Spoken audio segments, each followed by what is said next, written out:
This is Mission Control Houston at a mission elapsed time of 4 days, 17 hours, 36 minutes and counting. We are coming to you live with our 24/7 continuous coverage. The Artemis II crew is currently in their pre-sleep period aboard the Orion spacecraft named Integrity. We are currently 246,000 miles away from Earth and just over 16,000 miles away from the Moon. We'll continue to follow operations along here in Mission Control. The Orbit 3 team has completed their handover and is handing things over to the Orbit 1 team. I'm Nilofer Ramji, and I'm handing things over to our Orbit 1 commentator, Leah Cheshire Mustachio, who will take us through the next several hours as we kick off Flight Day 6 and fly around the Moon with the Artemis II crew. For now, this is Mission Control Houston.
This is Artemis Mission Control at MET, 4 days, 17 hours, and 40 minutes. We are here live covering Orion and the Artemis II crews fly around the Moon. I'm NASA Public Affairs Officer Leah Cheshire Mustachio. We are currently 15,915 miles away from the Moon, and we have an exciting lunar tour set up for this historic day. From Reiner Gamma to the Oriental Basin, we are in Lunar Flyby. The Orbit 1 team is now on console, led by Flight Director Jeff Radigan. Capcom today will be Canadian Space Agency astronaut Jenny Gibbons, a backup for the Artemis II crew.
This is Artemis Mission Control, and what a view of our moon.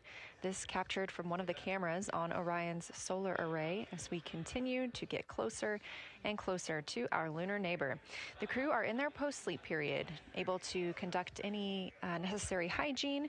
They're able to configure the cabin, which will be especially important for today's lunar flyby operations. They'll also have another timelined block to configure the cabin for their lunar flyby operations in just a little while.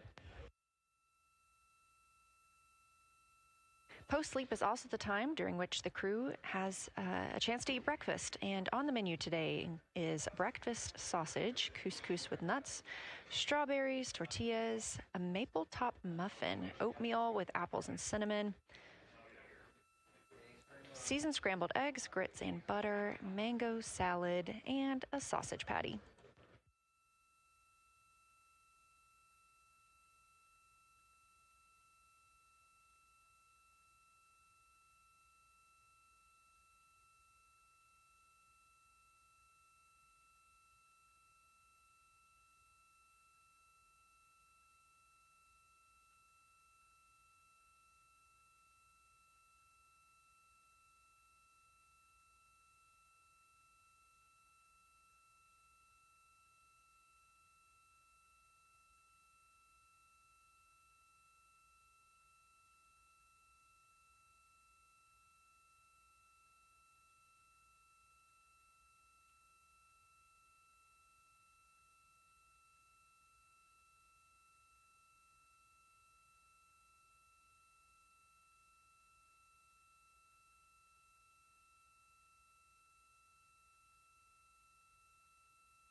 This is Artemis Mission Control. We are officially under an hour and a half until the Artemis II crew is slated to surpass the Apollo 13 distance record, the farthest humans have ever traveled from our home planet of Earth. The record set by Apollo 13 in 1970 stands at 248,655 statute miles.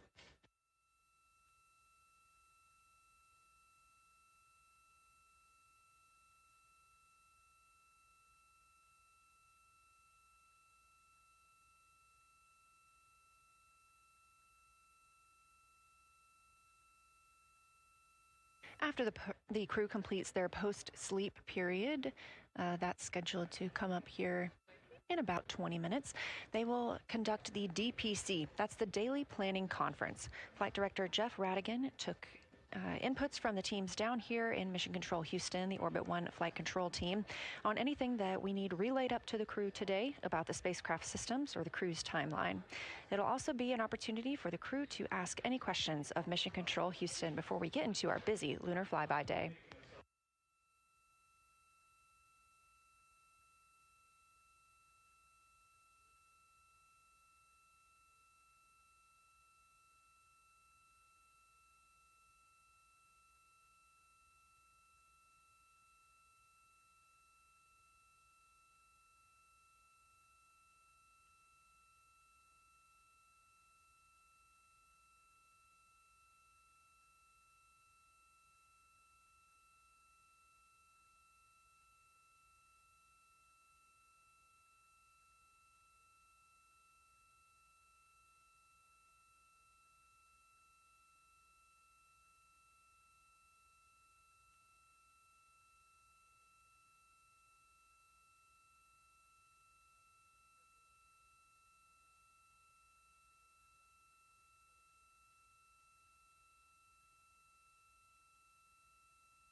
You're looking live at a view of the moon from a camera mounted on one of Orion's 4 solar array wings.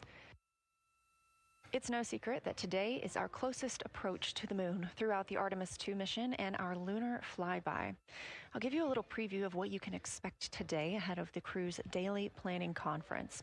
The crew has about 6 hours allotted to make observations about the moon, and their activities have been timelined. There are 5 blocks of time during which the crew will be observing the moon through Orion's windows. At any time, we have 2 crew members working at the windows in a pair. One will be taking photos and the other one will be making annotations, and they're both going to be making audio recordings of what they are seeing. Halfway through that block, those 2 crew members at the windows will swap roles and positions. Meanwhile, the other 2 crew members not at the windows will be serving in the background as support. One will be conducting science situation reports and call down a few times each hour to discuss what they're observing.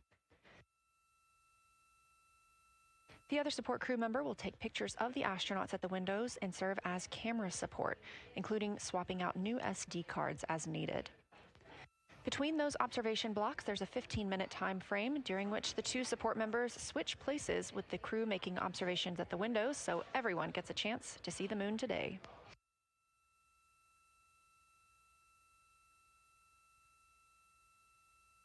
During 2 of the blocks, 2 crew members will take turns eating their midday meals. We're also looking forward to seeing an eclipse today. This crew will be the first to see an eclipse from the far side of the moon. If the past couple of days have been any indication, we expect to get great reports from the crew about what they're seeing. They've been training for this day with the science team for years.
Integrity, we're talking.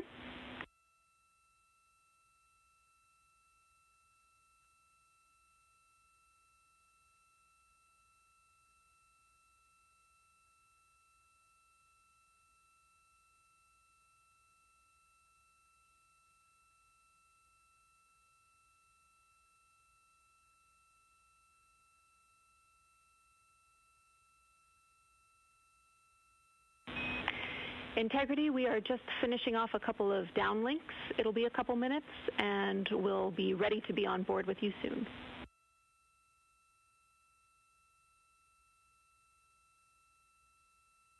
Sounds good. That's Capcom and CSA, Canadian Space Agency astronaut Jenny Gibbons, Artemis II backup crew member, replying to NASA astronaut Reed Wiseman. You heard him mention a specific video, and we will not only have video outside the spacecraft today, but we also anticipate seeing the crew inside the spacecraft as they are taking photos. This is a visualization of the Orion spacecraft. You can track this anytime for yourself at nasa.gov/trackartemis, now just 14,766 miles from the moon.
Again, the crew is completing their post-sleep period of the day. They were woken up this morning. Integrity Houston, we are go for the HHP stream when you're ready.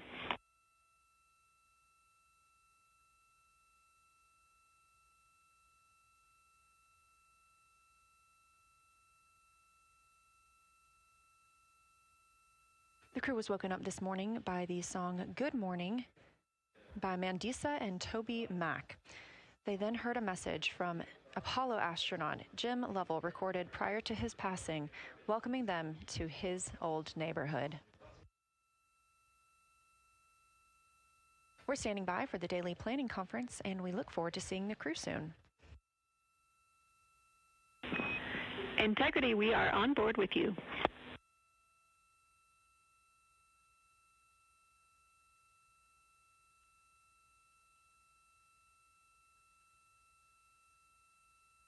This view inside the Orion capsule. 4 crew members getting ready to fly around the moon, the first humans to do so in over 50 years.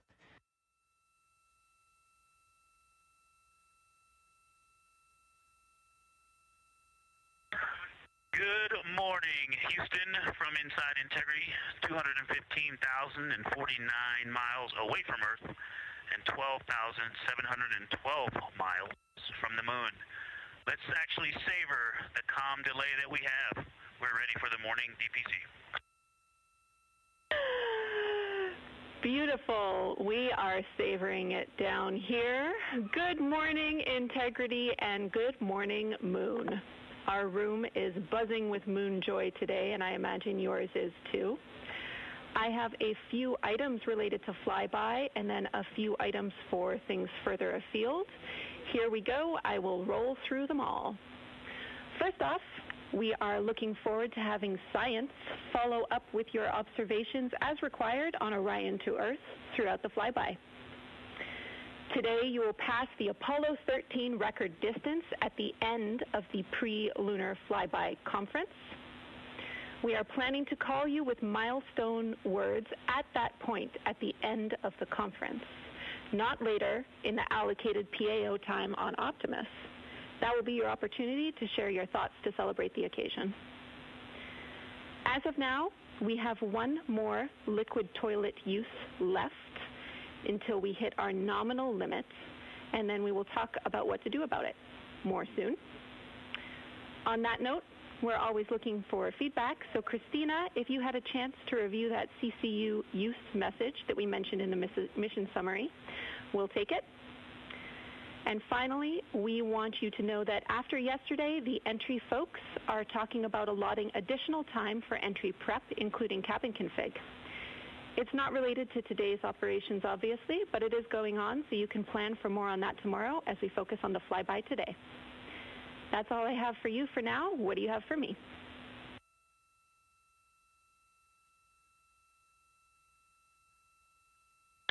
Thank you, Jenny. That's good to hear because we were thinking the same thing. It's great to know that our minds are working the same. We are ready to go. We are looking forward to working with and for the science team, and we are just excited to be so close to finally accomplishing what we've been training for so many years. And also, we want to say thank you for that really special message from Jim Lovell. We have a pretty neat emblem up here. We have a patch that was flown on the Apollo 8 mission. And that patch is here on the Artemis II mission as well. And that was sent to us by the Lovell family, by Jim Lovell's son. And so that was a really special way to start the day. And he said to welcome us to the neighborhood, and it's great to be in this neighborhood, and we look forward to sharing this neighborhood with you all. We can't wait. We see the patch, and it's looking beautiful. Thank you. When this showed up in our office from his family, we were completely honored, and the Earthrise, which this crew is responsible for taking that photo, has been instrumental both to our crew as our ethos and values, but also just personally to myself. I had the photo up in my room as a kid, and it was part of what inspired me to keep working hard to achieve things I dreamed about. Also, we took a deep dive into the cockpit recordings around the time that picture was taken, and it turns out there was a lot of hubbub, kind of I wouldn't say fighting over cameras, but definitely everyone wanted to capture the shot, so we're happy to carry on that legacy because we often are all glued to windows and looking for cameras too. And I'll just close. I know it looks like a piece of paper in the camera there, but that is actually the original Apollo 8 patch printed on silk that they had done before they launched, and they flew that with them on their journey around the moon, and then the family handed it over to us, as I said, and it's just a real honor to have that on board with us. Let's go have a great day. We are all on board with what you told us, and to have a great day. Thank you, Integrity.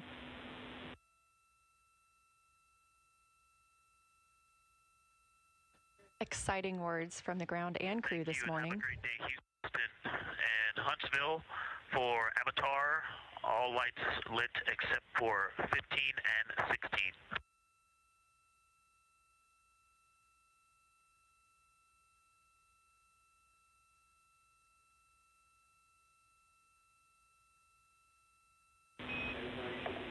That is a good read on the Avatar LEDs. Thank you. Incredible start to the day for the Artemis II astronauts and the team here in Artemis Mission Control in Houston. We have several streaming partners joining our coverage today, so ahead of that... One cleanup thing from yesterday, I did rediscover the unused chocolate snack from the DFDO. Remind me where to store that for ground analysis.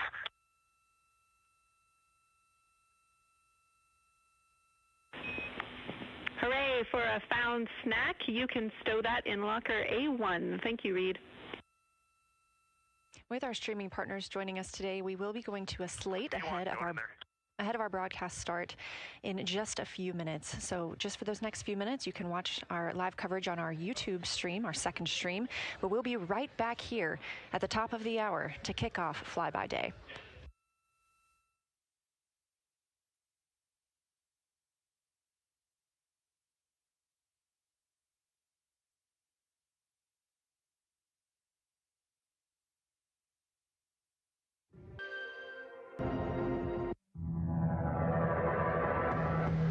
Artemis II mission is a test mission of the Orion space capsule.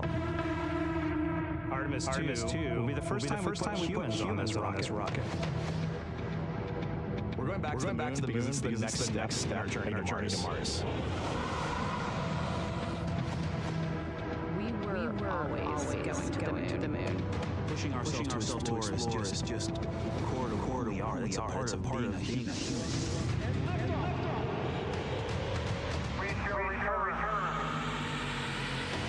Continuing to test out every bit of Orion. Coming back to Earth, when humanity sets big goals, we can bring together genius from around the world. You have the best people on planet Earth putting this together. To innovate for the benefit of humanity and to inspire the world to discover.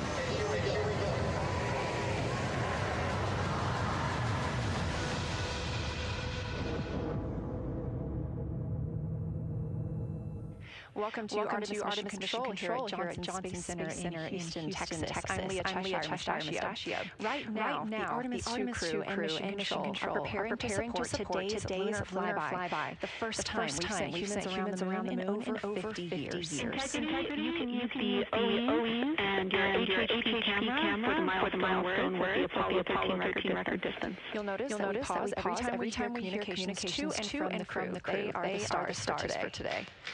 This afternoon, the crew will have their closest approach of the moon and will surpass the record. That record just mentioned of the furthest humans have ever flown, set by the Apollo 13 astronauts in 1970. You're looking at a live view inside the Orion spacecraft and at our Artemis II members. They have just completed their post-sleep period during which they conduct any hygiene and cabin setup for the day. They also had a chance to eat breakfast before we got into our daily planning conference. The flight control team here in Mission Control Houston collecting information from all consoles around the room that we could relay up to the crew ahead of this monumental day. As you can see on your right, NASA astronaut Christina taking a video of NASA astronaut Victor Glover. We expect to have great views of the crew throughout the day, as well as, of course, the moon.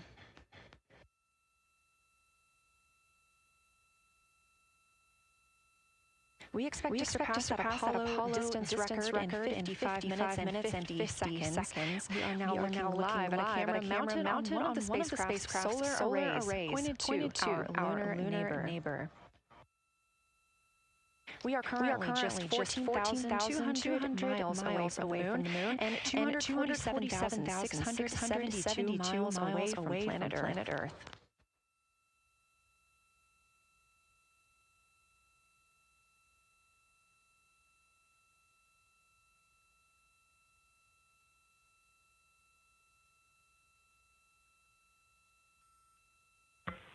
Houston, integrity for AGA. Ready to copy.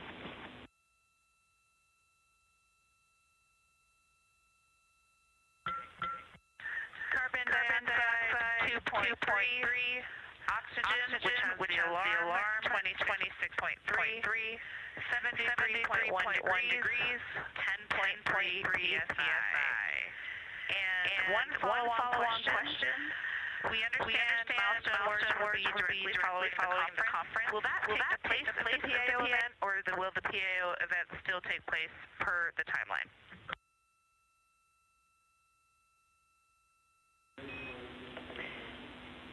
Good question, Christina. The milestone words that we exchange at the record distance at the end of the conference will take the place of the PAO timelined activity. So that'll be our moment to talk about this occasion, and after that there will be no more expected PAO words, and you can get straight into your flyby. Copy all AGA.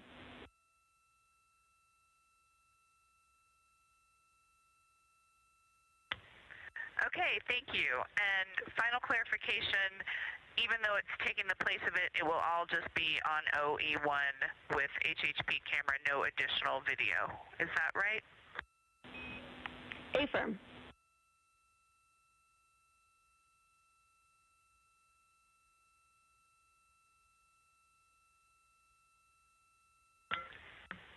Okay, thank you. Yep, some of us had already heard that. Sorry about the second question. We appreciate it. Talk to you soon. No problem.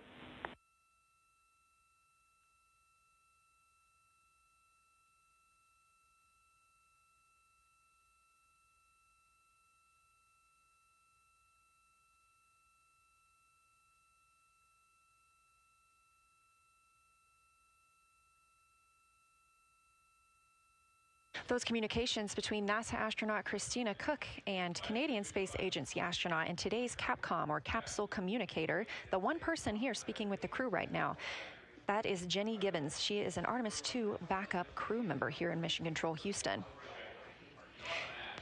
We are now 4 days, 18 hours, and 30 minutes into the flight of Orion for Artemis II.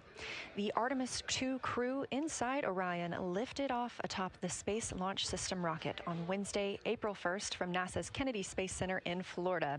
Those 4 crew members are the first to live and work inside the Orion spacecraft, which they have named Integrity, and have been busy conducting meticulously timelined events. It was a beautiful ascent from Kennedy Space Center. One of those early events was the proximity operations demonstration, during which NASA astronaut Victor Glover, the Artemis II pilot, manually flew Orion after having just detached from the interim cryogenic propulsion stage as if they intended to dock. This was practice for future Artemis missions, during which astronauts in Orion will dock with the lunar lander that will take them to the surface of the moon.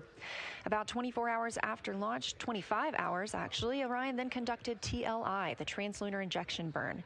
This 5-minute, 50-second burn committed Orion to departing high Earth orbit and set us up for today's flyby. That translunar injection burn also served as the spacecraft's deorbit burn. It slingshots Orion around the moon and sends the crew on a free return trajectory, with splashdown approximately 7:07 p.m. Central on Friday, April 10th. Last night on Flight Day 5, the crew entered the lunar sphere of influence, the point at which the pull of the moon's gravity will become stronger than the pull of Earth's. We've also been getting some great views inside the cabin of the crew members living daily life, from working out to eating, taking photos, and making memories together. But they've also been taking some beautiful views of our home planet and of the moon, and we expect many, many more of those following today's activities.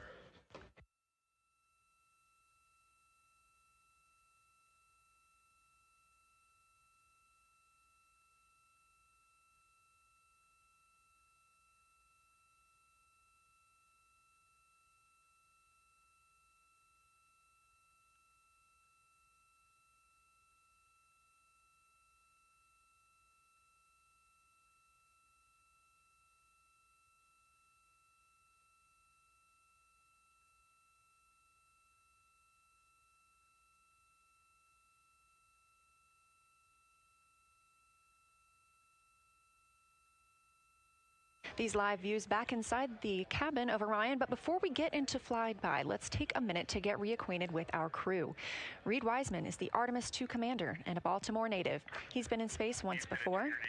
I think there was going to be some families heading into the viewing room today. If they end up showing up, could you just give us a heads up when they're there so we can just wave to them on the camera? Absolutely. And that was the voice of Reed Wiseman. He has been in space once before as a flight engineer. And if they don't come, you could just lie to us and tell us that they're there. That'd be great, thanks. We'll keep that in mind, too. And I'm sure they'll be here. Wiseman also has a great sense of humor. He was aboard the International Space Station from May through November 2014 as part of Expedition 41. This was a 165-day mission during which he and his crewmates completed more than 300 science experiments in areas like human physiology, medicine, science, earth science, and astrophysics. They set a milestone for station science by completing a record 82 research hours in a single week. He also served as chief of NASA's astronaut office from December 2020 to November 2022, and here on Earth he has 2 daughters. The Artemis II pilot is Victor Glover, selected as an astronaut in 2013, when at the time he was serving as a legislative fellow in the United States Senate. His first trip to space was in November 2020, when he launched as a pilot of NASA's SpaceX Crew 1 mission. That was the first operational mission of NASA's Commercial Crew program, which resumed launching American rockets from American soil to the International Space Station since the end of the shuttle program. Victor is a U.S. Navy captain and naval aviator who served as a test pilot, racking up more than 3,500 flight hours in more than 40 different aircraft. He also became the first person to pilot Orion the other day when we saw the Prox Ops demonstration shortly after launch. He and his wife have 4 children. Mission specialist Christina Cook is a native of Grand Rapids, Michigan. She was selected to the Astronaut Corps in 2013, the same class as Victor Glover. She served as flight engineer on the International Space Station from March 2019 to February 2020. During that time, Cook set a record for the longest single spaceflight by a woman with a total of 328 consecutive days in space. She also participated in the first ever all-female spacewalk with her friend and colleague, Jessica Meir, now living and working aboard the International Space Station yet again. Before becoming an astronaut, Christina helped build space science instruments and led scientific fieldwork in some of the most remote environments on the planet. Her hobbies include surfing, rock climbing, community service, yoga, travel, and photography, and she is certainly getting a chance to do that. First-time flyer, Canadian Space Agency astronaut Jeremy Hansen is flying to the moon as a mission specialist on the Artemis II mission. The London, Ontario native was selected as an astronaut in 2009. After that, he worked as Capcom at NASA's Mission Control Center here in Houston. Capcom stands for Capsule Communicator and is the single direct voice communicating with the astronauts in space. He also participated in training exercises like living on the ocean floor off the coast of Florida to simulate deep space exploration for 7 days. In 2017, he became the first Canadian to lead a NASA astronaut class, and he also enjoys getting out on a sailboat, rock climbing, and mountain biking. And he and his wife have 3 children.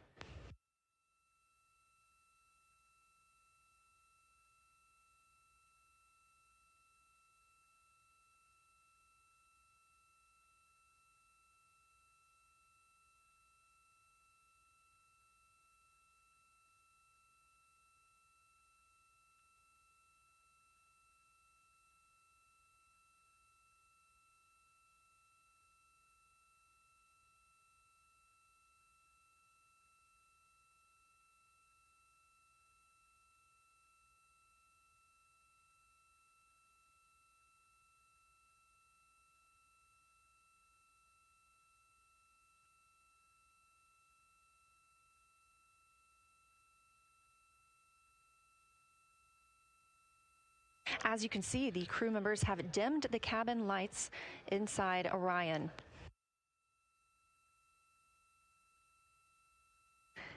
As they prepare for their lunar flyby, they'll be configuring the cabin as they'd like to have it to allow for proper positioning as they move about to and from the windows, taking photos of the moon. Dimming the lights also helps prevent reflections from inside Orion onto the windows. Ahead of this lunar flyby, let's dive in and explain what you can expect over the next several hours. The crew has about 6 hours allotted to make observations about the moon. Throughout the flyby, their activities have been precisely timelined. There are 5 blocks of time during which the crew will be observing the moon from Orion's windows. At any time, 2 members will be at the windows working in a pair. One crew member will be taking photos from window 2 with a blue shroud over the window. This can help prevent that glare or reflection from inside Orion. They have an 80 to 400 millimeter zoom lens to use. The other astronaut will be in window 3 using their portable computing device, you'll hear that referred to as PCD, to make annotations. Both of these crew members will make audio recordings of what they are seeing, and they'll wear headsets connected to those PCDs. Those audio recordings will be sent to the science team at a later date. We will not hear them live. The 2 crew members at the windows will swap roles and positions halfway through their timelined block. The other 2 crew members who won't be at the windows at that time will be serving in the background as support. One will be conducting the science sit reps, or situation reports. This is what we will hear live from the crew. They'll be calling down a few times each hour to discuss what they are observing. Those situation reports include how the crew is positioned, any missed targets, or anything unexpected they saw, lunar target descriptions, any hardware issues, and of course, their emotions and reactions as they fly by the moon. The other support crew member will take pictures of the astronauts at the windows and serve as camera support, providing new SD cards when needed. There's a 15-minute time frame between each observation block, during which the 2 support members switch places with the crew making observations.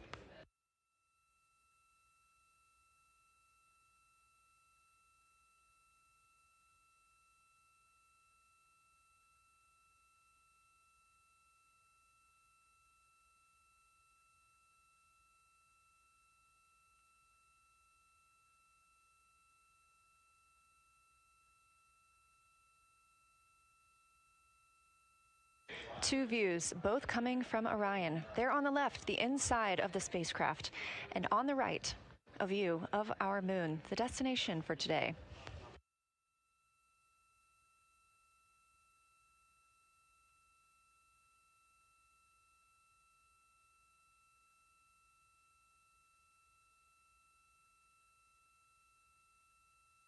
During the lunar flyby today, Orion will provide astronauts with a full disk view of the lunar surface. They'll have a higher vantage point, much farther than Apollo's lunar orbits on average. And these astronauts can observe both holes and large-scale geologic features in a single view. And due to our April 1st launch date and current illumination conditions, the Artemis II astronauts have become the first humans to directly observe certain far-side regions of the moon with unaided eyes.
Great, thank you.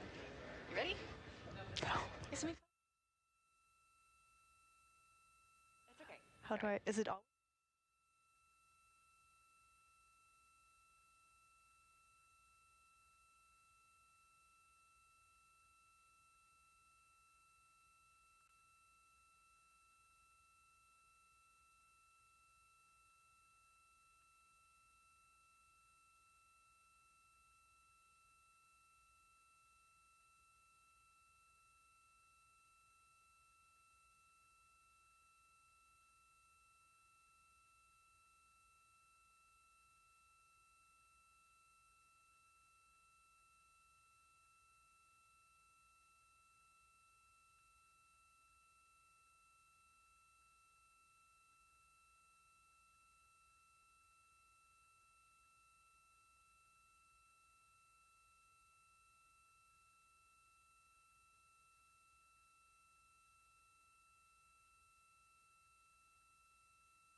We are now 36 minutes until we see the Integrity crew pass the Apollo 13 distance record. And joining me on console, I have Julian Gross, the Artemis curation lead. Thanks for joining me today. Thanks for having me. I'm very excited to be here. We're very excited to have you. So can you tell me about your role as Artemis curation lead and what that entails? Yeah, so for the overall Artemis campaign, I'm the Artemis lunar sample curation lead. That means I'm helping NASA to return the next set of lunar samples from the lunar surface. And for Artemis II specifically, I'm one of the science theme leads, and specifically I'm responsible, or the voice, for impacts, poles, and landing sites. Fascinating. So what helped us select the targets that the crew is going to be photographing today? So we had a plan coming in where we basically made a list of all the available targets during the April launch window, because before you launch, we wouldn't exactly be sure which targets would be visible. And so once we launched, we then were able to cut down on that list and prioritize our targets. And the 5 theme leads came together and really discussed and talked through which the long lens configured for lunar flyby. Which targets we could then see and prioritize. And so that made it into our plan. We worked then with timeline to make sure that all the targets are visible. Some targets are time dependent, like Earthset or Earthrise, and some targets will rotate out of view when Integrity starts going around the moon. And so we put these in early so that the crew has a chance to describe those to us. Fascinating. I cannot wait to hear what they have to say. So we just heard them say that their long lens is configured. That's very exciting. And for us, when we look at the moon from Earth, what features are we seeing that the crew will also fly by today? Yeah, so I really hope that people on Earth who are in nighttime will look up into the moon tonight. The features that the crew will see that we can also currently see is Aristarchus Plateau. Grimaldi is another feature. They're going to be sort of on our limb. And then Oceanus Procellarum, that really dark, large area on the near side that we can see. The crew is going to see that in the beginning. The more they fly around, the less of that they will see. So those are targets we will hear them describe early on in the flyby. Fascinating. Well, and the crew has been training for years for this day. And so we're going to hear them make a lot of calls about what they are seeing on the moon. And they're going to use a lot of interesting terms that I myself need some brushing up on. So could you walk us through a few of the things that we'll hear them use to describe the moon, like albedo, exosphere, ejecta, just some of those major terms we expect to hear from the crew? Yeah, of course. Albedo is basically a term of a reflectiveness of the surface. And so high albedo usually for the moon means bright areas, and low albedo means like darker areas. And so when you look into the night sky, you can see the high albedo areas are the white parts and the low albedo ones are the darker areas. Ejecta is when you have an impact and it ejects or throws out material that then ends up on the surface, and you can see that as sort of rays or ray systems. So you might hear them describe, I can see Ohm, for example, with its rays. It has an isometric rays coming out, and so we're excited to hear them describe that. You might hopefully hear stuff about color or color hues, and so if they can see any changes in those color hues from like white to gray to maybe brownish, we're excited to hear about that. Exosphere is the almost no existing atmosphere of the moon. It's barely there. But there is dust on the lunar surface that can get lofted up through electrostatic forces. And when the sun goes behind the moon, it can scatter forward on those dust particles and sort of like create a little glow on the horizon. And so we're really excited to see if the crew can actually see that. This is so exciting. Thank you so much for walking through all of that with us. Julian Gross, Artemis Curation Lead, we really appreciate you joining us here today, and good luck to your team. Thank you. I'm really excited to be here. We are now MET 4 days, 18 hours, and 49 minutes into the flight of Orion. This view of the moon from the Orion spacecraft as we get closer and closer.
We're live here in Artemis Mission Control at Johnson Space Center in Houston, Texas, just about 32 minutes away until the crew surpasses the record set by Apollo 13 as the farthest astronauts to ever leave Earth. This view coming from a camera mounted on the tip of one of Orion's 4 solar arrays. Each array has a camera on its tip, and so we anticipate getting views throughout the lunar flyby. Of course, except during the point of loss of signal when the spacecraft flies behind the moon.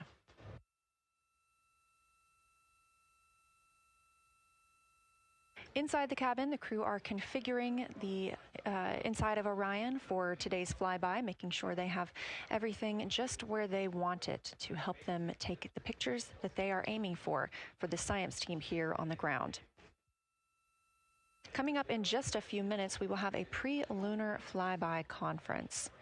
During that Lunar Flyby Science Crew Conference, our science officer here on console, Kelsey Young, will be speaking directly with the crew members about their targets, about their goals for today, what they expect to see, and what we are hoping to hear from them.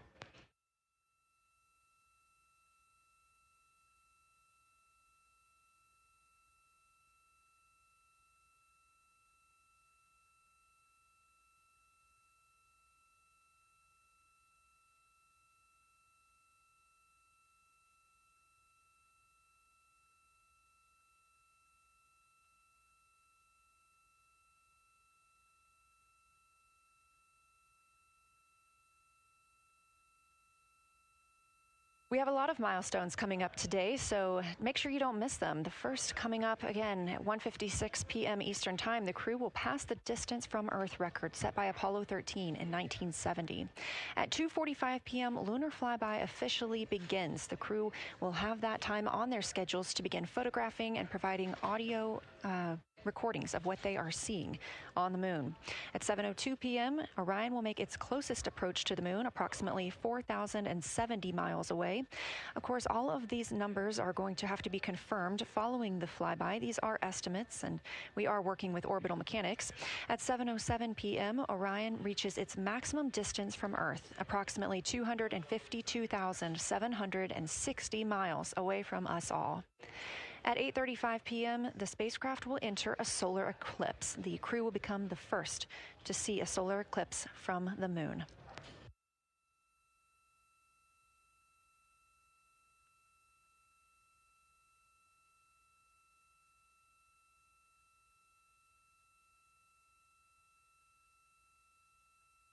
Ahead of the official beginning of flyby today, Kelsey Young, Artemis Science Flight Operations Lead, will be conducting a pre-lunar flyby crew conference.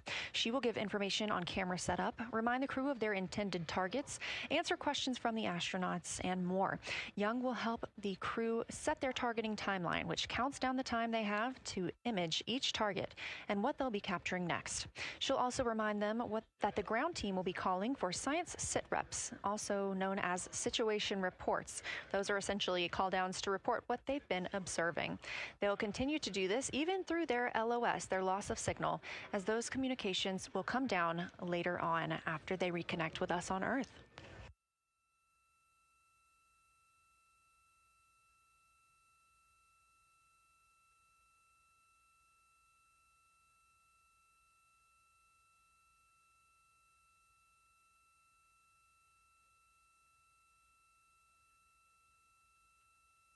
This view in the cabin, you can see the crew members are already using their cameras, getting set up, and they have dimmed the cabin lights to allow them better visibility outside of the windows and fewer reflections. Now, 28 minutes until they become the humans to travel farthest from our planet.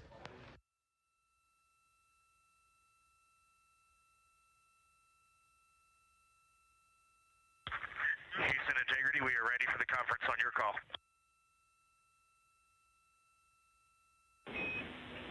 Houston is ready for the conference, passing you over to Science.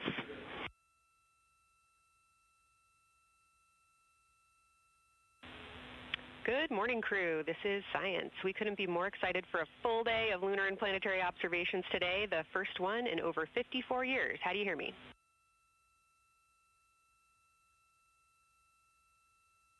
We hear you loud and clear, and Kelsey, you just got to know you're pulling us away from the moon right now, so let's go. Message received. I will keep it tight here. I did just want to start with a thank you on behalf of the Lunar Science team and the entire lunar and planetary science community, of which you are absolutely a part, for what you've already done in this mission and what you're going to do today to inspire the next generation of scientists. I have to say Moon Joy is the new term that's already become our team's new motto, so thanks for that. In this conference, we'll cover hardware and config reminders, and then I'll just briefly, as you said, cover today's science plan. I'm assuming you already have your LTPs up. Confirm that, and I'll jump quickly into the cabin config reminders.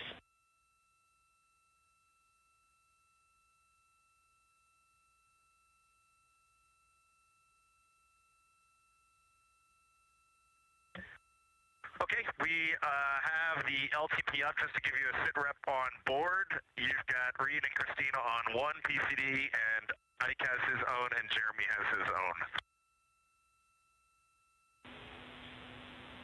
Copy that. That was going to be one of my questions for you, and I'll ask a question back. Is that the config that you and Christina plan to carry throughout the day for PCD use?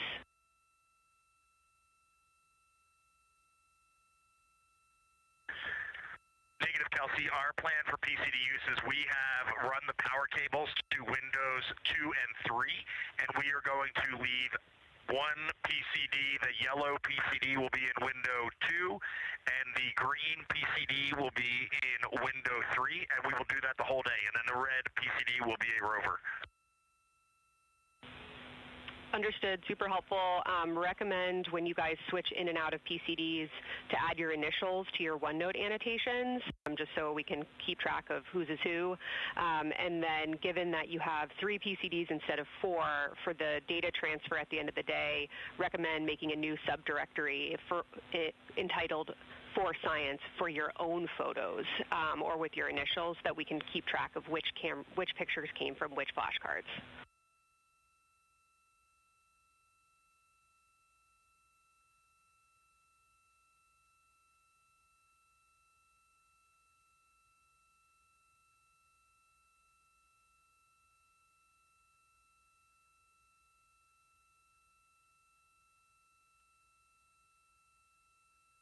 This view.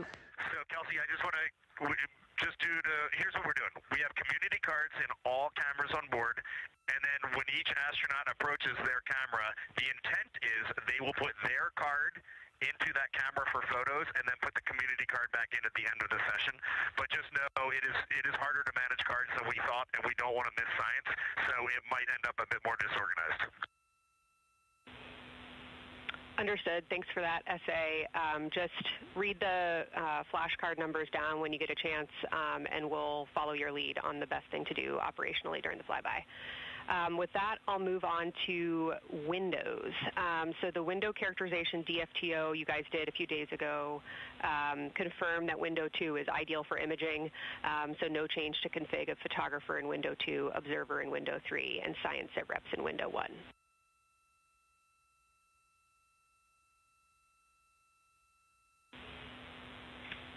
Coming up on a handover. Be back. Hang on, Kelsey. The way we have it configured, tell us if this is going to be wrong.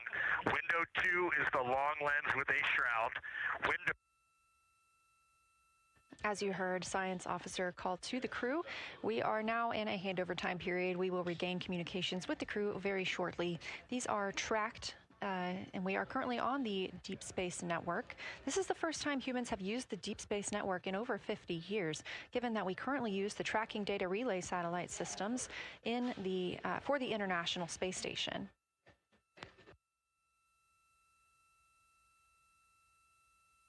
This view from Artemis Mission Control on the right is Kelsey Young.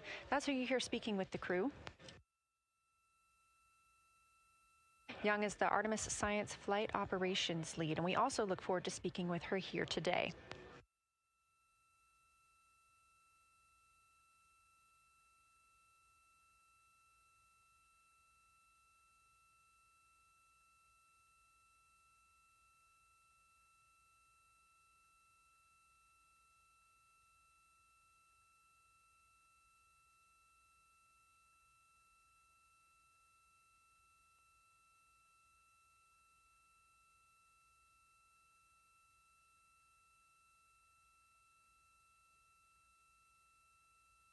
Again, we are just about 22 minutes until we reach the Apollo record. We are in a handover of satellites with the crew aboard Orion.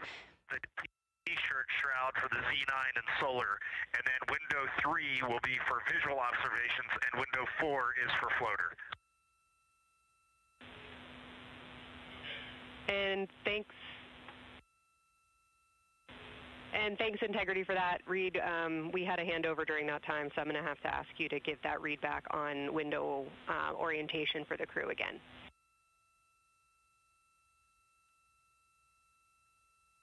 Okay, we are happy to change it, but the way we have it configured right now is window 1 has a T-shirt shroud for the Z9 for solar.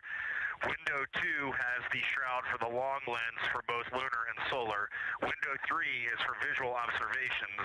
Window 4 is for floater. And then the docking hatch window has had a great view, so we've done a lot of mapping through that as well. All right, copy all, Reed. A note just on the window 1 T-shirt shroud that you can remove that for the lunar observation block if you want that extra view for another floater, but defer to you guys on that. You are go to use the full 400 millimeter zoom on the long lens, but where possible, try to keep the end of the lens flush with the window to prevent imaging through the multiple window panes at an angle. And if you have to take an image at an angle, recommend you limit the max focal length to 200 millimeters or simply acquire the images at multiple focal lengths. Last imaging update as a result of the DFTO is that if you can take the images out of the left side of window 2 where possible, that is the best half the window. Understand that might not be possible with the shroud. Any other imaging questions from you?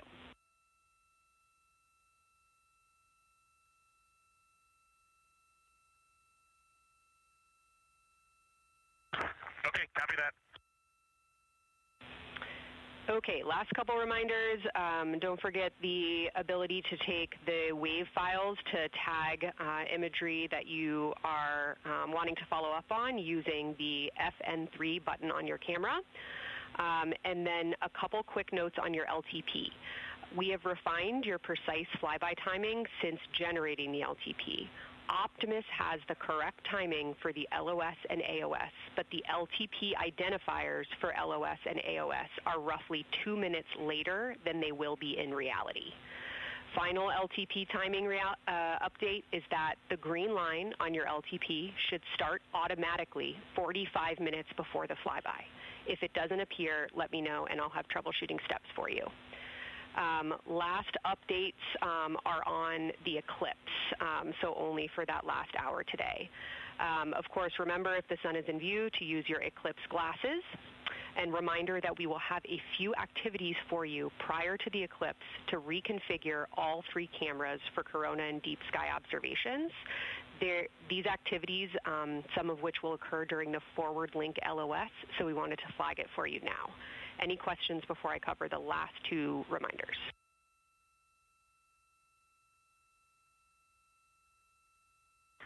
No, we have no questions on that. Last couple eclipse reminders, the sunset period and the first roughly 23 minutes of the eclipse will fall during that forward link LOS, but we'll still have a return link, and we're still looking forward to your science sit reps and observations during that time. And I do have a reminder for you on your preferred starting config for the eclipse in terms of role responsibility. Let me know if you want me to read that up or if you guys have that in your minds already. And if no other questions on config, I'll give you a few science-focused reminders.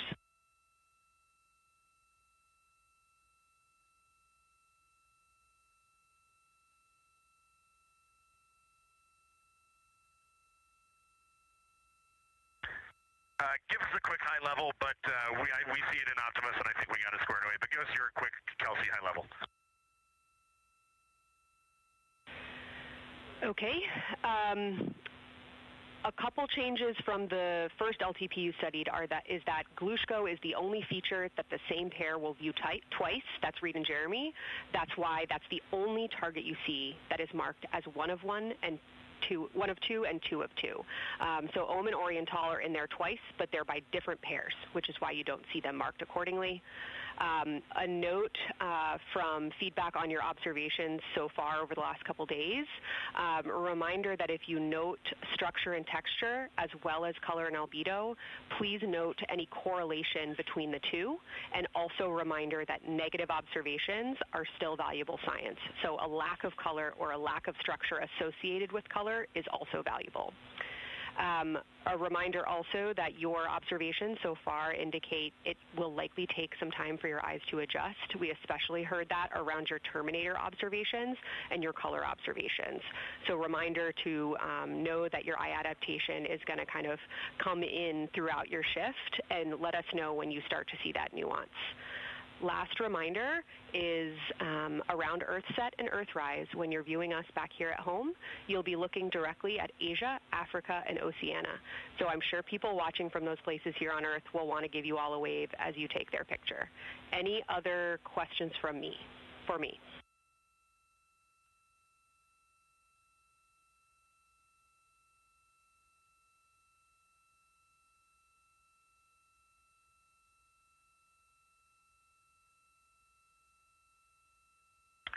And Kelsey, hey, when you're talking window 2 left and right side, just can you say towards window 1 or towards window 3, and then we'll know that we are talking the same language? Absolutely. So I mean that the side of window 2 closest to window 3 is preferred for imaging.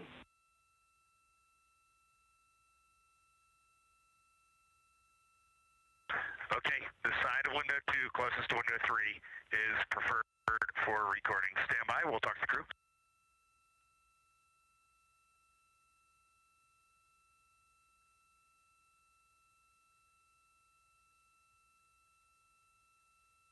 Again, we are in our pre-lunar Flyby science conference with Kelsey Young. Kelsey Young is the Artemis Science Flight Operations Lead, speaking with the crew aboard Orion. They've been training for this moment for years, and this is their last opportunity to get some further pointers and information. Kelsey, for the T-shirt shroud, what window does the science team think will have the best view? Is it window 1 or window 4? The only time we're strongly recommending use of the window shroud. The T-shirt window shroud for the eclipse viewing, which window is primary for Z9? Window 1.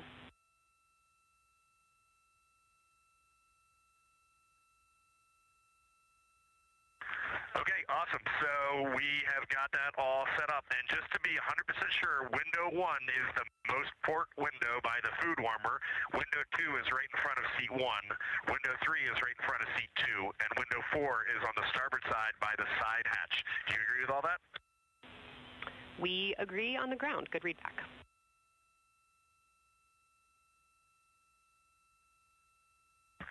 Okay, that's awesome.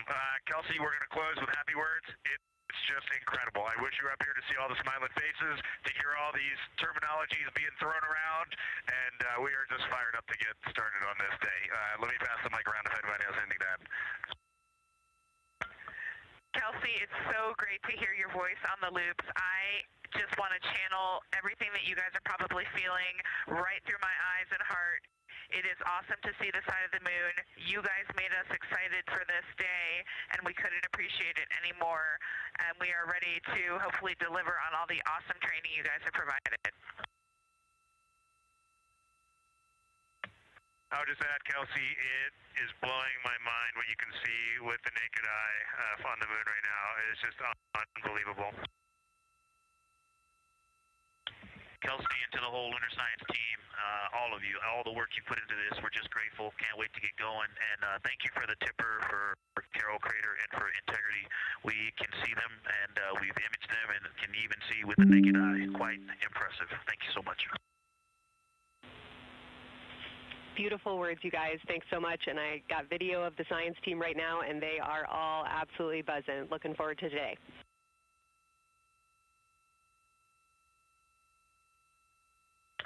Okay, we're heading into the timeline. Cheers, guys.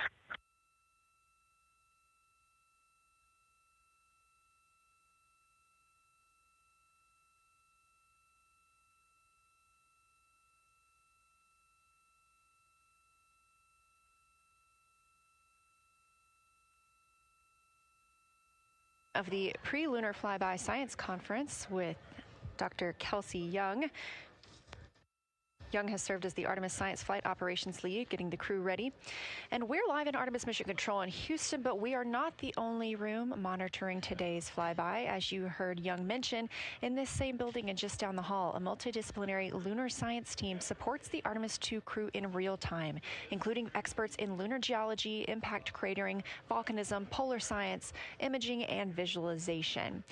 There are two integrated facilities, and the first is the SIR, which is what you have right here. That's the Science Evaluation Room. They are embedded within Mission Control to provide science input during live operations like what we see today. Additionally, and not pictured, we have the Science Mission Operations Room, a back room that processes data, evaluates imagery, and supports rapid analysis.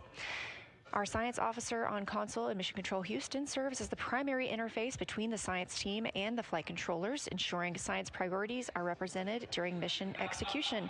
Again, today, that's Dr. Kelsey Young, who will be speaking with the crew during the time they're behind the moon. We will be speaking with her once the crew is behind the moon and out of communication with Earth.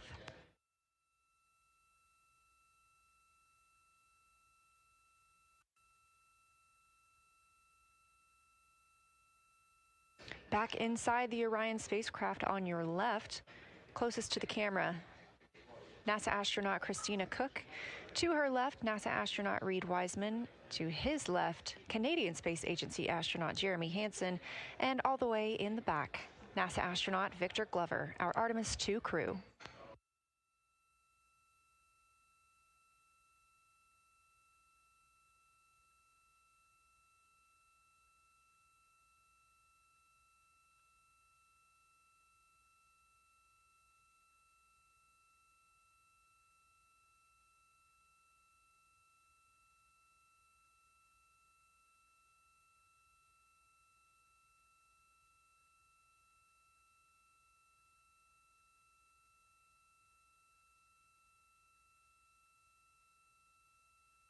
We are now approaching 8 minutes until the crew surpasses the Apollo 13 record.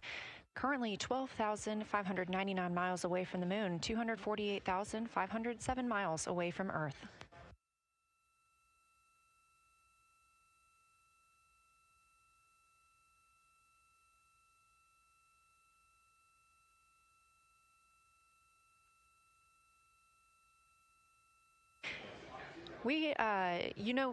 You may also hear the Orion spacecraft referred to today as Integrity. This was named by the Artemis II crew. It is Integrity crew. We have Reid's family in the viewing gallery. You're welcome to say hello.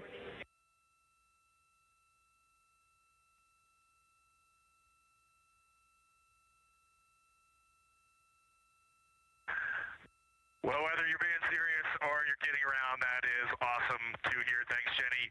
And hello to Ellie and Katie. I don't know who else is there, but it's great to know that you're in mission control right now, following along.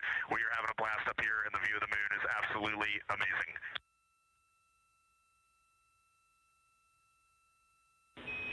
I'm seeing a lot of hearts come out of the viewing gallery and even more smiles. Thanks, Reid.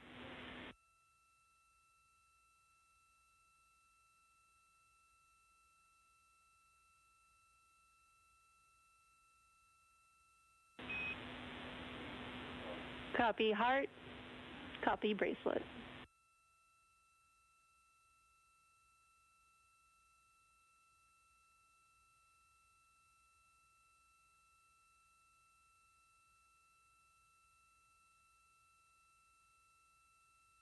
that call from Capcom Jenny Gibbons, Canadian Space Agency astronaut and Artemis II backup crew member, letting Reid Wiseman know that he has family here to support him today in the Artemis Mission Control viewing room.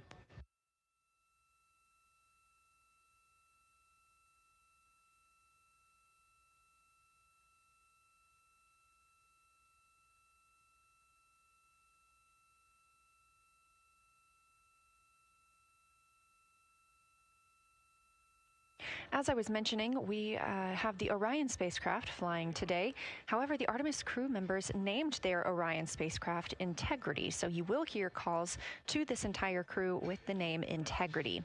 They say that the name Integrity embodies the foundation of trust, respect, candor, and humility across the crew and the many engineers, technicians, scientists, planners, and dreamers required for mission success.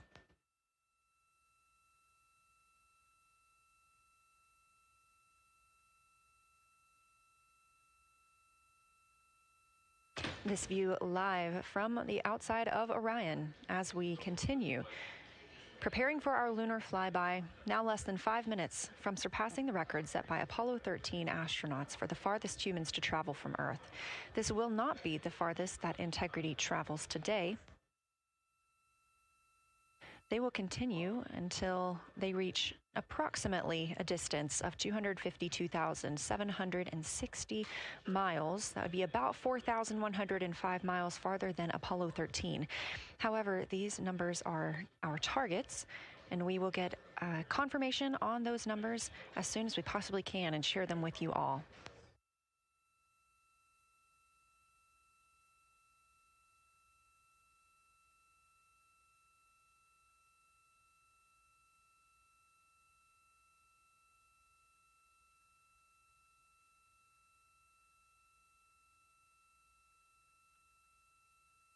We talked a little bit about what to expect from the crew, whether that's taking photos or making audio recordings. To get a little more detailed, Reed Wiseman and Jeremy Hansen will be up first to capture imagery and record audio on the portable computing devices. You hear those referred to as PCDs, while Victor and Christina serve as the support members. The crew will switch windows and roles halfway through their shift, and 1 hour and 5 minutes later, Victor Glover and Christina Cook will be the next crew members at windows 2 and 3 to take photos and make annotations, while Reed and Jeremy take on those support roles. There are 5 viewing blocks, and the crew will swap out with each one. During 2 of the blocks, the 2 support members will also be able to enjoy their midday meal.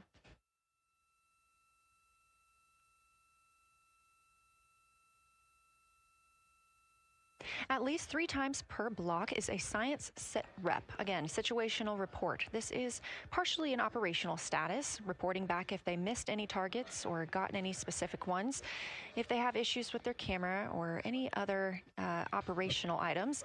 The other part is an actual description of the moon. This task is done by one of the support team astronauts, so that's not the crew currently taking photos or making annotations, but they do have windows 1 and 4 that they can float up and provide that information from. If you watch the entirety of the flyby, you'll also notice the crew will be photographing some targets multiple times to get observations in different lighting conditions. This is due to Orion changing their location throughout the flyby.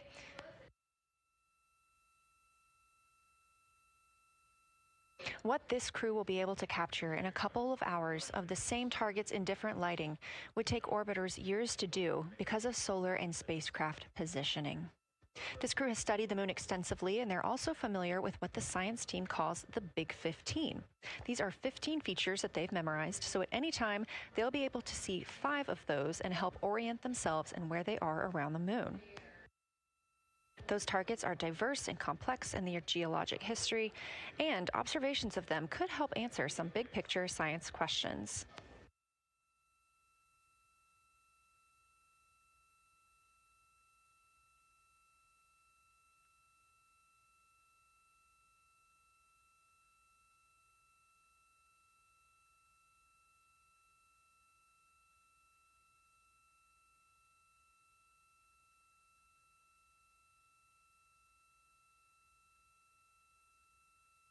If you've been following the mission, you can see that the configuration of the cabin is a little bit different than what it looked like on launch day. After ascent, the crew were allowed to reconfigure their spacecraft, and you can see that they've taken down seats. They have also taken away footrests. This gives them more opportunity to move about the spacecraft.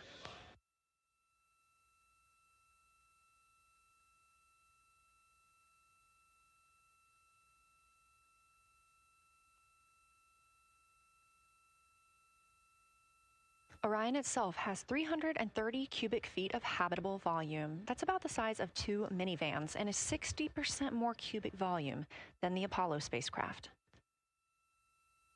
We are standing by for the Integrity crew aboard Orion to surpass the Apollo 13 record.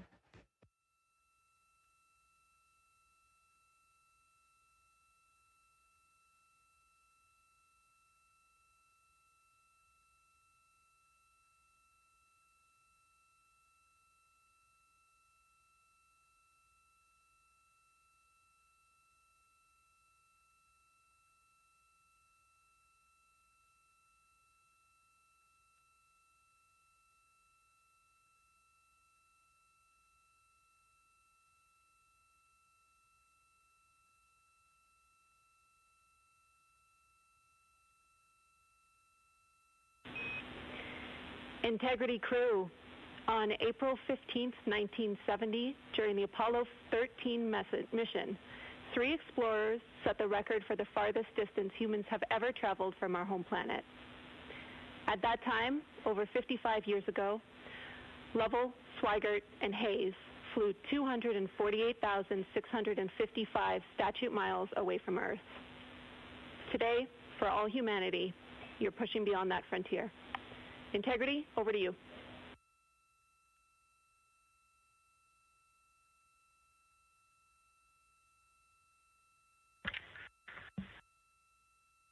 Yeah, from the cabin of Integrity here as we surpass the furthest distance humans have ever traveled from planet Earth. We do so in honoring the extraordinary efforts and feats of our predecessors in human space exploration. We will continue our journey even further into space before Mother Earth succeeds in pulling us back to everything that we hold dear. But we most importantly choose this moment to challenge this generation and the next to make sure this record is not long-lived.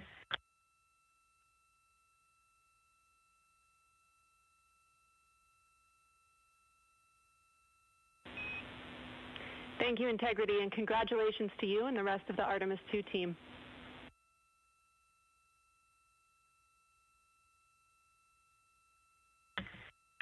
Thank you, Houston. We have a couple more things we'd like to take this moment for.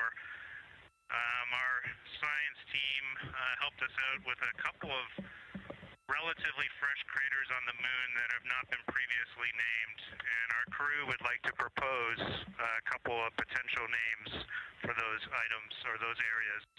And we spent a bit of time this morning looking out the window, and we're able to see them now both with our naked eye and through the long lens, and so we feel this is a good time to send this down, and a special shout out to Kelsey for helping us with this.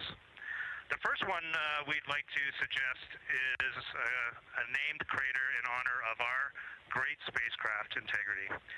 And so if you were to look at Orion on the far side and then draw a line straight up to Ohm on the far side, relatively in the middle is an unnamed crater, and we would like to suggest it be called Integrity in the future. And the second one, and especially meaningful for this crew, is a number of years ago we started this journey in our close-knit astronaut family, and we lost a loved one. And there's a feature in a really neat place on the moon, and it is on the near side, far side boundary. In fact, it's just on the near side of that boundary, and so at certain times of the moon's transit around Earth, we will be able to see this from Earth. And so we lost a loved one. Her name was Carol, the spouse of Reed, the mother of Katie and Ellie. And if you want to find this one, you look at Glushko, and it's just to the northwest of that, at the same latitude as Ohm, and it's a bright spot on the moon. And we would like to call it Carol, and you spell that C-A-R-R-O-L-L.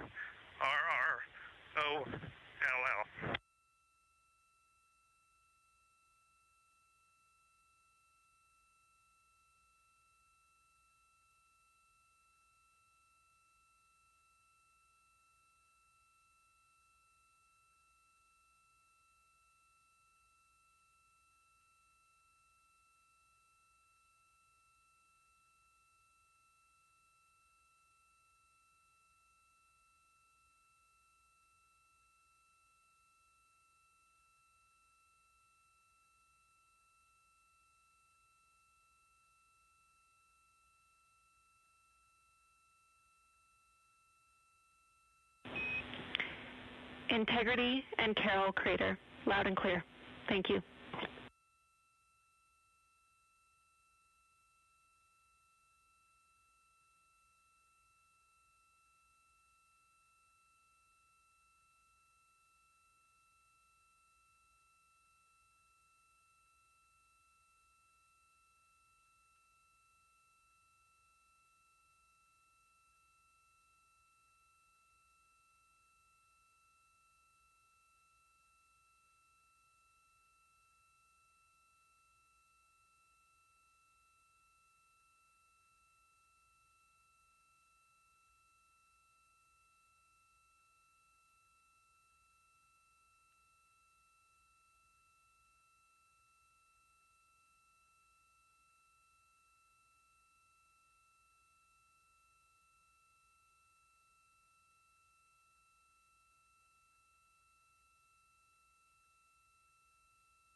As the Artemis II crew passed the record set by Apollo 13 for the farthest humans to ever fly from Earth at 12:57 p.m. Central Time, 1:57 p.m. Eastern Time, Canadian Space Agency astronaut Jeremy Hansen shared. We're getting ourselves all put back together now, and we are going to dim the cabin lights and prepare for our science objectives ahead. Thank you. Sounds good. We're doing the same down here, and you're maneuvering to your observation attitude.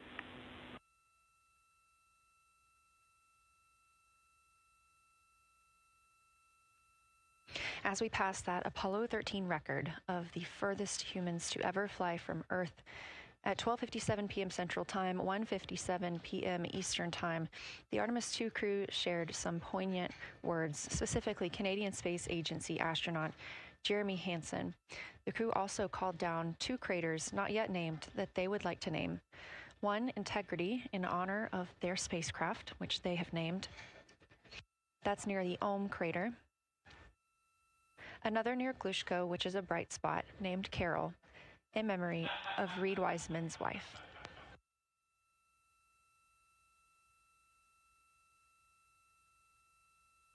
There was a moment of silence here in Mission Control Houston. And now the team and the Artemis II crew are ready to begin their lunar flyby.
We are 4 days, 19 hours, 31 minutes mission elapsed time of the flight of Artemis II, our 4 astronauts aboard Orion. Today is our lunar flyby day. The spacecraft is currently about 12,000 miles away from the moon, and you can keep up with the distance from Orion to the moon and Earth by visiting nasa.gov/track Artemis. Or you can just stay with us here because we're going to be telling you throughout the day. They are currently 248,834 miles away from planet Earth.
Coming up next on the crew's timeline today will be their cabin configuration portion.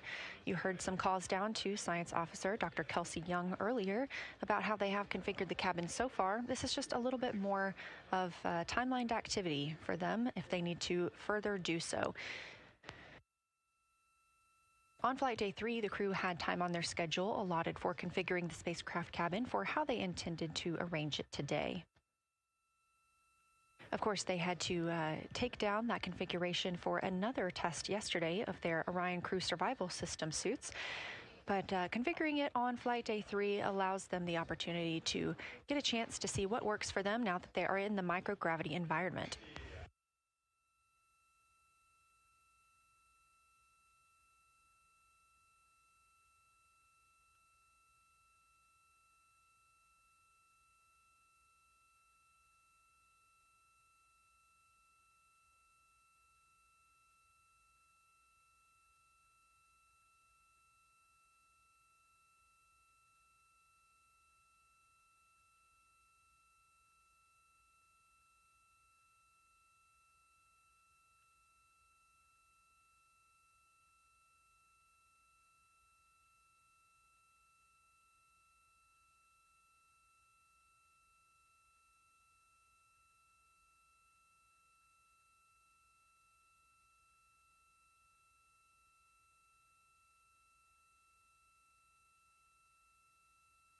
Again, the crew is about to begin their cabin configuration portion of their timeline, though they have been working that already, as well as potentially during their post-sleep period this morning. The official lunar flyby observations are slated to begin in just about 40 minutes. That's when we'll have the crew at the windows photographing the moon, as well as making calls down about what they are seeing.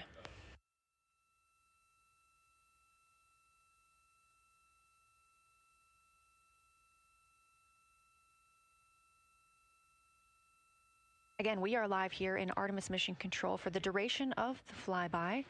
Currently, the Orbit 1 flight control team is on console. This room is staffed 24/7 from the time before the astronauts step foot on the rocket until the time they are splashed down and are safely recovered in the Pacific Ocean on flight day 10.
Again, this is Artemis Mission Control here in Houston.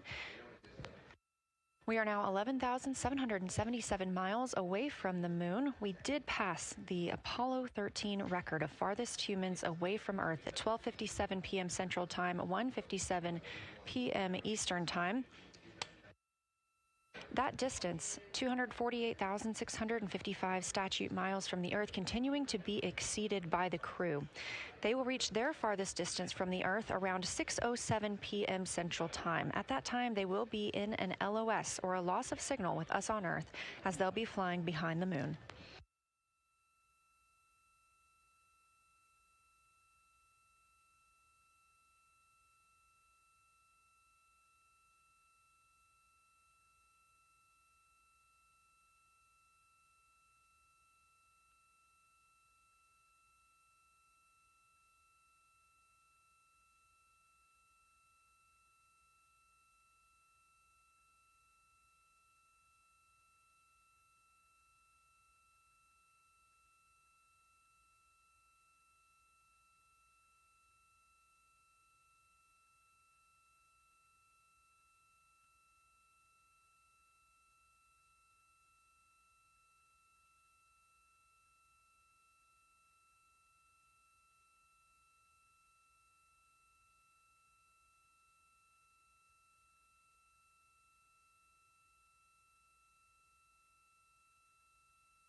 As the crew gets into their cabin configuration preparations, we are joined by Dr. Sarah Noble, the Artemis Lunar Science Lead. Thanks for joining us here today. Yeah, it's quite a day.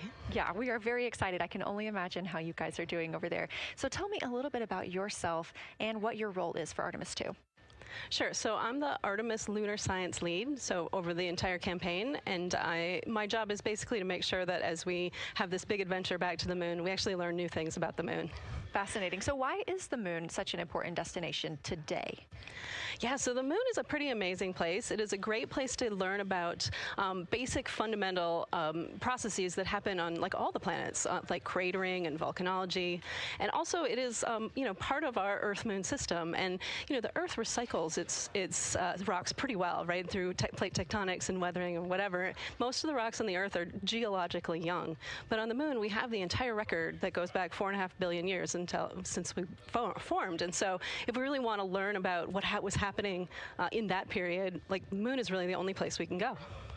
We're also thinking about going back to the moon, and we want to go to the lunar South Pole. So what makes that such an interesting destination? Yeah, the South Pole is cool, right? It's far away from the places we went during Apollo. It's different kinds of rocks there, some of the oldest rocks on the moon. It's also a place where we think there might be resources like water. There are craters that really never can see the sun because of the low sun angles there, and they get very cold. And we think that water and other things can build up in those craters, and so we're very interested to see what that might do for us. I'm very interested as well. So for some of our viewers who might be new to this, what does lunar science look like during an Artemis mission? Yeah, it's pretty exciting for us as we have sort of built this from scratch to try to understand how we can best use the crew to support our science. And so, we've developed a system. We've got a team in place. We've got a back room here in this building called the SIR, the Science Evaluation Room. And there's in fact a back room to that back room over in another building here at Johnson Space Center, where we've got our teams of scientists working really hard. They're actually speaking to this room through our science officer. This is now the first time we've ever had a science officer in flight control room. So we're pretty excited about that. So we have a really voice out and up to the crew. I know, it's been so exciting to hear Dr. Kelsey Young speaking directly with the crew today, now so close to the moon. And we have a live view here of the science operation, or the science evaluation room. So this is where the majority of your team is today. Is that right? Yeah, that's right. This is a big chunk of our scientists. You can see them in there now working hard, trying to get ready for the day. And then again, there's a second room where we have a lot of our data folks, where the data will first come down and they'll sort of sift through the data and get it ready for this team to take. What's the mood like right now in the SIR?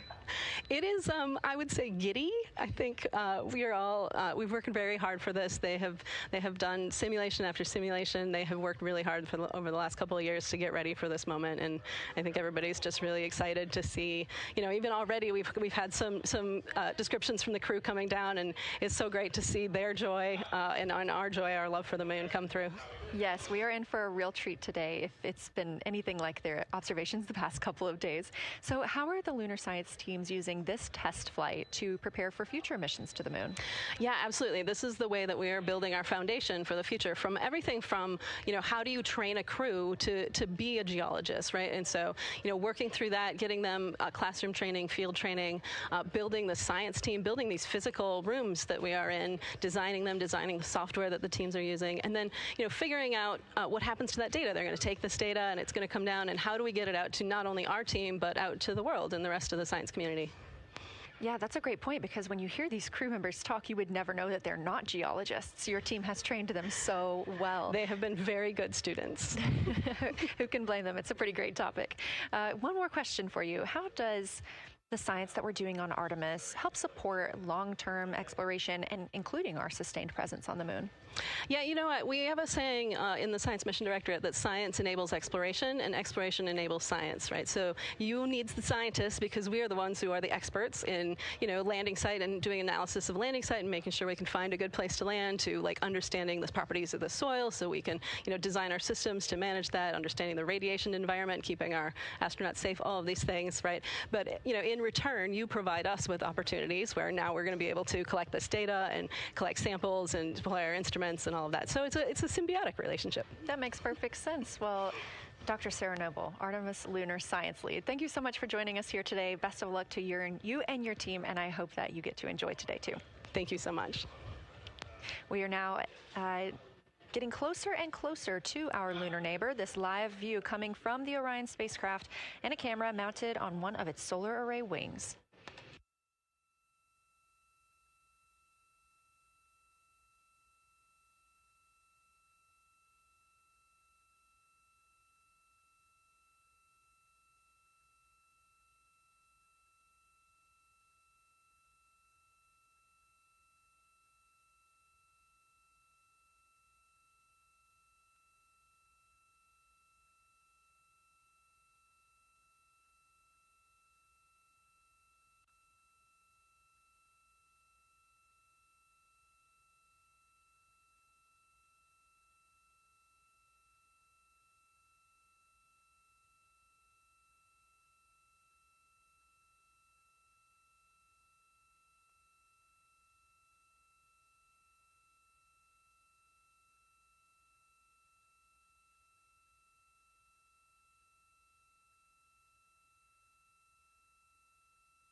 for camera serial numbers.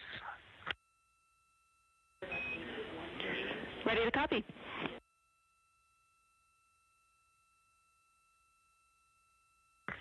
Hey Jenny, these are card numbers for the various positions.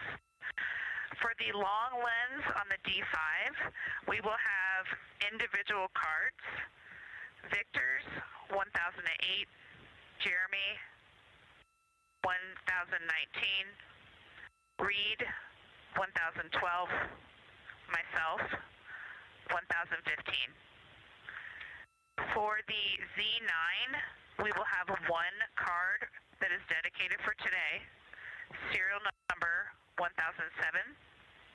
For the cabin camera D5, we will have one dedicated card for today, serial number 1022.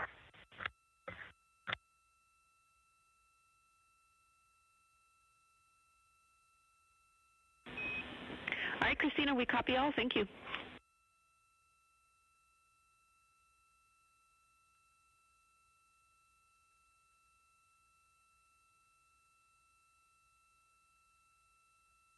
We just realized that we have Earth out window 1 and Moon out window 2, and Earth out window 4 and Moon out window 3, and it gives you the best idea of scale we have had yet. The Moon is about 3 to 4 times the size of the Earth, and it is almost full, and the Earth is just a small crescent out there.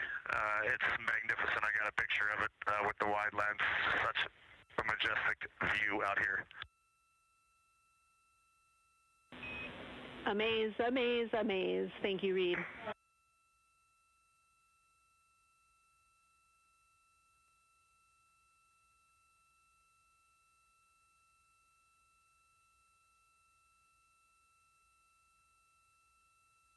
Those are some of the communications we're excited most about today. Commander Reed Wiseman calling down their view right now, obviously a little bit different than what we can see from this solar array camera.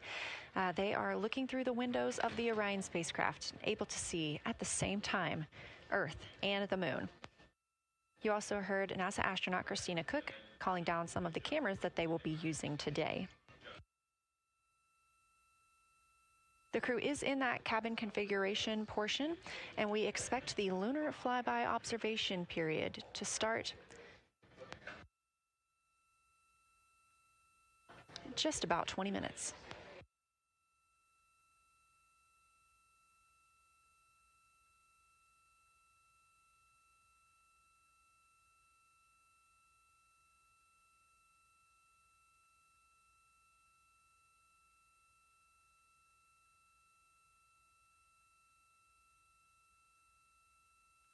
Checking in on Orion's distance and speed, they are currently traveling 1,071 miles per hour, 249,159 miles away from Earth, 11,293 miles away from the Moon, and continuing to grow closer.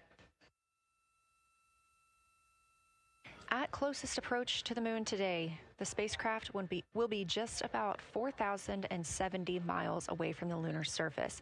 This will be during our loss of signal with the crew as they travel behind the Moon, and we will await their return to get the official number for you for how close they come to our lunar neighbor.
Inside the cabin today, the lunar targeting package is the primary tool guiding the crew observations and consists of two key components.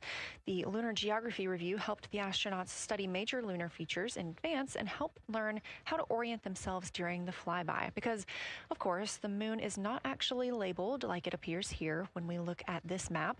The lunar targeting plan provides a detailed timeline of observation targets, background science context, and specific instructions for the pictures the crew should take, as well as the verbal descriptions that will be helpful to the science team reviewing them later. This is a screenshot from their lunar targeting package and a screenshot specifically of that lunar. For attitude. Go ahead.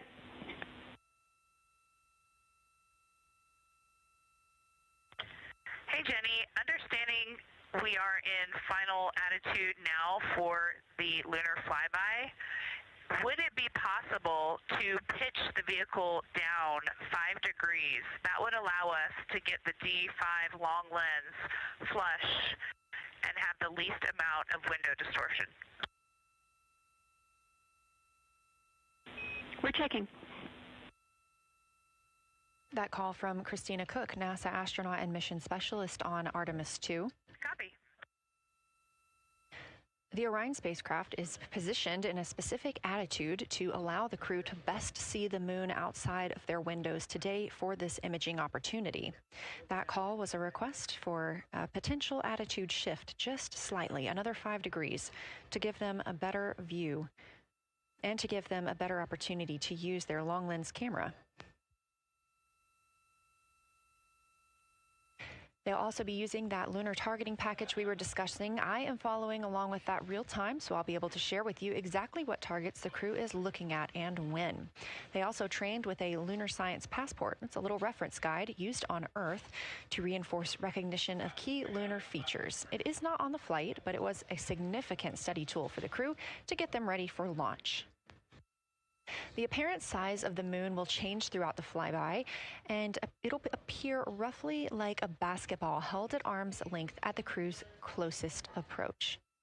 That reinforces the need for careful planning and practiced observation techniques.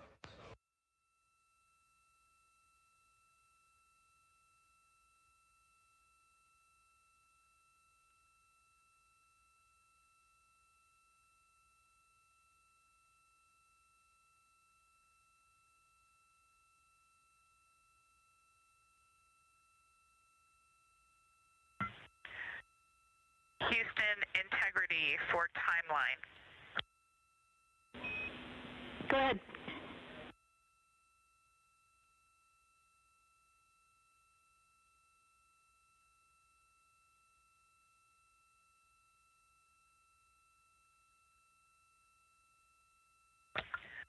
Hey, Jenny, just to make absolutely sure that we start observations when expected, we are showing in Optimus that observation time starts in about 15 minutes, and in LTP that our first target, discussion 1, starts in about 29 minutes. Can you confirm you'd like us to start discussion 1 in 29 minutes at 1900 GMT?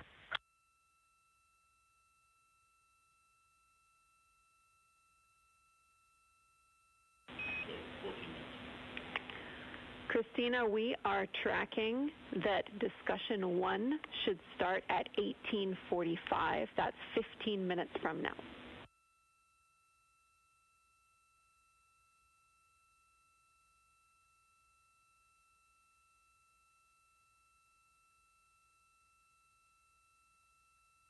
Okay, copy all. It may be a granularity issue with LTP, but understand that we start that observation in 15 minutes, and I bet when we get there, the green line in LTP will match the start of the white band for discussion 1. I think it's just a matter of the labeling and the granularity. Thanks for confirming. Copy, and we'll look into that a little bit more on our side as well.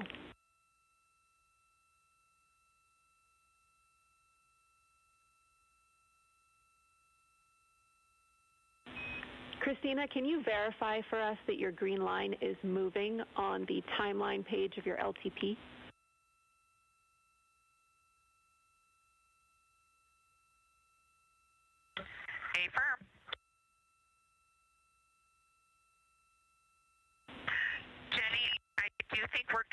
looking closer, I see the labels are just not aligned with start or end times of the white visible bands.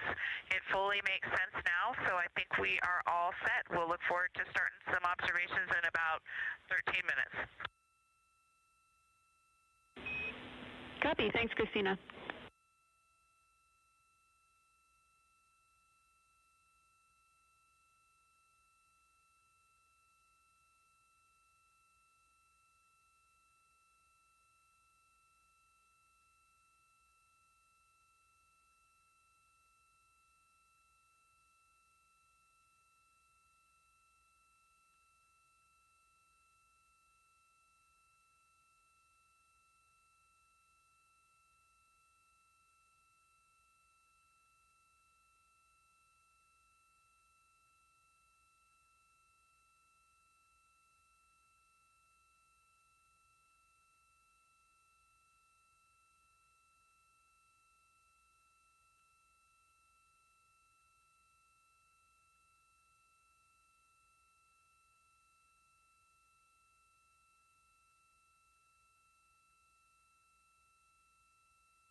As you heard discussed, we are expecting the crew's observation time period to start in about 10 minutes. First, they'll be conducting a warm-up, warming up to their science observations of the moon.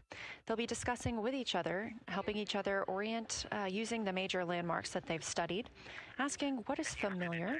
If we roll left, port 5 degrees, that would get the moon closer to the left side of window 2.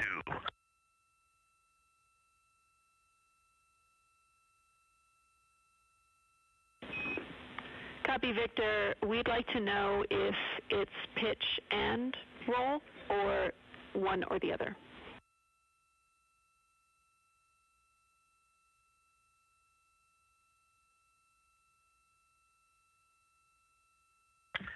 Jenny, we actually thought you already put the pitch in. Had the pitch been put in already? No, we need a little while longer to talk about it.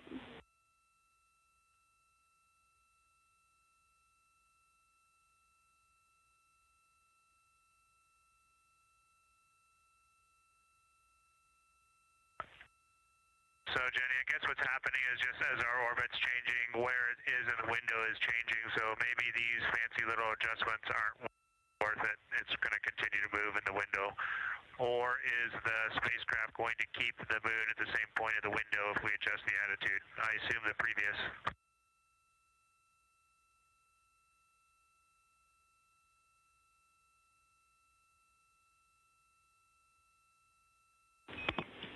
Right now, we are pointing the center of the window to the center of the moon with 2 degrees of deadband.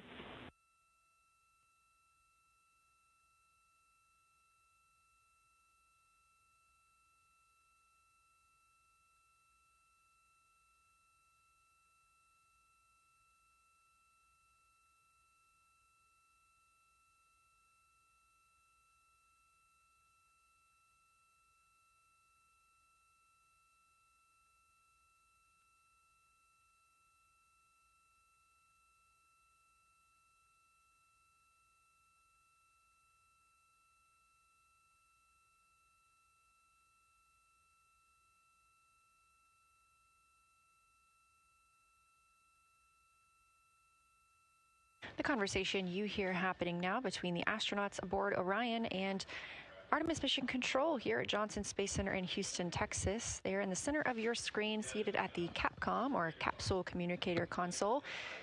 That's Jenny Gibbons, Canadian Space Agency astronaut and Artemis II backup. She was also the lead Capcom for Expedition 63 aboard the International Space Station.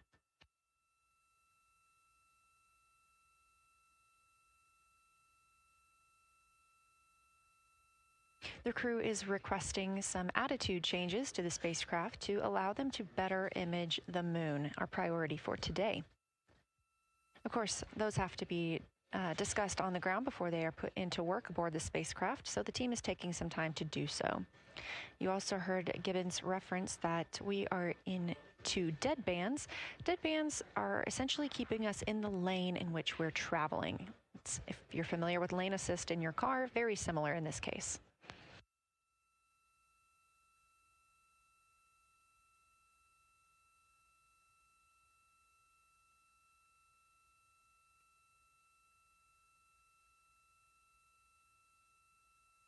We are now 10,870 miles away from the moon, traveling 1,066 miles per hour and 249,390 miles away from Earth.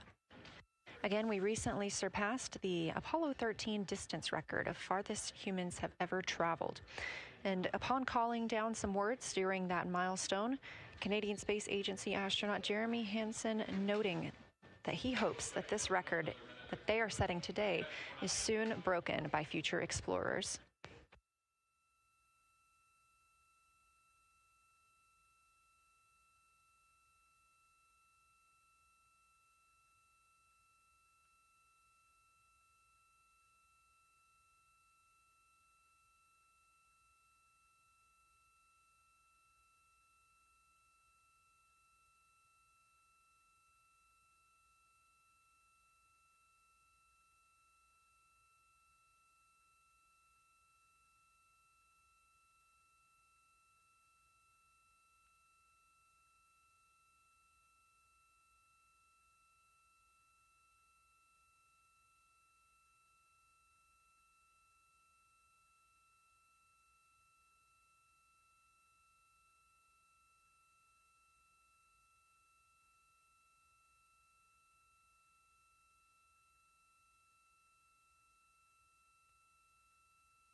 This is Artemis Mission Control. We are standing by for the beginning of Lunar Flyby.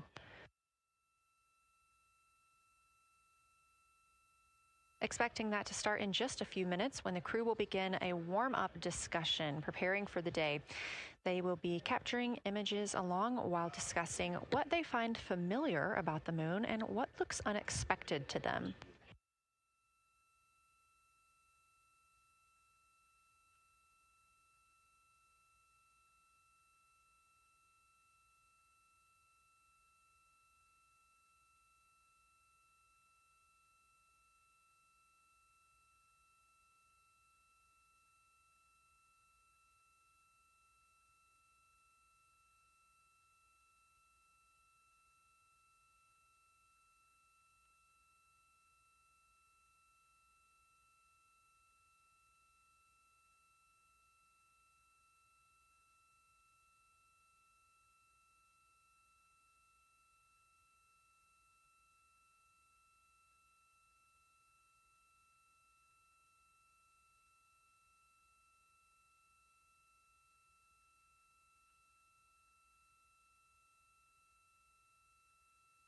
Again, just minutes away from the official start of Lunar Flyby, or when it is timelined for the crew. We are currently 10,726 miles away from the moon. This view on the left side of your screen coming from the camera on one of Orion's solar arrays.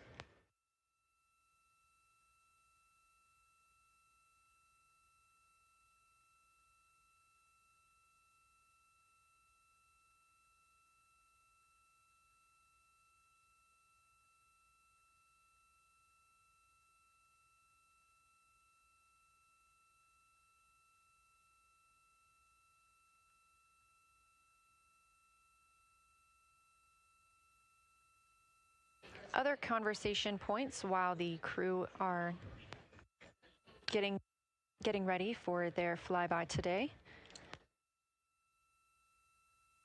They'll be looking to orient themselves using major landmarks and annotating their observations along with their discussion. They'll have 10 minutes for that warm-up discussion.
Houston integrity. We have two folks at the window deep in discussion talking about all of the awesome features that they're seeing. We just had a huge moment realizing that Hertzsprung is about the same size as our incredible Oriental. We're really excited about this target that's kind of new to us. We're orienting on things like how we talk about albedo, finding some of the prevalent things that we're used to from all of our training, and just overall taking in this view. We also are noticing that the moon is still getting noticeably bigger as we go, even when you're watching it continuously. It's great to see these two guys get warmed up. We love the report, Christina, thanks. And you nailed it on why we added Hertzsprung. As you'll see in the prompts, we're looking for comparisons to the comparatively much older Hertzsprung compared to the younger Oriental. Great words.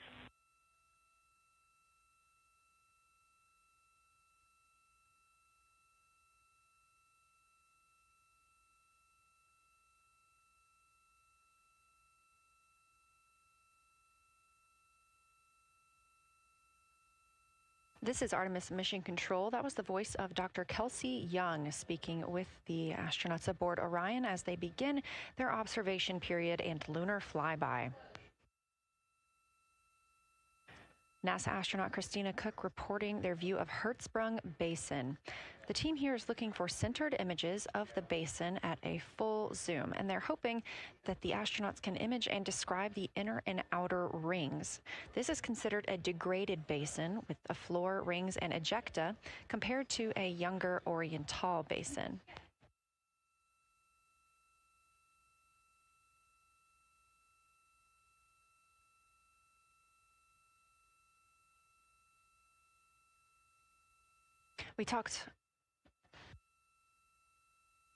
We spoke earlier with Julian Gross, the Artemis curation lead, about some of the terms we will hear the crew use today. One of those just called out, that's albedo, looking at surface brightness, or the amount of light a surface reflects.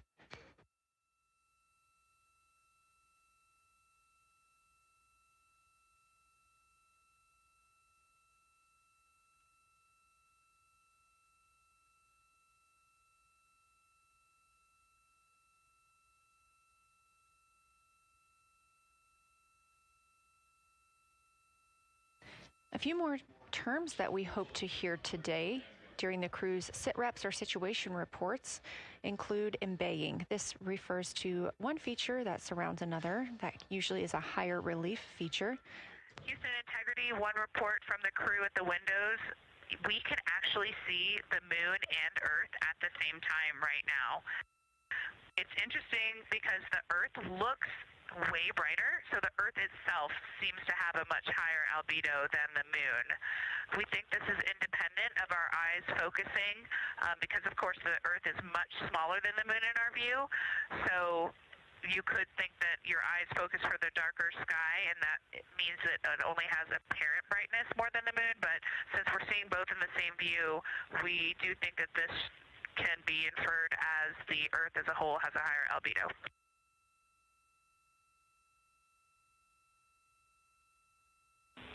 Great observation, Christina, and reminder that as you're starting to look for those subtle color and albedo variations on the moon, the relatively bright albedo Earth might make those a little bit difficult, but as your eyes continue to adjust, we expect you to start to see more nuance on the moon. Thanks.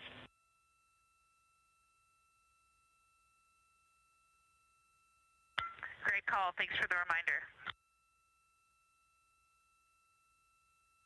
We're all going to be experts in lunar terminology by the end of the day. Another one we expect to hear is mare. These are dark regions paved or filled by volcanic deposits. You also can hear them called seas, oceans, lakes, or marshes, or other bodies of water.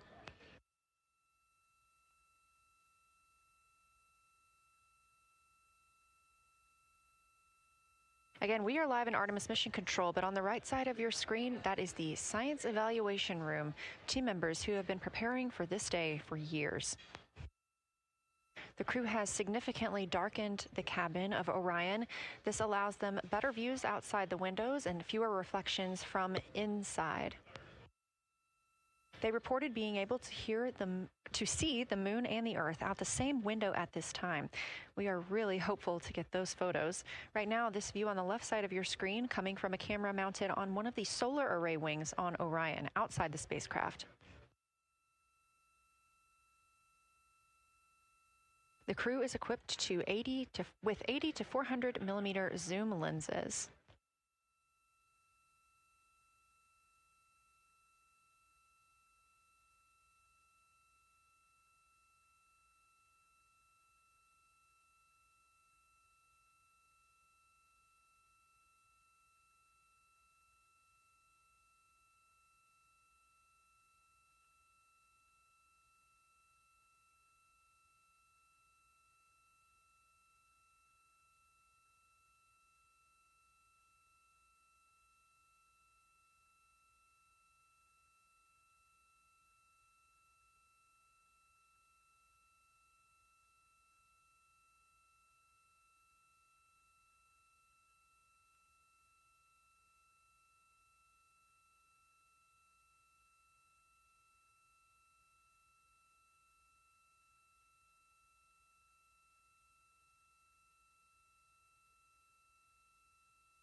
The team continues their warm-up discussion. I should say the crew members aboard Orion continue their warm-up discussion. However, they are about to be prompted to move on to discussion number 2, which is near side and far side.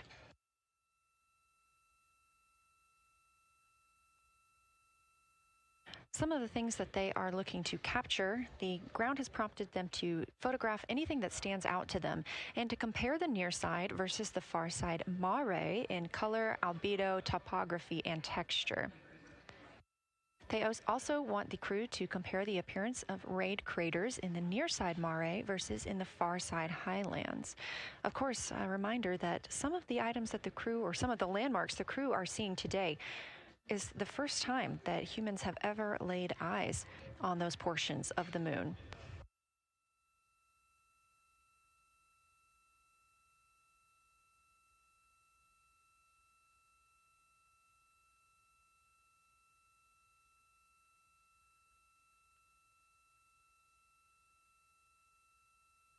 In the targeting package, there are a few reminders of the crew. For the crew, there are time-sensitive observation reminders and science sit-rep reminders. Integrity. We have a sit-rep. The targets that are being discussed right now, it's the far side, near side comparison, and hearing some great discussion of browns and greens in the Aristarchus Plateau and how those disappear as you go toward the North Pole, and then over to the far side, you lose the color. You've got Jeremy in window 2, Reed in window 1, having a great discussion. Christina's under window, I'm sorry, Reed is in window 3.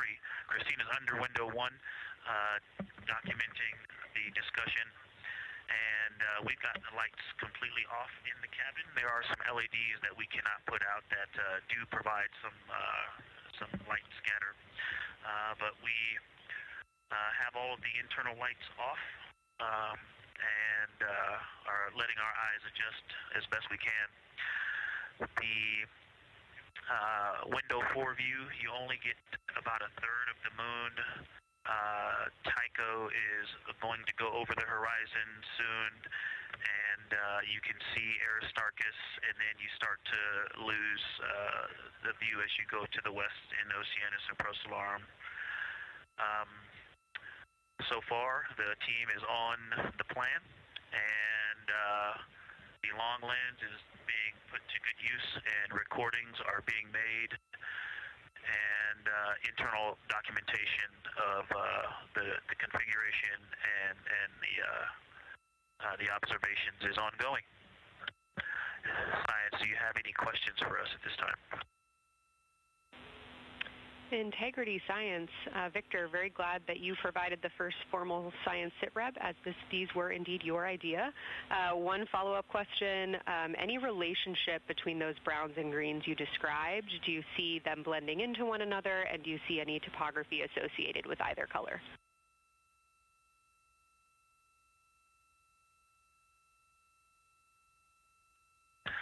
I don't want to bother the window team. I just heard that, overheard that, and so I'm sorry I don't have that detail yet. I will eavesdrop and see if I can pick that up. I will try to answer that at some point. I also heard a comparison of the albedo in Aristarchus, that crater, the very high albedo spot you can see on the near side. There is a feature called, I believe, Burgess Alpha, that is equally or maybe higher albedo.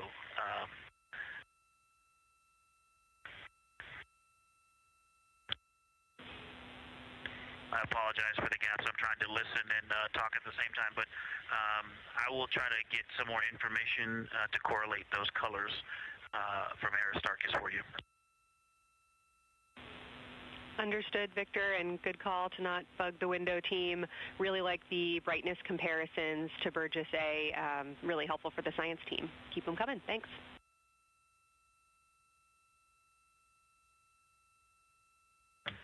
I also heard a discussion about the albedo of Grimaldi being a 10, and how many of us, when we were a little further away, saw that as the darkest albedo, and that the bigger mare off to the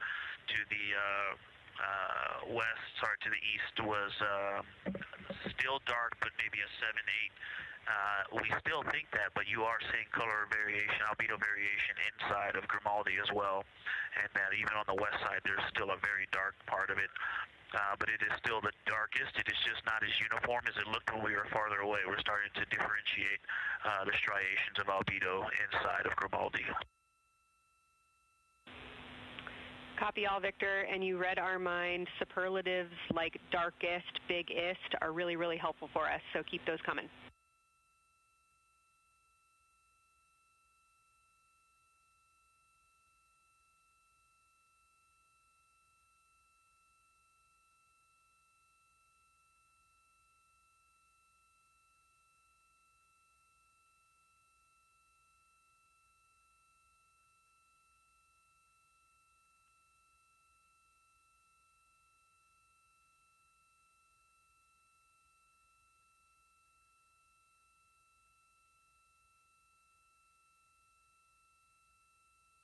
As we were just mentioning, the crew is slated to perform these science sit reps. They are prompted to do so by an icon in their lunar targeting plan.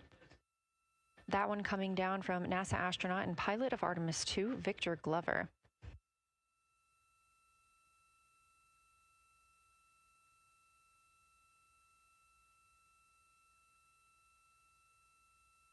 As we discussed, the Capcom is usually the only person in the room speaking with the crew, the capsule communicator. However, today, the science officer, Dr. Kelsey Young, she is the Artemis Science Flight Operations Lead, is speaking with the crew during the flyby to ask any questions that the team may have. To her right is Trevor Graff. He is one of 3 science officers. Those would be Kelsey Young, Trevor Graff, and Angela Garcia, who will also join us later for an interview.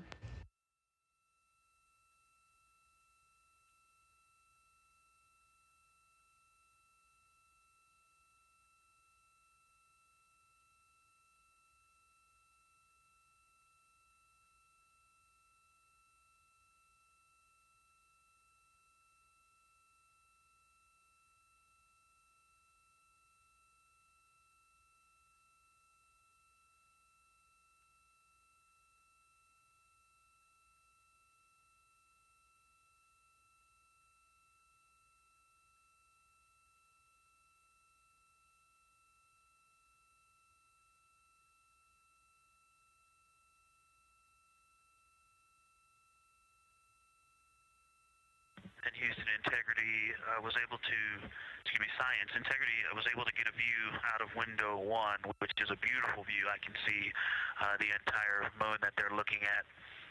We left the T-shirt up there, so I was kind of peeking through the opening in the makeshift shroud there. And once I was able to get 2 eyes on it, what jumped out at me was Vavilov. It's just peeking out of the Terminator. It's clear of the Terminator now, but it just really jumps out because it's still got the low light, the low sun angle. And so where the, Vavilov has that impact over the top of another crater, where the 2 craters intersect on the eastern edge. So on the side closest to Orion's Hall, where the 2 crater rings intersect, the shadow there is the highest peak in the interior of Vavilov, and so you can see that terrain is, there's some real variation in the terrain there, that there's a nice peak where those peaks intersect, where those rings intersect, and we'll get a picture of that. Love the description, Victor, especially the comparison and relationships you just described about topography. And if it's easier for your observations, do feel free to remove the T-shirt shroud from window 1.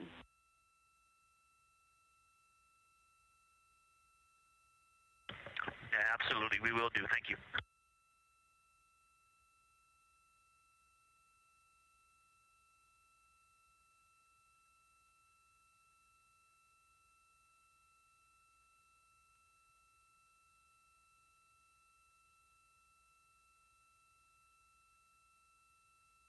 Those calls coming from NASA astronaut Victor Glover. As we discussed, the crew is working in pairs at the windows.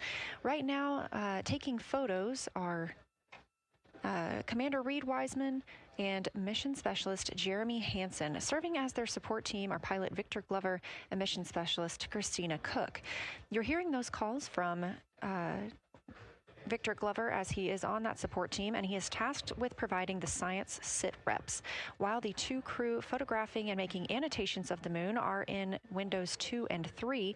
Windows 1 and 4 are available for the support crew to fly up to, obviously look at the moon themselves, and provide these science situational reports.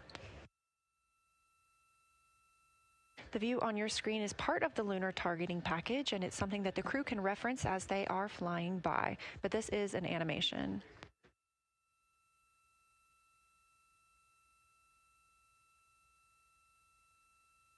You also heard Glover mention Orion. Orion is a major feature that the team is interested in today, and it's known as the Grand Canyon of the Moon.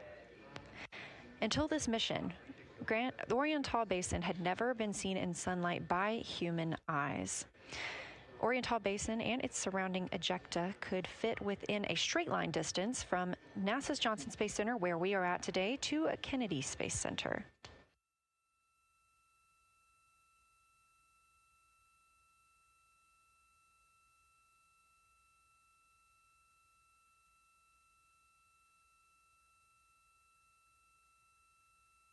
This a live view in Artemis Mission Control in Houston, Texas, where the teams are monitoring all systems, not just for today's flyby, but on the spacecraft themselves. Again, this is a test flight, our very first flight of humans on the Orion spacecraft.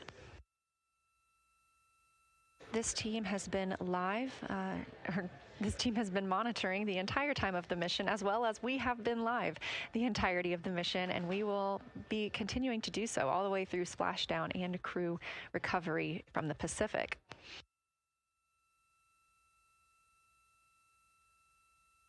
This is a visualization from ARROW, the Artemis Real-Time Orbit website that you can also access at any time by visiting nasa.gov/trackartemis, showing us that we are now under 10,000 miles from the moon, 9,948 to be specific, and continuing to count down.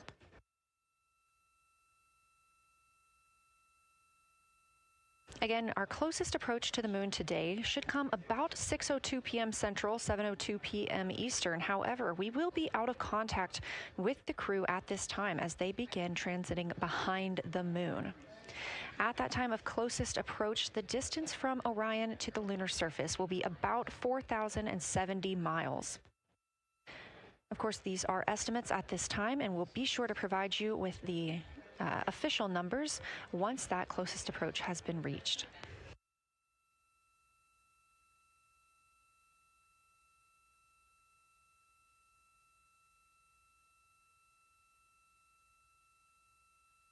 This shot live inside the Orion spacecraft, where our 4 crew members are continuing with their lunar flyby activities. They have just begun those activities really about 20 minutes ago, so we've got several hours of moon view opportunities. This is still a live view inside that capsule. However, you can see just how dark they have turned down the lights. Actually, they've turned them all the way off. There are a few LEDs that they cannot power off, but turning down these lights gives them better views outside of the spacecraft's windows while they photograph the moon.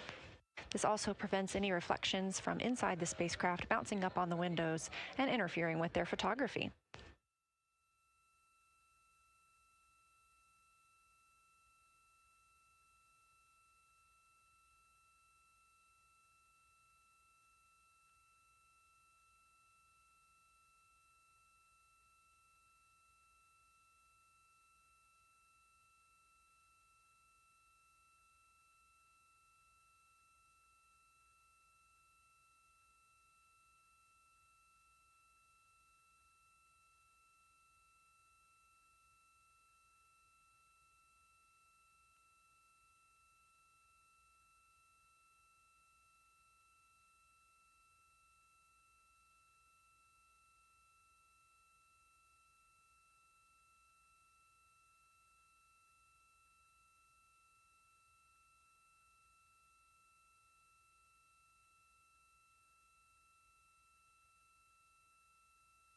As we were previously discussing, the crew members are serving on teams. The first team being Commander Reed Wiseman and Mission Specialist Jeremy Hansen at the windows photographing what they see. We heard reports earlier that they could see both the moon and the Earth in the same view, and we are looking forward to seeing the moon and the Earth in the same view as well.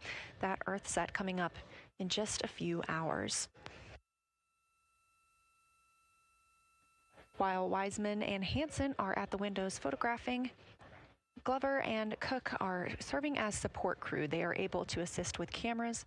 They are also providing those situation reports, letting us know how the team is working inside the spacecraft, what they're seeing, and how they're feeling about it. Those first blocks of teams will last about an hour, and the crew members are approaching the halfway point into their first observation block. A reminder, we have 5 of those blocks today.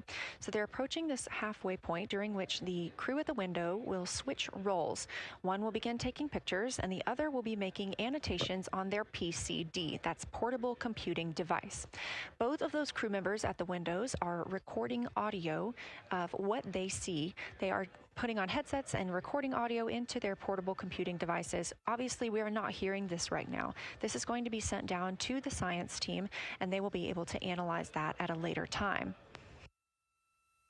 What we are hearing, though, and will continue to hear, are those science sit reps a few times every block. Once this block is complete, about 40 minutes from now, we will have the teams switch. That means pilot Victor Glover and... Science integrity, looking at a window 1. I think I may have misreported earlier saying that it was Tycho going over the horizon. That was Copernicus I was referring to. Apologies. It was Copernicus is what is farthest bounding to the east, and that is now like on the horizon or just past it. And the Korolev is now a few degrees from going over the horizon. And then, next it'll be Aristarchus Plateau. And so on the west, we are getting a much better view of the Terminator.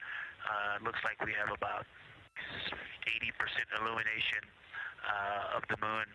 And Vavilov and 1 Vavilov diameter to the west is where the Terminator is right now. And so other features are starting to peek out there. The center of the illuminated part of the moon is, to the lower part is Oriental. And just around Oriental, a lot of light structure is starting to show up. A lot of high albedo, similar to the feature, I cannot remember, Burgess Alpha and Aristarchus type high albedo in the ring. So when you look at the interior ring and the external ring, it's almost as if the edges are starting to dry up and turn white. If it was something that was wet and got dry, the edges would be the part to dry first. You just kind of outline all the topography in the interior of that wall is like it was dusted with chalk or is starting to dry, or maybe dusted with snow. If this was the Earth, I would say there was snow dumped on some of the ridges on the interior of the rings of Oriental. Also, an interesting part of the discussion that I heard between Reed and Jeremy is that from Glushko to Grimaldi, there are 2 dark features there that look like commas, but in the wrong direction. But there's also a lot of interestingness, just a lot of geometry and squiggles and dots and lines that are starting to stand out as more small features come into view. And there also is a lot of variation in albedo.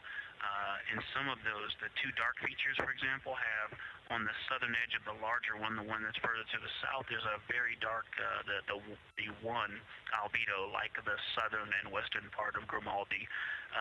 And the one to the north, closer to Glushko, is also that same dark albedo. And then around them, there are some very high albedo spots just to the north of the southern one, and just to the west of the smaller one to the north. Very high albedo, almost approaching the 10, a 9 or a 10, like Aristarchus. and lots of little bright spots are just starting to pop up in this view. To the north, as you look up at the North Pole, there is a very distinct crater with a lot of a very defined central peak that is also 3 in albedo, and all of that area past it, going to the horizon, gets lighter and lighter, and is very, very high albedo. And I will go look and find the name of that feature if I can look that up. And then to the south, really getting some interesting geography and topography in the South Pole Aitken Basin. And the view of the South Pole is quite amazing. We've got some Terminator there, as well as the limb view, and there is a very distinct crater right at the South Pole. And I'm going to go look up, I don't believe that is Aiken, but I'm going to go look up the name of that one because it's also giving a lot of good topography due to the shadows that I'm seeing. But that's, I was trying to bound the view that I'm seeing for it and got distracted by all of these interesting albedo variations that are popping up in the interior. But that's the view that we see just a Vavilov diameter to the west beyond is where the Terminator is. Just beyond, I think Copernicus is the easternmost feature that we can see. A very nice ringed, very nice structure crater to the north with a great high albedo central uplift to the north, and the south is dotted by a very characteristic crater with a lot of terrain, shadow features, and I will go try to find some landmarks to put names with those. Any questions for the observation team? Integrity Science, love the descriptions. You're definitely looking odd up there. Appreciate seeing the training being implemented. Especially interested in your descriptions of the dark patches. You compared the comma-looking features to the albedo you see in Grimaldi and noticed that you're starting to see those color differences popping out. Any observations you want to make, especially when you get on, the PCD in a little bit, would really help us tease out the differences in those dark Mare deposits. Great description, Victor. Keep them coming.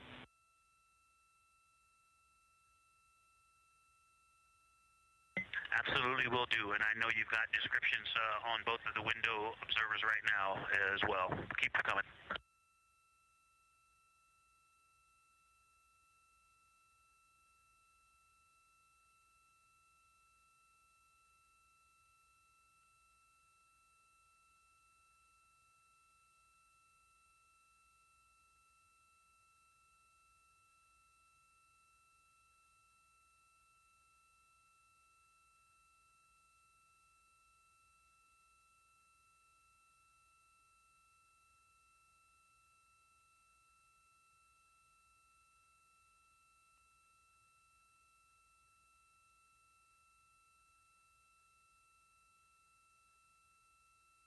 Great evidence of how well trained this crew is by the science team. NASA astronaut and pilot of the Artemis II mission, Victor Glover, calling down a situation report, noting several different features on the moon and such descriptions, even saying that it looks like snow on some of the peaks. Obviously, we do not expect that to be snow, but referencing that as some of the lighting on how it looks to the Artemis II crew from their current position.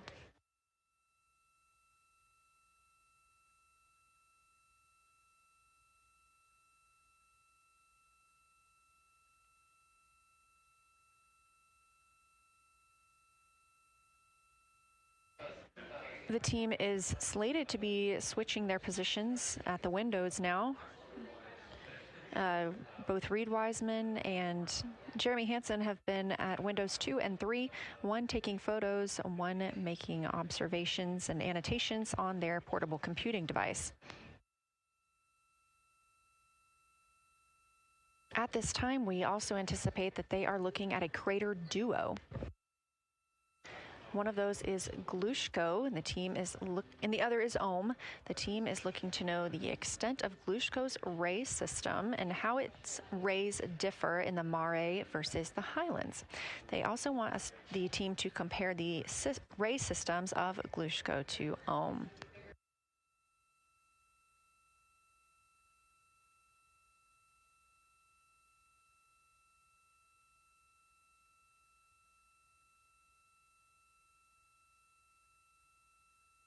Ohm is considered a young crater. And if you've ever seen a photo of the Richat structure, it's also known as the Eye of the Sahara. It's 40 kilometers in diameter, and that could fit within Ohm's interior.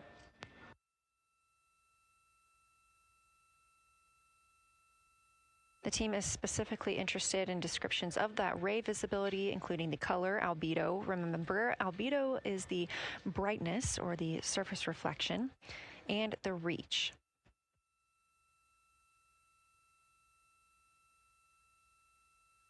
Again, I am using the same lunar targeting package that the crew is referencing on board right now. This helps keep them on time as well as prompt them for when they need to make a call down to the science team and report what they're saying. It also gives them reminders of when they need to swap positions at the windows.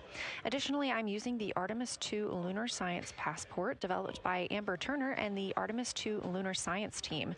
Now, this passport did not fly with the crew, but they used it extensively as a study guide here on Earth. So a lot of the descriptions and comparisons you hear today are developed directly by the science team.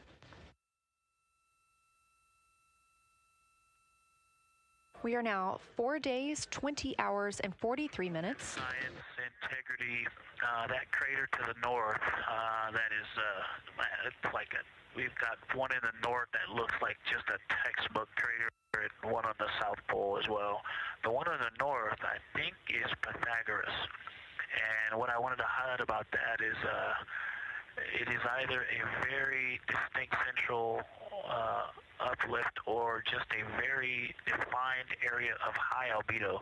If a majority of the crater, especially the floor of the crater, is, say, an albedo of 5, this center, and gosh, only a tenth of the diameter of Pythagoras is an albedo of 2, maybe 3, but it is very bright and it stands out. And then between that crater and the actual, what is the horizon from here, there seems to be another crater right on the horizon, and right on the edge of that is another patch of that albedo. It seems to be between the two craters. It's hard to tell from this grazing angle, but there is another spot just further north beyond Pythagoras. Between the two, I can draw a picture of this one and show you where that very high albedo, again, another 2 albedo surrounded by 5 and most of the area bounding it.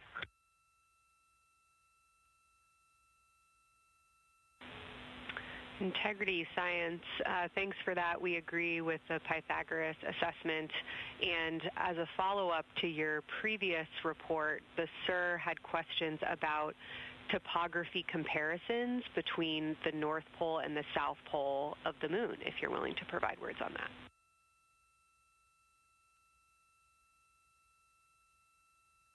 Topography comparisons, absolutely. And if you have any idea what...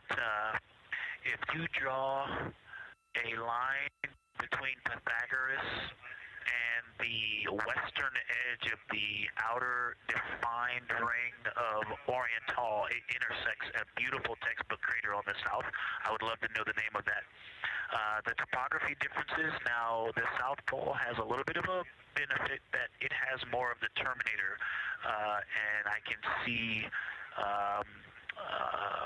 a little more shadowing there, but there's a nice crater right at the South Pole, so that's the main thing defining the topography there.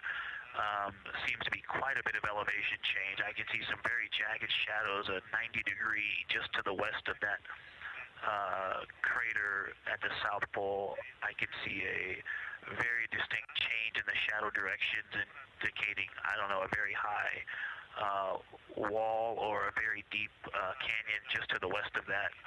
And in the north, it seems to be that from sort of the edge of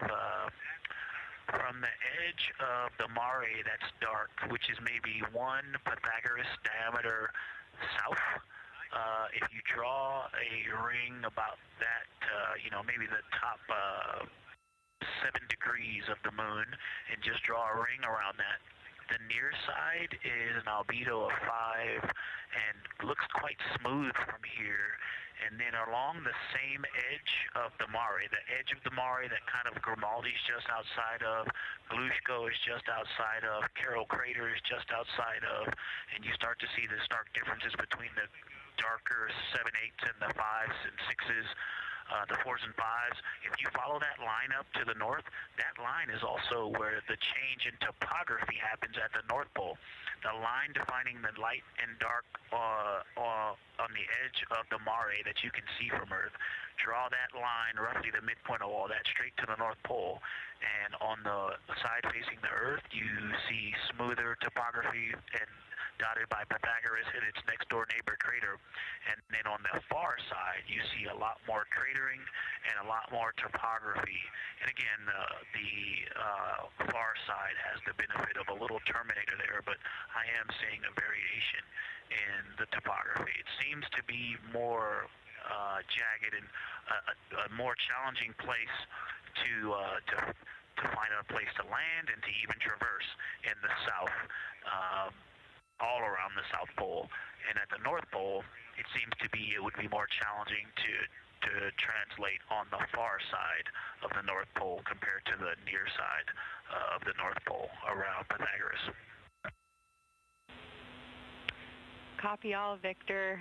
You really help paint a contextual picture of what you're looking at. We really appreciate the way that you're guiding us into the areas you're seeing by drawing comparisons between recognizable features. Thanks for that.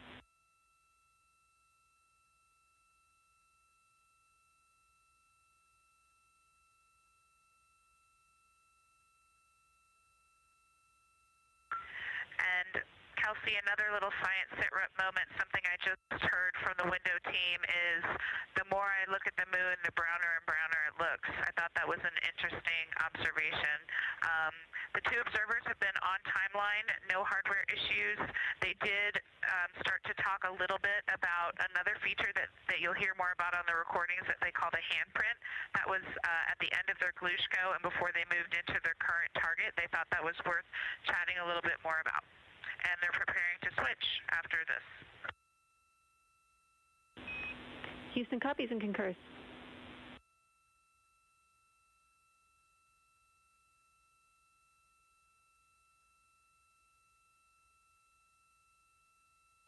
Hey, Houston and Science Integrity, another just observation from the human. My eyes have shifted a little bit since I've been up here. I've been wearing my reading glasses to look at the PCD. Well, this is a very taxing event on the eyes, looking out the window and seeing the very bright moon, then coming back inside to the dark cabin and trying to work cameras and microphones and logistics and lunch and those kinds of things, and then looking at the PCD, which is dimly lit. It's just been an exercise. It is a difficult thing to manage it. I'm up and down on the glasses and then having to wait as my eyes adjust when I come back in. As soon as I look back into the cabin from looking out the window, I can feel my eyes adjusting, and I just have to work through it as they adjust. Appreciate that report, Victor, and know that we are prepared to read you up targets from the ground if that would give you the ability to keep your eyes focused on the moon and not having to swap between that and the PCD. Just let us know.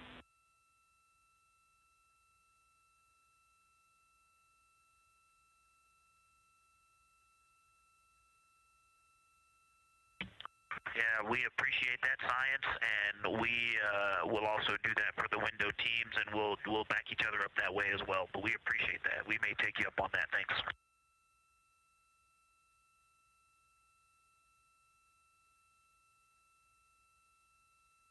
Continued detailed descriptions from the Artemis II crew aboard Orion.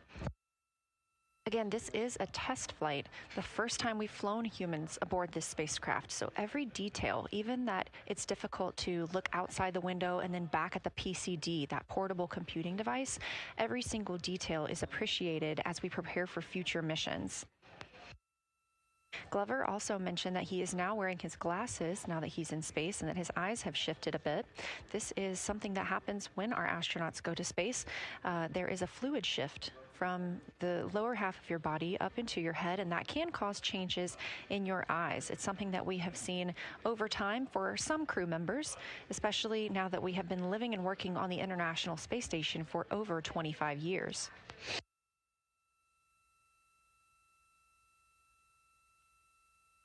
Again, it's clear that these Artemis II astronauts have undergone extensive lunar science training, including classroom instruction, fieldwork, and high-fidelity simulations. Training expeditions even took place in analog environments like the Icelandic highlands and the Kemasassen impact crater in Labrador, where crews practiced identifying and describing geologic features under varying conditions.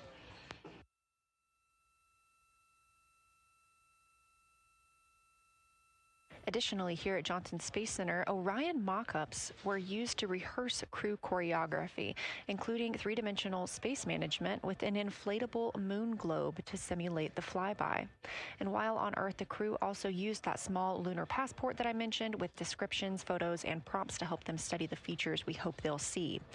Now, this is a view from their lunar targeting package at this time, helping them determine what they're seeing on the moon, as well as on the left, keep up with what their next target will be. As you can see, we have got a long list and an exciting day ahead of us.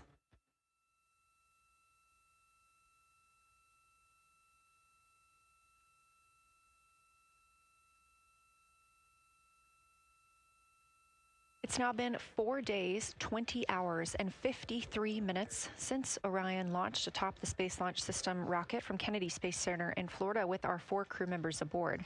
NASA astronauts Reed Wiseman, Victor Glover, and Christina Cook, and Canadian Space Agency astronaut Jeremy Hansen.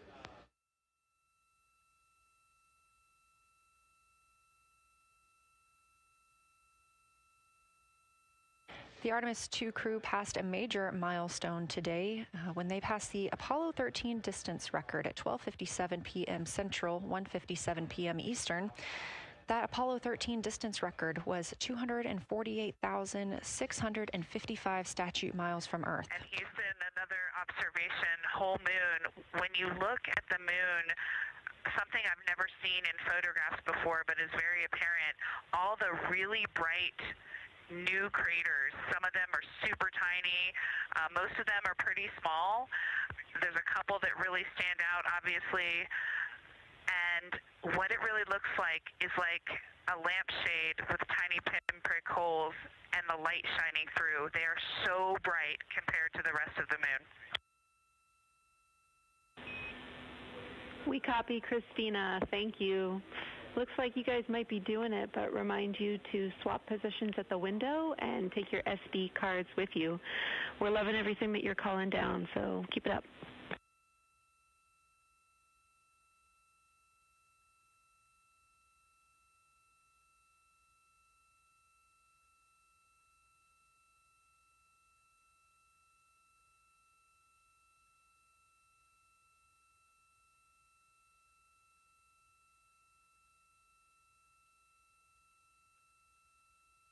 Again, Orion previously surpassed that the Apollo 13 greatest distance from Earth by humans. That was 248,655 statute miles from Earth, and Orion now 250,294 miles away from our home planet. The spacecraft is 9,033 miles away from the moon and growing ever closer. At its closest approach, it'll be about 4,070 miles away, and we will make sure we confirm what that distance ends up being. This is an approximation and an estimate ahead of that moment. We're anticipating them to make that closest approach at 6:02 p.m. Central, 7:02 Eastern, when they are in a loss of signal, transiting behind the moon. They will be the first humans in over 50 years to fly behind the moon and lose contact with Earth. We will regain that contact about 40 minutes later as they reconnect to the Deep Space Network, emerging from behind the moon, and we will look forward to seeing an Earthrise.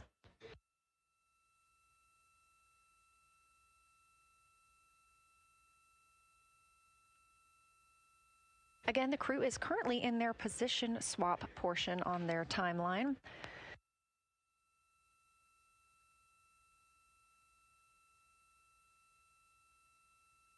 This allows crew members the opportunity and the experience of all roles necessary during today's flyby. Right now, those two crew members at the window have swap positions.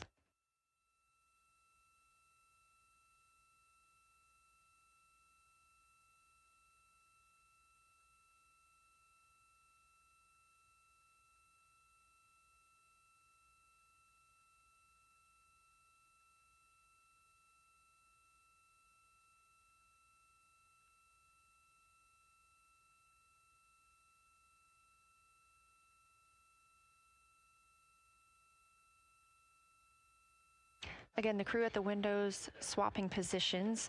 Right now, that crew is Commander Reed Wiseman and Mission Specialist Jeremy Hansen, while Victor Glover and Christina Cook serve as their support flyby crew members.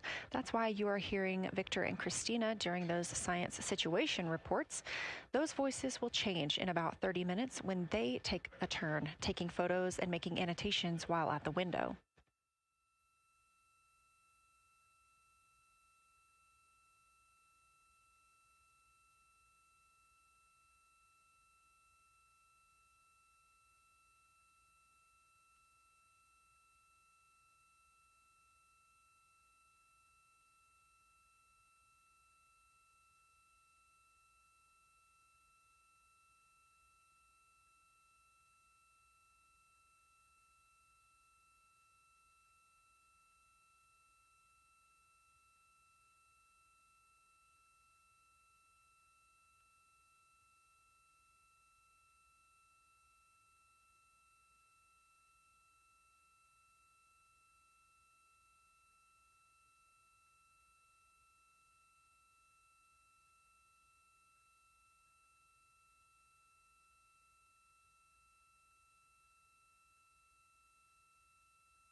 Houston, integrity.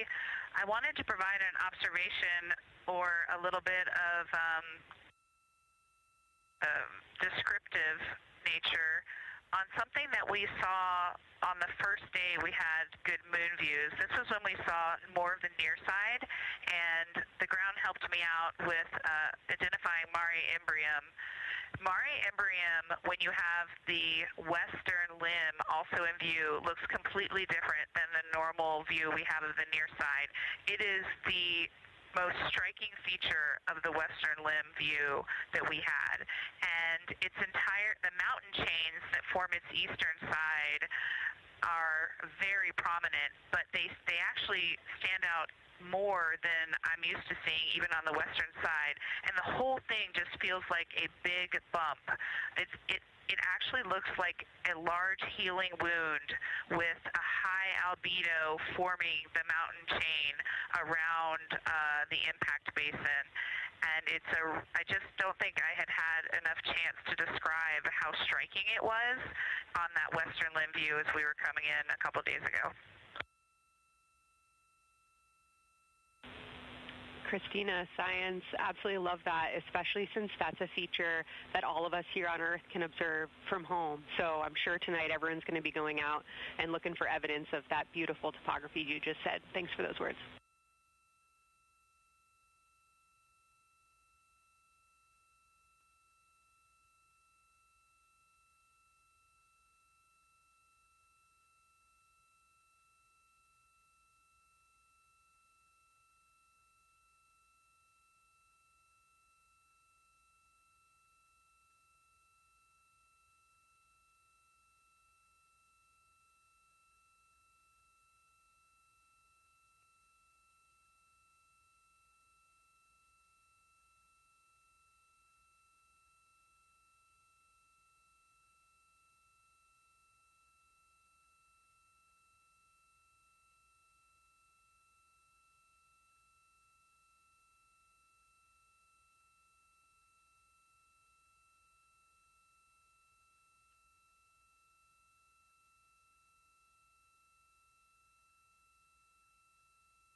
The view on your screen coming from Orion, a camera mounted on the spacecraft's solar array wing. Toward the right of your screen, the near side is the hemisphere we see from Earth. That is identifiable by those dark splotches, which are ancient lava flows. Science integrity. A question and a comment. Question is it possible that we're seeing a Schrodinger basin from this vantage point in the Terminator at the South Pole? And the comment is the rays coming out of are less distinct. We are not seeing the bright rays coming out of it, but the sort of 9 o'clock wedge that is formed by the change in albedo from the interior portion that is to the northeast to the surrounding lighter mare that's 270 degrees to the west. That 90 is very distinct and interior. You got some great descriptions from the two at the window about the colors in there, but in that darker part, in that wedge, you've got some really interesting color, even though the rays, the distinct difference in the albedo almost look like rays, but it's not the rays coming out. It's the just change in that albedo. Integrity Science, that is very intriguing, those color rays coming out of rather than sort of albedo. And as answer to your question, we do not think you can see Schrodinger. It's in darkness as of now. But thanks for that description, and it sounds like the pair at the window's got great descriptions that we're definitely going to dive into tonight.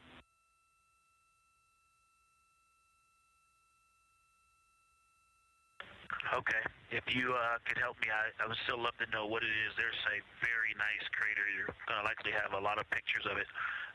What would be right in the Terminator at the South Pole or close to the South Pole where it's intersecting the Terminator right now? Yeah, Victor, we're assuming you're talking about, kind of if you're looking at the Terminator, it's basically like 70% down from the North Pole. Is that where you're looking?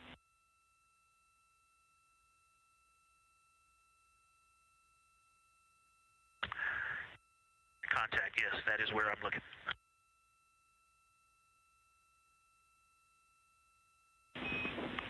Integrity Houston, that is an enabled caution for wastewater dump required. We have hit our limit. As expected, no crew action.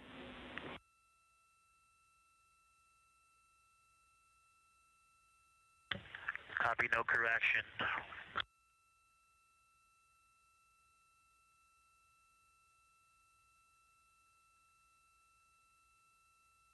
You are. And Integrity Science, we're trying to figure out what you're looking at there. Is it like right on the Terminator, or is it in the eliminated portion next to the Terminator?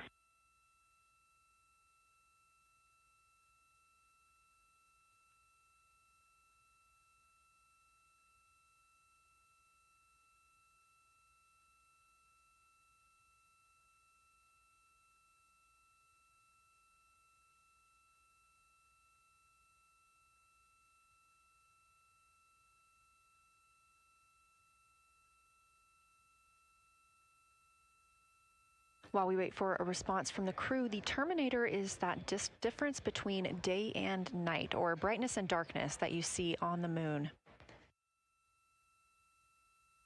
We see this from the International Space Station as well, looking down at Earth. And Science from Integrity, excuse my space orientation adaptation. If you draw a line between Glushko through the center of Oriental, and then another line from Glushko through the southern tangent of Oriental, that line would almost perfectly intersect tangentially the crater that I'm talking about, and it is on the Terminator. So yeah, I think I'm not looking at the South Pole. I was a little twisted. That line description was really helpful. I have eyes on the SIR right now, and they are actively discussing lunar geography. We will be back with you shortly.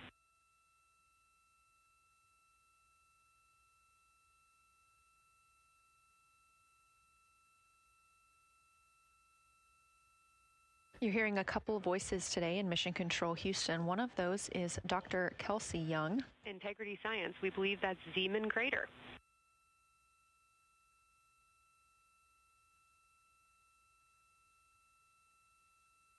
Oh, I floated away from the speaker. Say it again, please. We believe that that is Zeeman Crater.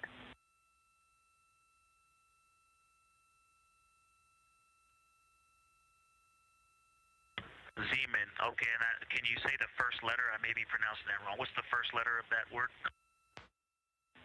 Zulu. It's Z-E-E-M-A-N.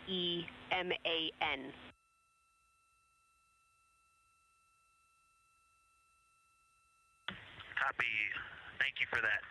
Yes, we've got a great view of that. And when I went back to the window just now, the view has completely changed. Our trajectory is taking us to a new view, and I'm looking more into Vavilov. I've got a nice, great view into Vavilov. I'm actually away from the window right now, so I'm going to go try to give you some bounding words on the view that we're seeing. But I've got to get back to a window in a minute. Understood, Victor. You're defining new views of the moon in more ways than one.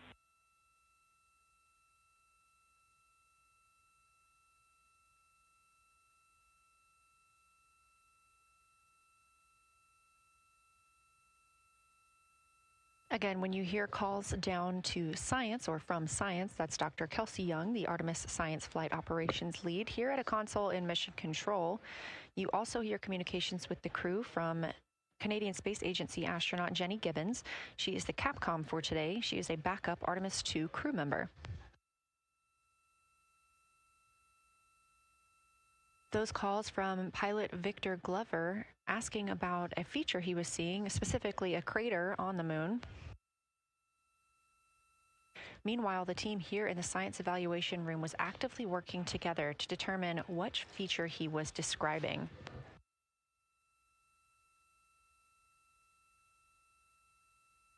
The teams at the window have continued to move through their targets, including Ohm, Aristarchus Plateau, Reiner Gamma, and we are preparing for the cabin and window teams to swap. That's when we'll hear more from Reed Wiseman and Jeremy Hansen when they take on these support roles, while Christina Cook and Victor Glover are at the windows photographing and annotating.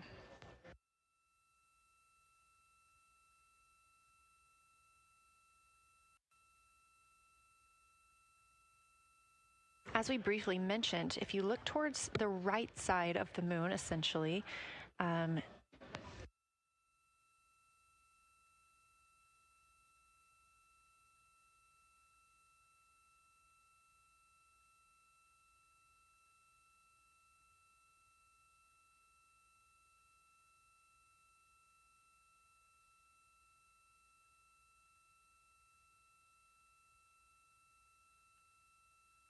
this live view coming from a camera outside the Orion spacecraft, and if you look on the right side of the moon where you see those dark patches. Wow, yeah, I wish I had some more time to just sit here and describe what I'm seeing, but the Terminator right now is just fantastic. It is the most rugged that I've seen it.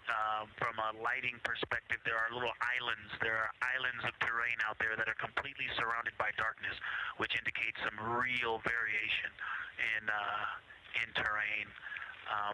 Up to the north, there is a very nice double crater. It looks like a snowman sitting there, in the 5-10 degrees below the pole in the Terminator. And then on the southern edge, there's almost like a hole. It looks like a hole, and it's the diameter of Vavilov size, just blackness, and then a wall of bright, and then it goes back to the black beyond the Terminator. So there's it looks like there's just a gigantic hole right there, 1 Vavilov diameter east of the Terminator. And as you go south, the Terminator is not a nice smooth arc. It's just jagged. There's almost a 110-degree turn in the shadow as opposed to the nice smooth arc, again indicating some really interesting variations. And I'm sure we'll get some photos of that. And then one of the craters further to the south of Vavilov, maybe halfway down to the South Pole, is not only looks like just a deep hole, and then there's like 2 island rays pointing off to the west and north that indicate very high ridges and very deep canyons. canyons coming up out of that crater. So again, just some really interesting visual illusions going on with the shadows there. Like I said, there look to be islands out beyond the terminator because some of the things, gosh, maybe even a Vavilov diameter into the terminator are catching sunlight on the peaks up to the north and to the south. It's very, very interesting to see. Integrity Science, oh my gosh, that was an amazing picture you just painted. I glanced over at the SIR video and I literally saw fist pumps in the air. Those types of observations are things that humans are uniquely able to contribute, and you just really brought us along with you, so thanks for that.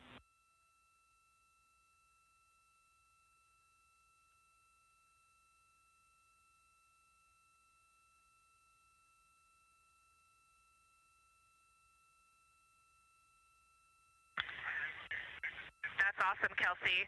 Did you get a sit rep updating you on a slight change in logistics for PCD use? Christina, this is Houston. We did not, but we will take it now.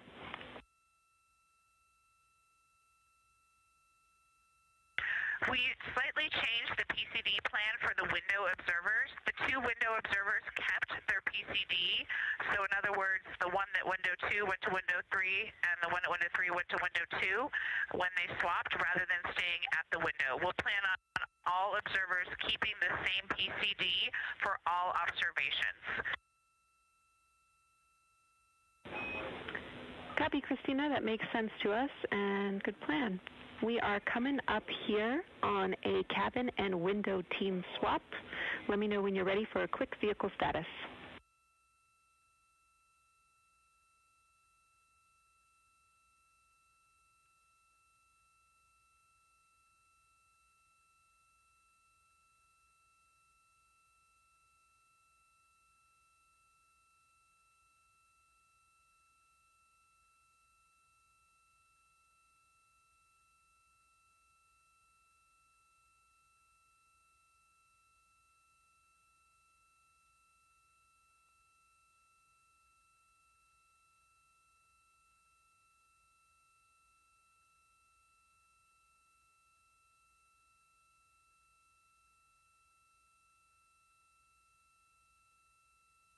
As you heard, Science. Houston, go for the vehicle system update. Howdy, Reed. We don't have much for you. We just wanted to let you know that toilet right now is no-go for use as we stick with the predetermined limit for now. All crew members, please use CCUs. Otherwise, Orion is looking very good. And you have 15 minutes in this handover time where we expect Victor and Christina to switch to the windows and you and Jeremy to be in the cabin assisting. Let us know if you have any questions.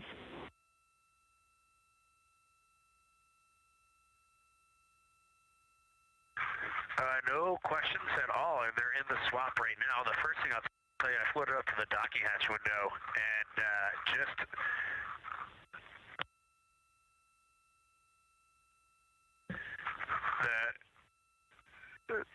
what I'm going to call the Mari around Orion just looks so different out the docking hatch right now. It's quite a bit darker. It's the same darkness, if not a little darker than Grimaldi, but it's cool after just being at the 400 mil for the last half hour, looking up close. I got pictures of everything Ike was just describing on the Terminator. It really is a fascinating Terminator, and then Orion just looks so dynamic right now. It's very three-dimensional out the docking hatch compared to what I was just looking at through the 400 mil.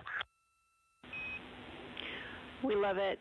We are getting a sneak preview from one of our SAW cameras at what you're looking at, and we see some of what you're describing. We cannot wait to see your photos. Thanks.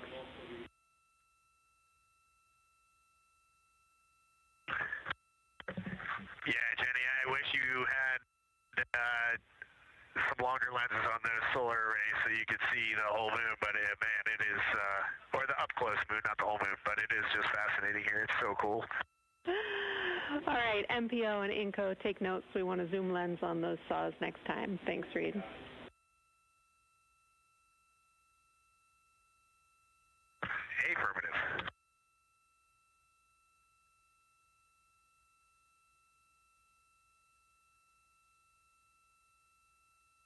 As the crew gets ready to switch positions from the window crew going back to the support crew and the support crew flying up to the windows. This view inside the room, Capcom Jenny Gibbons speaking with the crew, Canadian Space Agency astronaut. The crew has continued to provide excellent descriptions of what they are seeing on the lunar surface.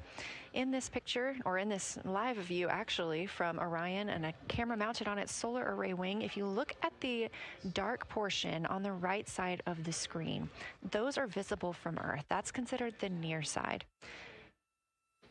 Those are ancient lava flows from a time early in the moon's history when it was volcanically active. And if you look towards the left, there's that dark, large crater that appears to the left of those lava flows. That's Orion's Hall Basin. It's about 600 miles wide, and it straddles the moon's near and far side. And this mission is the first time that humans have ever been able to see this with their eyes in the daylight. Again, you hear conversation about that terminator. You have a great view of that as well. That's the difference between light and darkness on the moon. Victor Glover explaining that as a very jagged looking terminator due to the peaks that they're seeing and the craters that they're seeing as they prepare to cross over the far side.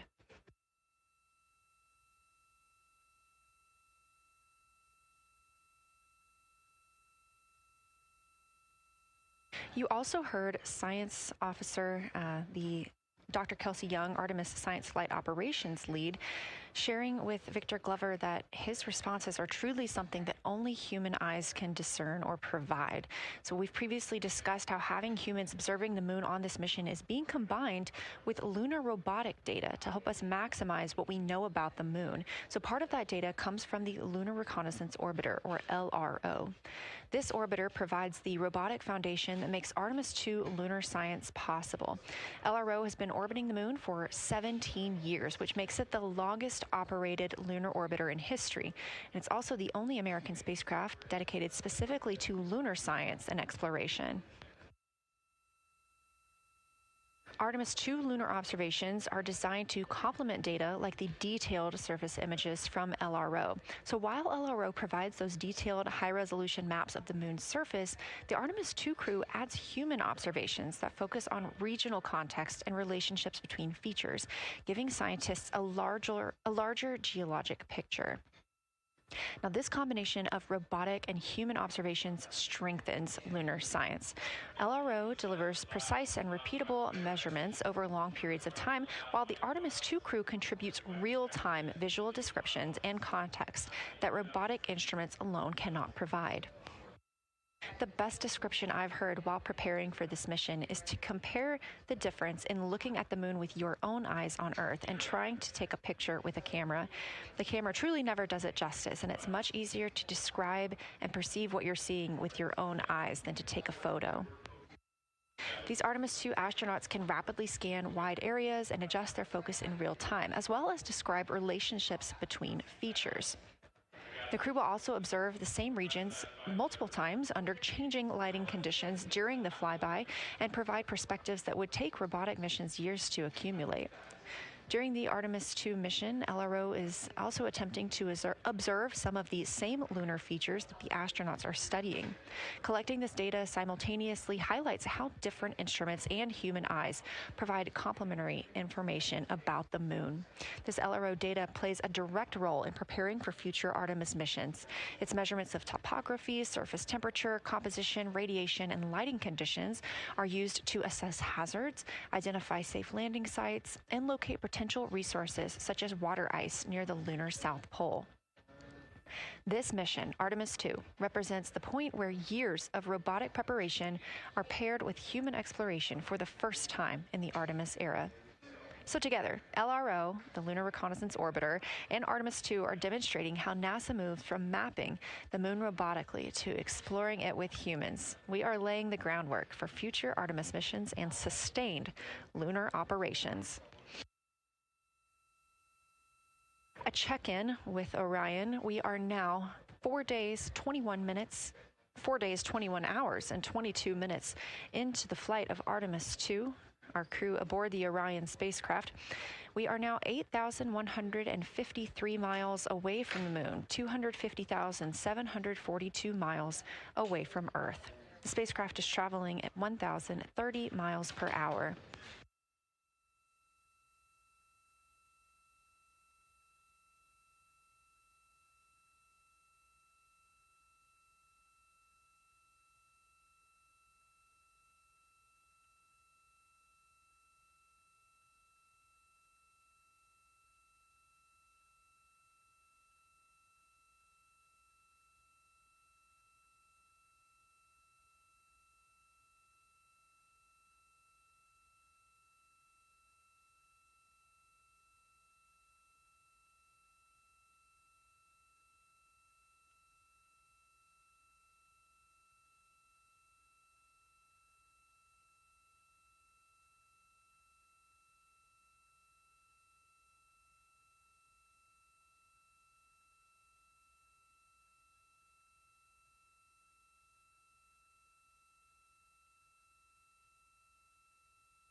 Hey, Houston, the professional science update giver is now in seat 2. That is where Victor is, and Christina is nestling into seat 1 with the long lens, and we're just getting ourselves oriented here.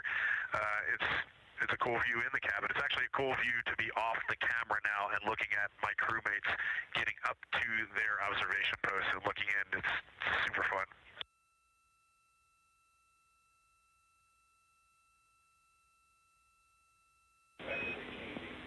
Copy all, Reed. We like it.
As we heard confirmation from NASA astronaut and commander of Artemis II, Reed Wiseman, they are now switching positions of the support teams and the observation teams. So initially, Reed Wiseman and Jeremy Hansen were at windows 2 and 3 in the Orion spacecraft, taking photos and making annotations in their PCDs, portable computing devices. They were also giving audible descriptions into their PCDs, wearing headsets with microphones and providing recordings that the science team will be able to listen to later. We were hearing from NASA astronauts Christina Cook and Victor Glover as they made observations as part of the support team. Now, as these teams are swapping, we anticipate hearing more from Reed and Jeremy as they'll be on the support team, while Victor and Christina will be at the windows taking photos and making annotations.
the science team if they can mark this time. I just covered up window 4 to block out the ambient light from a very bright planet Earth. And it'll be interesting to see if in the data Victor and Christina see any differences from me and Jeremy with that window blocked. It's a lot darker in the cabin now.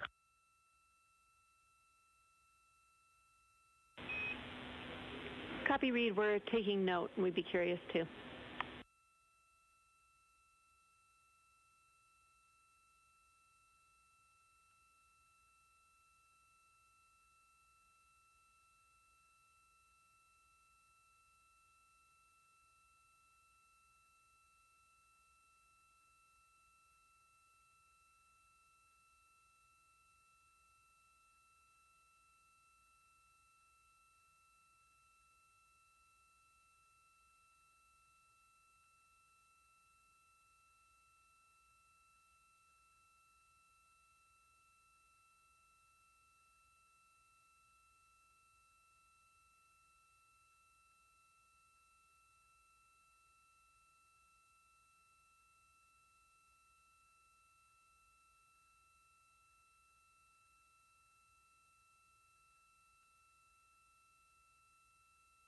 We are live in the Artemis mission control room during the lunar flyby of the Artemis II crew, the first humans to fly by the moon in over 50 years. Orion launched 4 days, 21 hours, and 30 minutes ago atop the SLS rocket, Space Launch System rocket from Kennedy Space Center in Florida.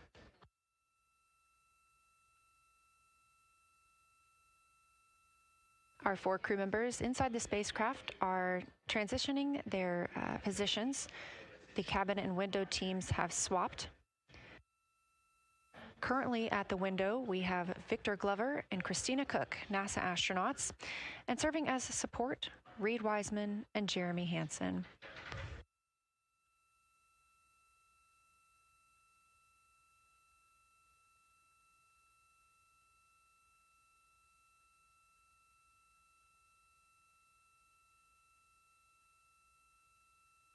For our crews at the window, they are using handheld Nikons with an 80 to 400 millimeter zoom lens. There are also GoPros on each of the solar arrays on Orion, and that's where this view is coming from right now. We have an interior camera of the crew as well, but they have dimmed the cabin lights. They've actually turned off the cabin lights to allow them to better see outside of the spacecraft. This also helps prevent any reflections from lights inside the spacecraft reflecting onto the windows while they are photographing the moon.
We talked a little bit about the views and the cameras being used on the Orion spacecraft.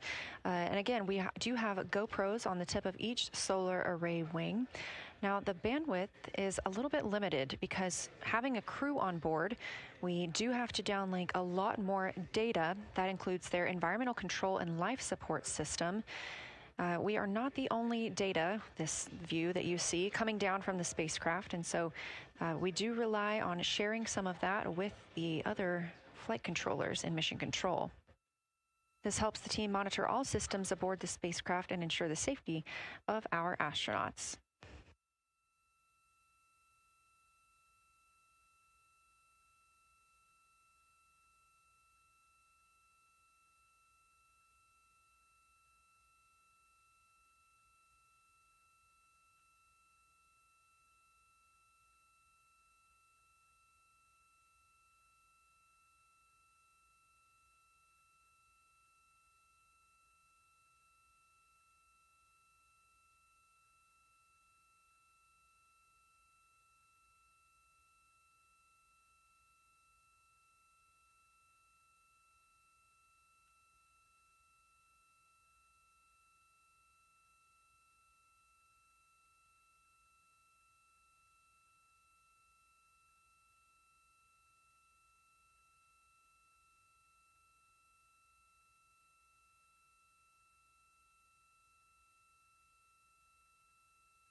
We are standing by for a situation report from the crew aboard the spacecraft. They've been imaging the whole moon.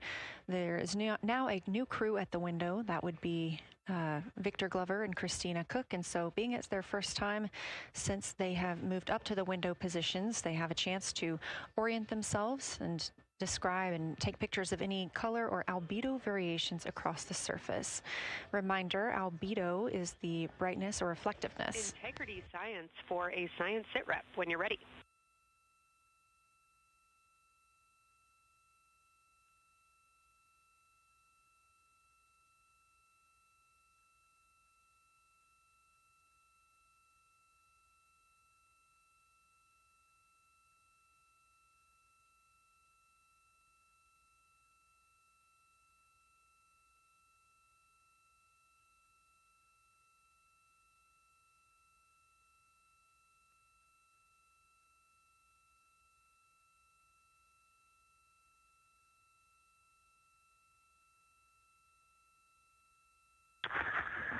Houston Integrity, we have no external view of the moon right now for the floating crew members, so my only science sit rep is that we have Victor in window 3 doing observations and Christina in window 2 with the long lens.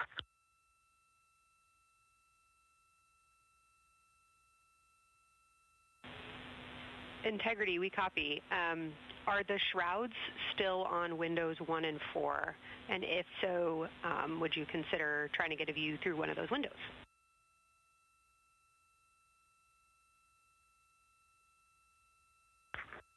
We cannot take the shroud off of 4 because the Earth is too bright and it's impacting Ike's peripheral vision. And then I can get a grazing glimpse out the docking hatch window. I can see Oriental south down to the South Pole. And the primary thing that I see from Oriental right now is just the long trenches that come out. And, you know, when you come out the north side of Oriental, the ejecta kind of boulders across the northern half of the far side. But coming out the southern half of Oriental, I just see those large, here they look like gorges. They're almost like rain when it comes down the Grand Canyon and fingers off into the desert, kind of what it looks like. Also, Burgess Alpha is extremely bright. It's the brightest thing that I can see. Even brighter now than Aristarchus, which is heading off to the Terminator. It's almost impossible now to see Aristarchus, the thing that Jeremy and I looked so much at. I can just barely see the crater rays from Ohm, and I would say for albedo right now, I would go back to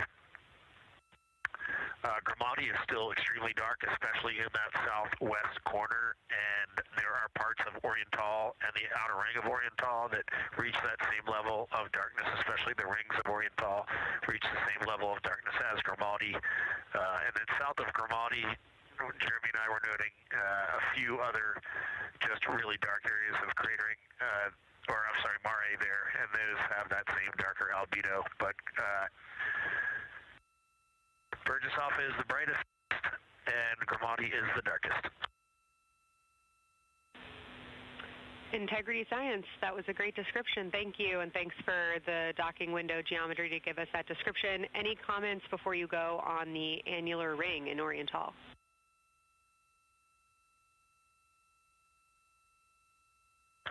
The annular ring, which I think everybody kind of describes as like a pair of lips or a kiss on the far side of the moon from here, is very circular in nature. The northern part of it is wider, darker. The southern part is much lighter. It is very neat looking, and but it is far more circular than I remember it looking in our training. The darkness of the northern side of the annular ring is the same darkness from here out this docking hatch window as the center mare in Oriental. Not quite as dark as Grimati, but it is probably only because dust and lunar regolith has kind of impacted over time. Reed, that's exactly what we were looking for. Thanks so much. You have heart hands coming out of the SIR.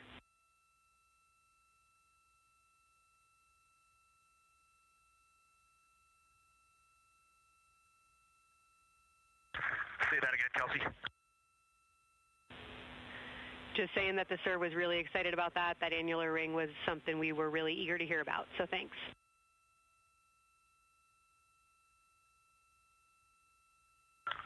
Yep, you bet. And now Victor and Christina are moving on to Oriental. I got them situated over there a little bit late.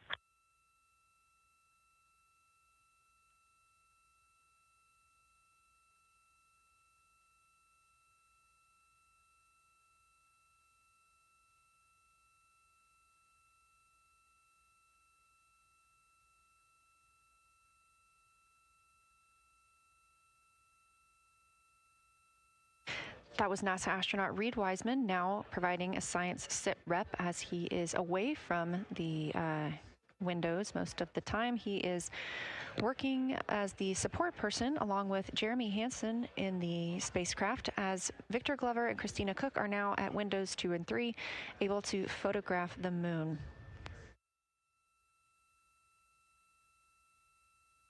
Christina and Victor are also providing recorded information to their portable computing devices, that's their PCDs, and the science team will have access to that at a later time. They will then review it and compile all of this data to help further our understanding of the moon. One of the items you heard mentioned was Oriental Basin. This has been a very exciting opportunity for the crew. They have all been very excited about seeing Oriental, as well as the science team has been looking forward to it. It is known as the Grand Canyon of the Moon, as we discussed earlier.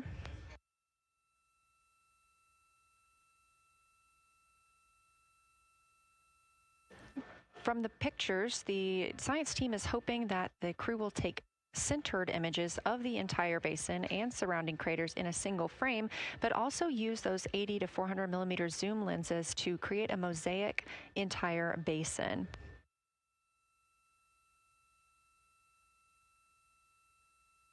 With their unaided eyes, the science team is hoping the crew will describe southern dark annular ring, which you heard Reed just describing, as well as any color, albedo, texture, or topography across the mare patches and ring mountains. Science team reports that the observations will be used to study the geologic evolution of the youngest lunar basin and to inform formation hypotheses for the annular ring.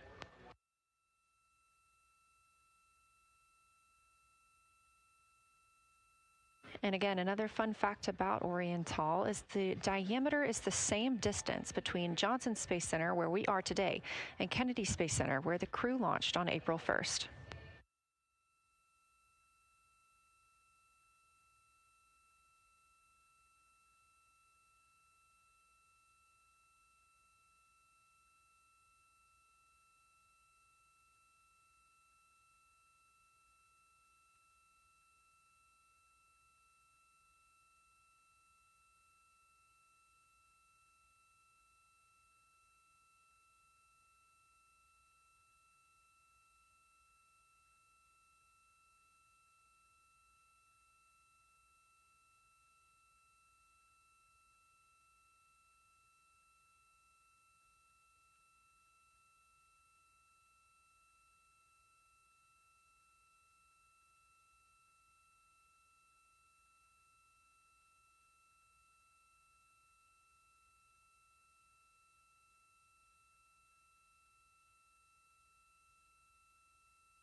This live view from the Orion spacecraft on the Artemis II mission, now 7,373 miles away from the moon, 251,130 miles from Earth.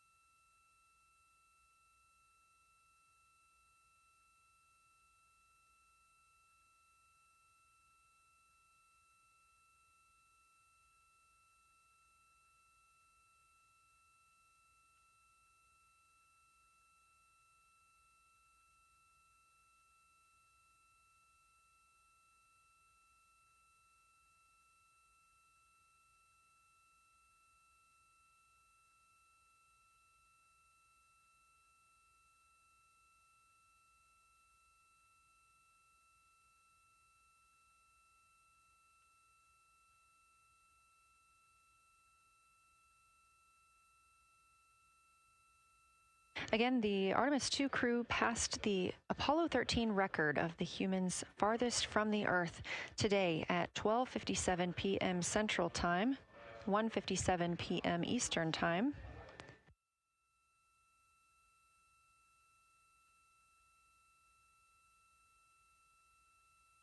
That distance set by Apollo 13 was 248,655 statute miles.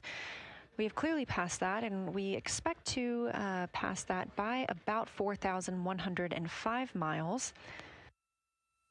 That will be when the spacecraft reaches its farthest distance from the Earth. It could be around 252,760 miles, but again, these are approximations and our targets, and we will make sure to report back the final numbers once we have them.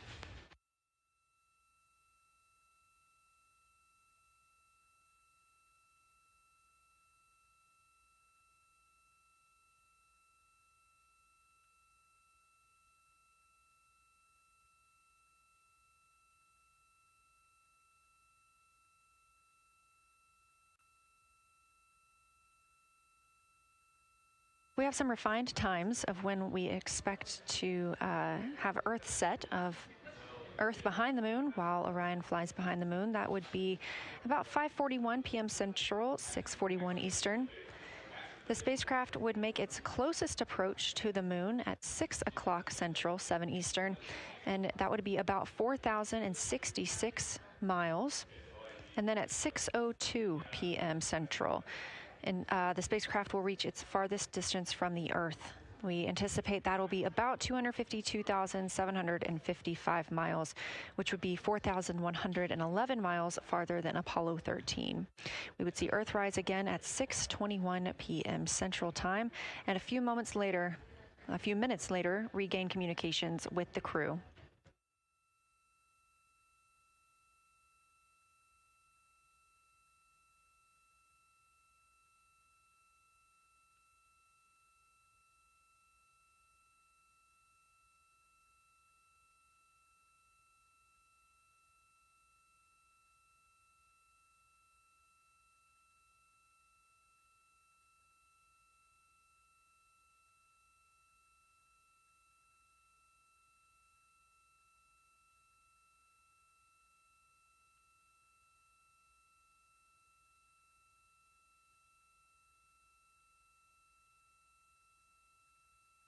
Currently aboard Orion, Victor Glover and Christina Cook are the two team members conducting lunar flyby observations, meaning they are using the Nikon cameras to photograph the moon, and their PCD, or the portable computing device, to conduct annotations.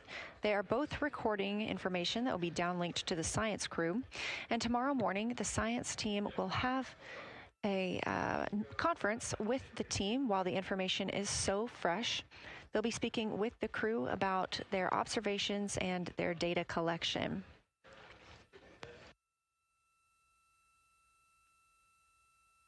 Otherwise, most of tomorrow, flight day 7, is considered an off day.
We are on flight day 6 of the Artemis II mission, the first time in more than 50 years that humans will observe the moon directly, providing a critical opportunity to practice how lunar science will be conducted during future Artemis missions. If you're just joining us, the crew is well into their lunar flyby observations, and we anticipate that we will hear from them soon. A few times every hour, they are slated to call down with science sit reps or situation reports. We most recently had one from Commander Reed Wiseman. He and Jeremy Hansen, mission specialist, were first at the windows today to photograph and make annotations of what they were seeing. Therefore, we heard more from Victor Glover and Christina Cook earlier in the day during those first blocks. But now that Reed Wiseman and Jeremy Hansen are on the support side, they are the ones calling down what they are seeing from windows 1 and 4. Earlier, we heard that the Earth is so bright in window 4, they have had to temporarily cover it with a t-shirt.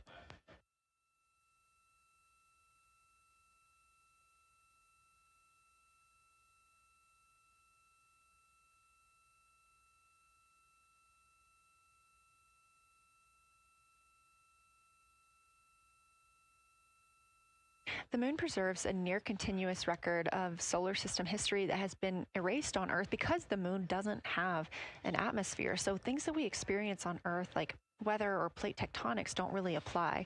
So the lunar surface retains evidence of ancient impacts, volcanism, and solar activity that scientists can study today. And studying the moon helps scientists understand how planets formed and evolved, how the moon influenced our own planet Earth's history, and how the sun shaped conditions across the inner solar system. The moon also serves as a unique platform for studying the broader universe. Artemis science is designed around questions best answered by humans, working alongside robotic systems, combining decades of robotic lunar data with real-time judgment, context, and adaptability that only humans can provide. This mission, Artemis II, is serving as a proving ground for lunar science operations, which allows NASA to test how science is planned, executed, and supported during a crewed deep space mission ahead of our future Artemis flights.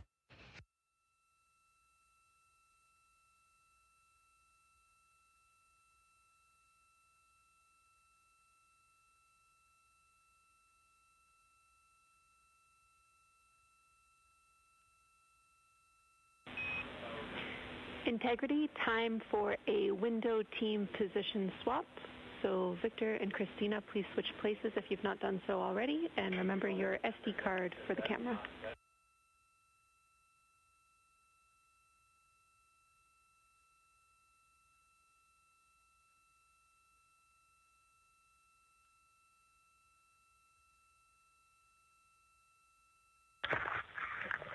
We're in the swap right now. They're wrapping up their last comments, and they'll switch over and change cards from the long lens. Copy.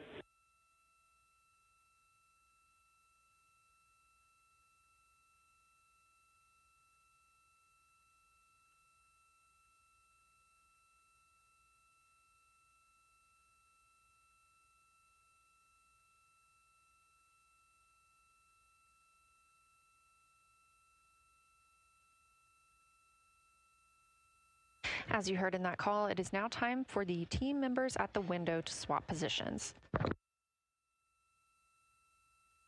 That means Victor Glover and Christina Cook will be switching roles. One of them has been photographing the moon with a Nikon with an 80 to 400 millimeter zoom lens, while the other was making annotations on their portable computing device. And both are recording audio that the science team will be able to listen to.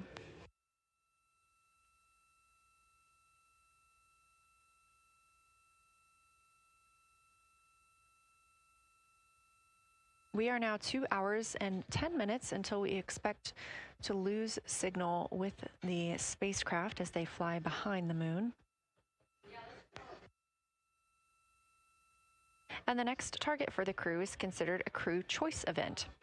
They have the option to focus on any regions or patterns or features that interest them. The science team has asked the crew to capture pictures that illustrate their choice, as well as at different zoom levels, and to describe why those certain features or regions caught their eye.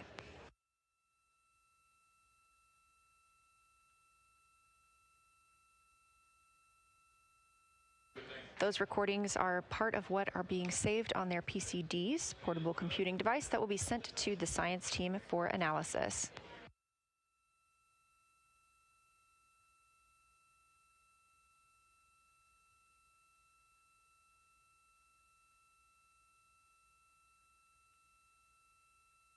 The crew has been allotted 8 minutes for this crew choice event, and it's also a time for a scheduled sit rep or situation report.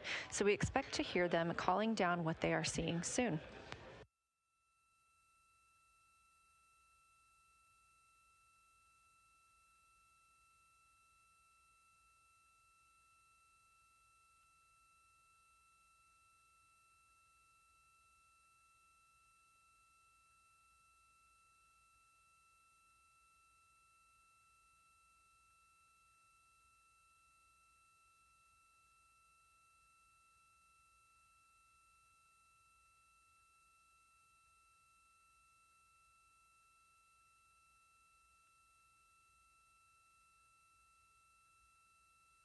Something that the crew or that the science team has used to help prepare the crew is a cue card. These ask for a feature ID if they happen to know the type or name, and if it is a target. Of course, in this situation, when they have a crew choice, they do not need to, it may or may not be a target. They want to know the location and the observation style. They've also asked for the geometry of what's being captured, the size, shape, boundary, and preservation, as well as the color and shadow. So the color tone, the albedo, that reflection or brightness, and any shadows or illumination. Next, they're interested in structure and texture. That includes slopes, structures, and textures, of course, and geologic relations, like association to other features, any contact to those features, and of course, their thoughts, impressions, or interpretations. They are interested even in emotions and excitement that the crew may be having.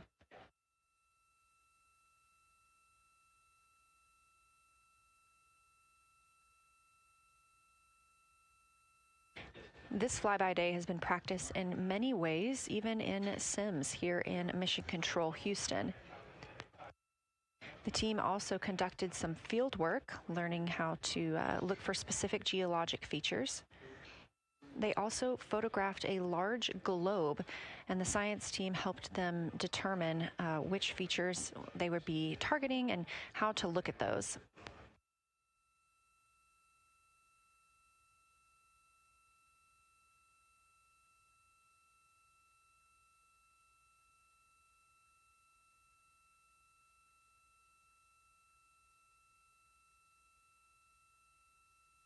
We have a few more minutes that the crew would be photographing their crew choice. Again, this is NASA astronauts Victor Glover and Christina Cook at the windows.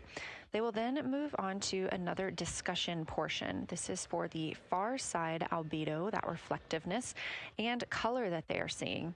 We heard earlier about some browns seen on the moon, which is very interesting, especially here from Earth, where we are just seeing whites, grays, and maybe even black at some points.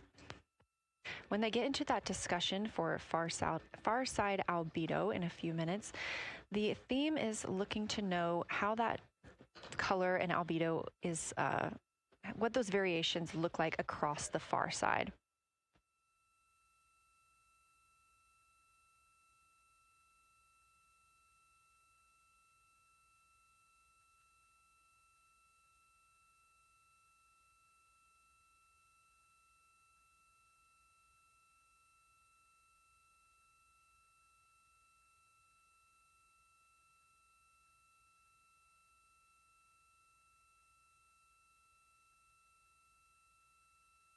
On the right side of your screen, the Science Evaluation Room, or SIR, where team members are looking real time at what the crew is seeing. And even earlier, we're... Houston Integrity, you ready for a science room? We'll take it.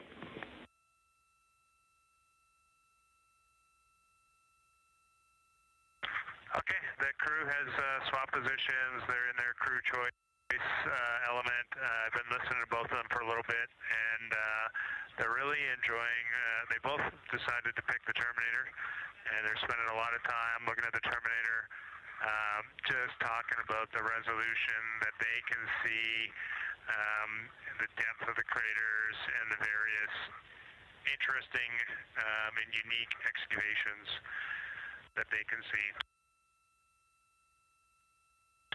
So Victor is on the long lens, and Christina is just looking out the window, and I'm sneaking a peek in T-shirt window. It looks like, I don't have the best angle here, but it looks like Aristarchus is on the limb of the moon now.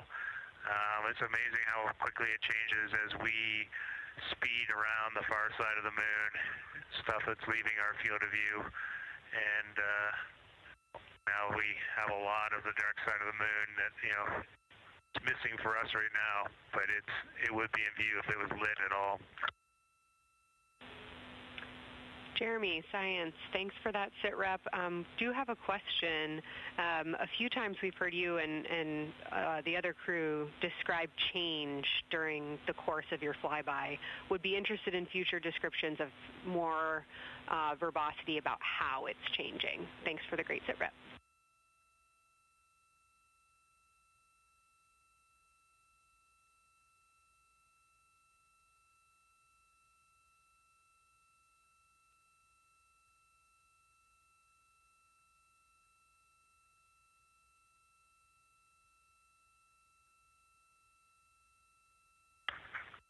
Yeah, Kelsey, sounds good. We are definitely keeping an eye on that. My eyes have just not readjusted. The moon is so bright when you come back to the window. I was just in the interior of the cabin. I've come back to T-shirt window, and it's just overwhelming brightness, and my viewing angle is a bit challenging, so I won't be able to give you great observations from this window. But I will talk about something that I was talking a lot about in my recordings earlier, which was we've been talking about some shades, and so we have obviously the dark and the light gray, and then we've talked about naming some colors, a brownish hue and a greenish hue. And I'll tell you, like right now, Aristarchus, the plateau is hard for me to see from this window, but that had greenish hues to me and was very unique. I didn't see anything like that anywhere else on this side of the moon. And then I see a lot of these, what I would call brownish hue areas. There's a number of them. And they, for example, in the northwest corner of the highlands, to me it looks like the brownish hue is caused by ray or ejected material landing on the highlands, and then we obviously see the ray areas as a lighter albedo, but in between the rays where the deposit would be thinnest, that is what it looks like is causing the brown to me. So I saw that on the northwest side of Aristarchus, or sorry, that dark area of the highlands, northwest side of the highlands. I saw it in the highlands to the east of Glushko, and then I see those same brownish hues west of Oriental, and I drew a contact there on OneNote, but that's a huge region, kind of like a piece of pie with the point of the pie pointing at Oriental and then going up towards the northern side of Hertzsprung. And that is an area that just looks like that brownish albedo. That was fantastic, Jeremy. We had heard rumors of the green and brown hues, and so you really read my mind on asking about those. Understand they likely didn't have any contact with each other the way that you described them, but please correct me if I misunderstood that. And then last thing, I'll make the same offer we made to Victor earlier. If it would be helpful for us to verbalize any targets so you can stay at the windows and keep your eyes adjusted to the moon, please let us know.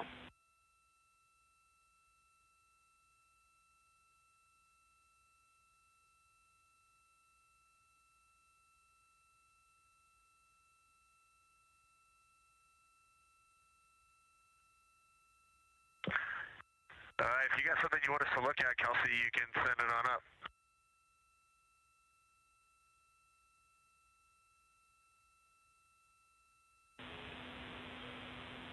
definitely not looking to interrupt your flow, Reed and Jeremy, only offering assistance if you guys want to keep your eyes off of the PCDs.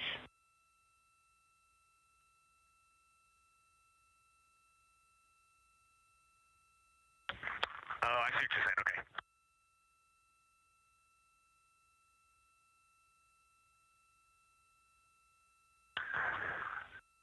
Not really science related, and we definitely learned this at Apollo, but the thing that is just most fascinating, I think, to me and Victor right now is even as rugged as the far side looks, when you look at Oriental and Home, it's rugged.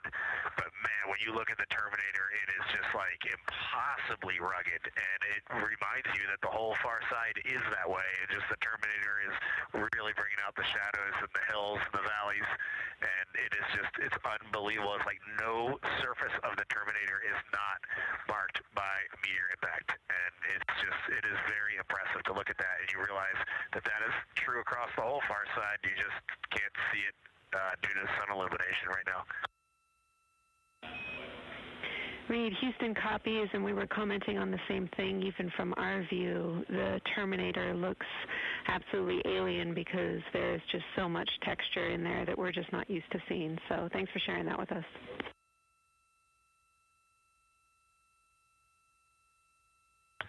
There's also, I don't know the name of it, coming out the south-southwest of Oriental, right on the southern Terminator, is just a massive crater.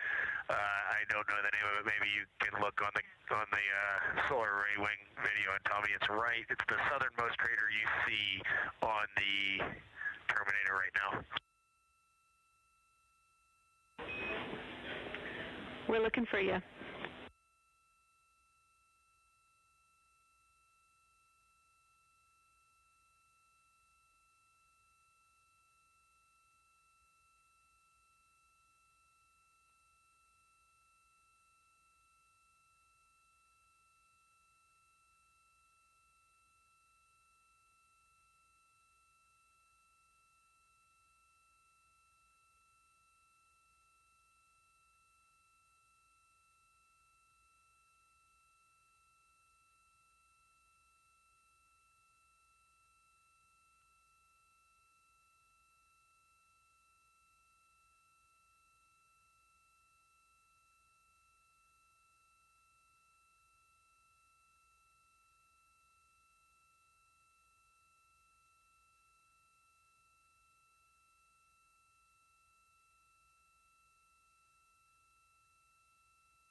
We're loving that picture. Thanks for showing us. And Reed, as an answer to your last question, we believe that that is Chebyshev crater.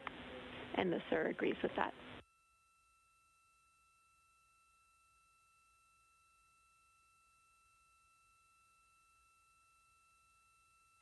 Okay, that picture I was just showing you is an 8X iPhone out the docking hatch for the high grazing angle. It's just amazing. We love it. Thank you.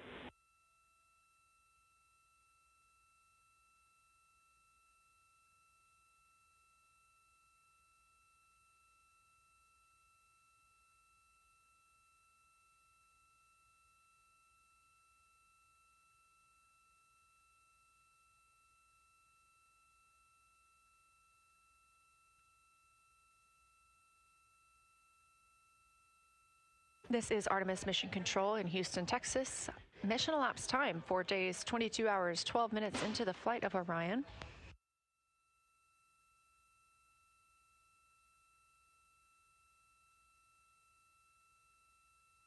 This is Lunar Flyby Day for the crew aboard the spacecraft. Reed Wiseman, Victor Glover, Christina Cook, and Jeremy Hansen are now the farthest people to have ever traveled from Earth.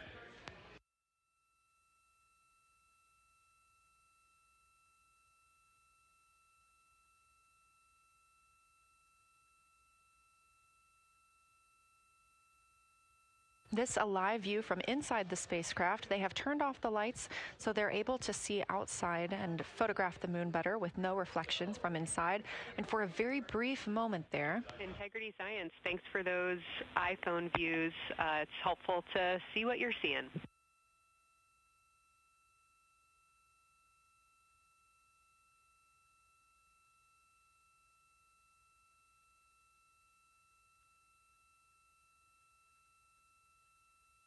We very briefly saw NASA astronaut Reed Wiseman showing a picture he took on his phone of the moon. We do expect to get all of the photos that the crew is taking today, and we cannot wait to share some of those with you. But pretty cool in the meantime, just to see one quick shot from what the crew is seeing. And this view from outside the spacecraft on Orion's solar array wing. Orion is now 6,643 miles away from the moon and continuing to grow closer. Again, their closest approach will be about 4,066 miles. The best comparison is if you held a basketball at arm's length. That's about what it would look like to the Artemis II crew at their closest approach.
This view showing at the very top, a camera coming from Orion, continuing their flyby of the moon. We have 3 more flyby observation blocks after the completion of this one. Down on the bottom left of your screen, that's the SIR, the Science Evaluation Room, where team members are continuing to work through all of the targets that the crew is photographing today, and they've helped identify some of the craters and some of the other items that the crew has seen on the moon's surface. Down on the right is Artemis Mission Control here in Houston. Those 2 rooms down at the bottom are just down the hall from each other.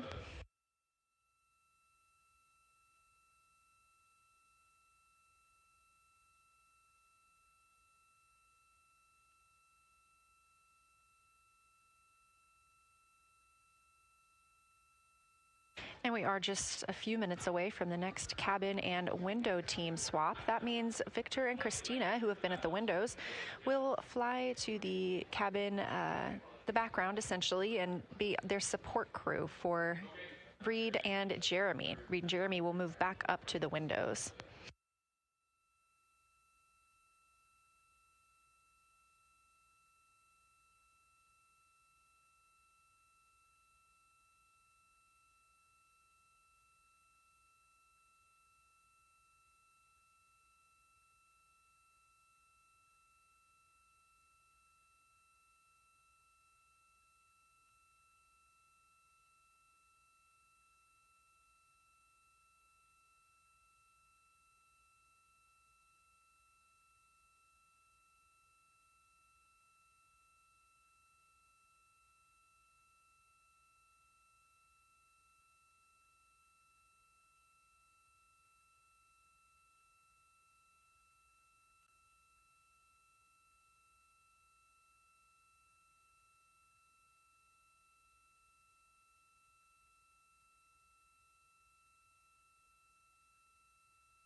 crew is continuing their discussion portion of the flyby in the lunar targeting package, where it says far side albedo/color. They are looking. The science team is looking to get a good understanding of what the crew can see on the far side at this point, and its brightness as well as any colors. We did hear earlier Canadian Space Agency astronaut Jeremy Hansen reporting that they could even see browns and even greens on the moon. I'm really looking forward to seeing those photos. And in just a couple of minutes, the teams will swap from the cabin to the window.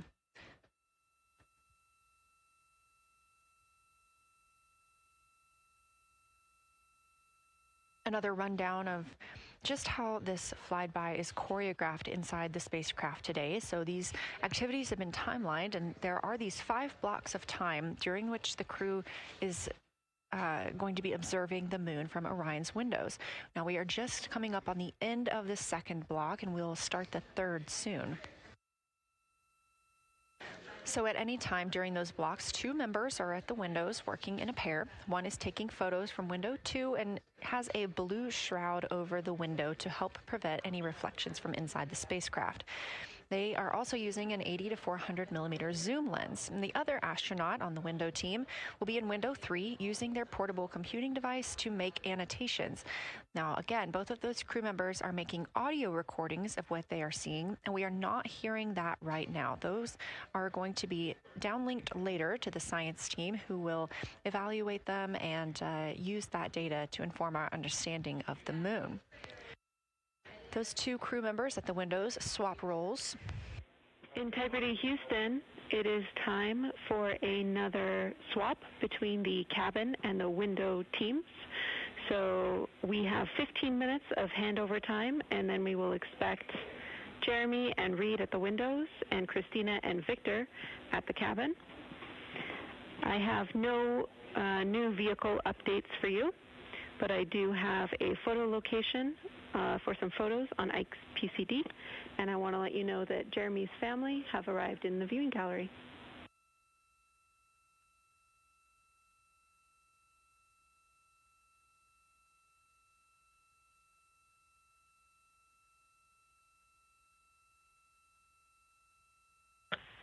Okay, Jenny, we copied most of that. The only thing we're missing is what you meant about the photo location on Victor's PCD. And hello to my family. I think that must be Catherine and Devin that are there.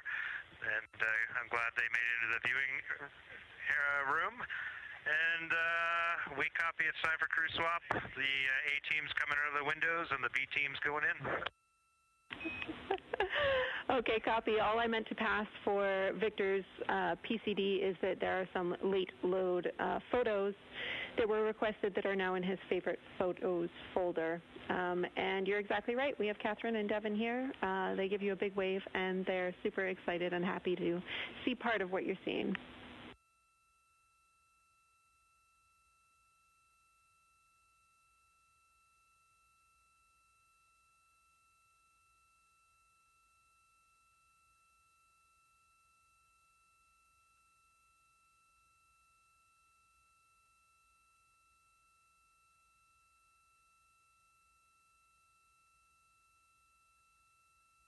Okay, copy, Jenny. We're not sure what we're looking for in the PCD, but we're going to poke around, and we may be calling you back about that one.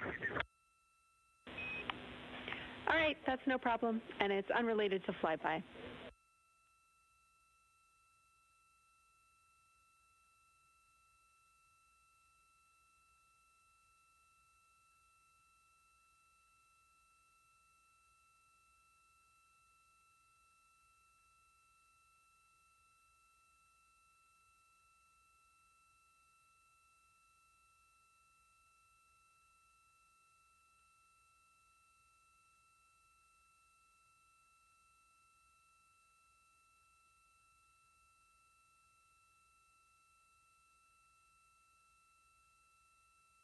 This is Artemis Mission Control here at Johnson Space Center in Houston, Texas. And as you just heard, Capcom, or Capsule Communicator Jenny Gibbons, Canadian Space Agency astronaut and Artemis II crew backup, relaying to the teams in Orion that it is time for a swap from the cabin to the window teams. We're now at the tail end of the second lunar flyby observation block. Again, we have 5 of these today. Most recently, Victor Glover and Christina Cook were at the windows photographing and making annotations, while Reed Wiseman and Jeremy Hansen were in the cabin providing support, whether that is SD card help, but also science sit reps calling down any situation reports for what they are seeing on the moon or anything about the vehicle status. With that call to make a swap, Reed and Jeremy will be back at the windows, making observations for what they see at the moon and taking photos.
Again, you're watching live coverage of NASA's Artemis II.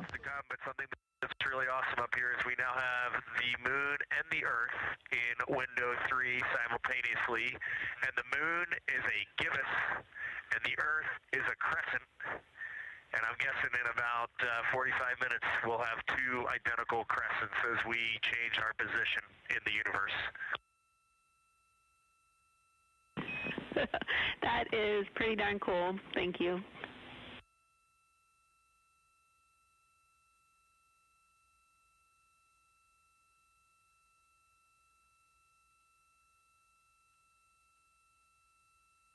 That's the Artemis II crew, the first astronauts to fly by the moon in more than 50 years, reporting that when they look out of window 3, one window, they're able to see both the Earth and the moon at the same time now.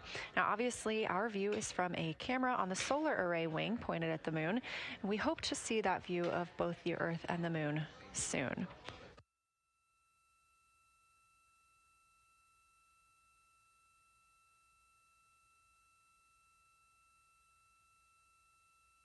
Some upcoming times for what you can expect. In about an hour and 40 minutes, we will have Earth set. And during that time, we will have a view of Earth going behind the moon. Shortly after, just a few minutes later, we will lose signal with the Orion spacecraft. This is tracked as it is going behind the moon and out of reach of the Deep Space Network. At 6 o'clock p.m., the spacecraft will make its closest approach to the moon at a distance of about 4,066 miles. At 6:02 Central, the spacecraft will reach its farthest distance from Earth at about 252,755 miles. Of course, these are approximate, and we will make sure to provide you with the final distances once those are confirmed. At 6:21 p.m., we will have Earthrise from the Orion spacecraft, but we will not have communications with the spacecraft until 6:25 p.m. Central, when we expect to acquire signal with them after they've emerged from behind the moon.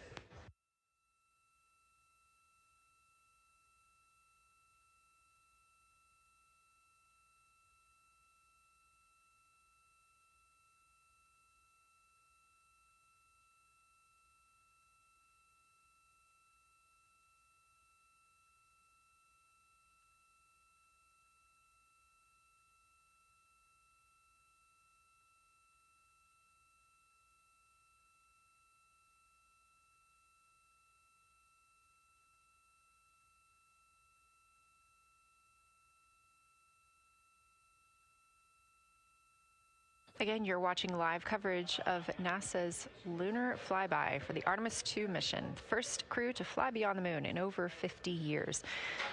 The astronauts inside the spacecraft are switching positions, 2 at the windows and 2 serving in support roles, before they start their third timelined flyby observation for today.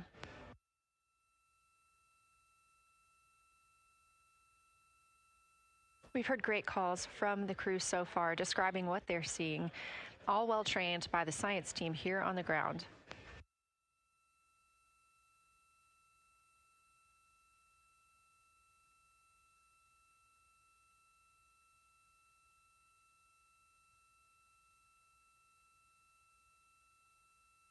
Another major milestone for the crew today will be to experience a solar eclipse from their capsule.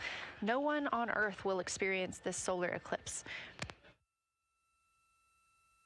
To the astronauts, this will look a lot like a total solar eclipse on Earth, except the moon will be huge compared to the sun. Whereas if you're standing on Earth and looking at a solar eclipse, the moon and the sun appear to be about the same size in the sky. As the moon begins to cover and then uncover the sun, the astronauts will see a partial solar eclipse, so that's before and after totality, and during that time frame they will have to wear eclipse glasses so they can safely view this phase. They also intend to capture images of the sun's corona during the eclipse. This is a rare glimpse at the innermost corona that will only be captured by the astronauts' cameras.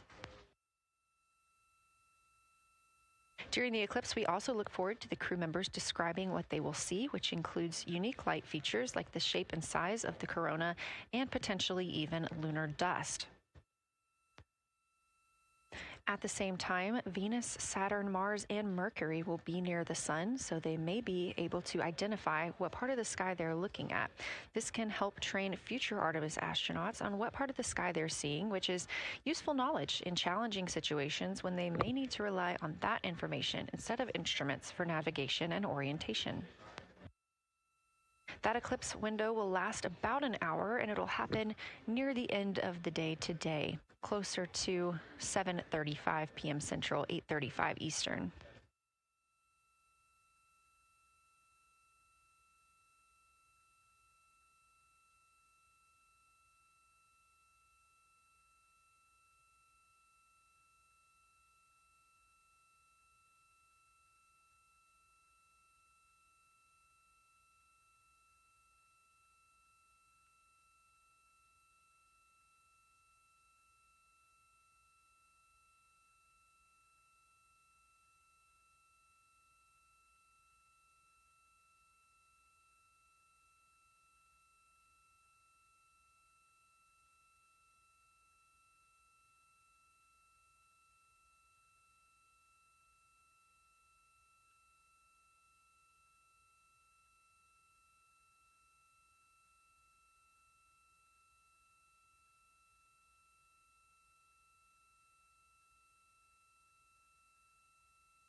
As you can see in this live view from Orion, the spacecraft is maneuvering around the moon, and the views of the moon have changed since we started our broadcast. The near side is now very far to the right side of your screen. This is the side that we can see from Earth. That darkened portion are ancient lava flows.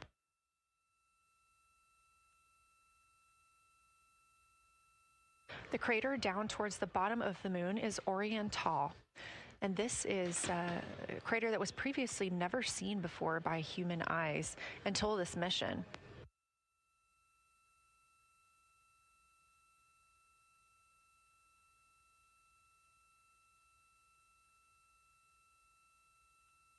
Everything to the left of Orion is considered the far side. And this is what we typically do not see from Earth.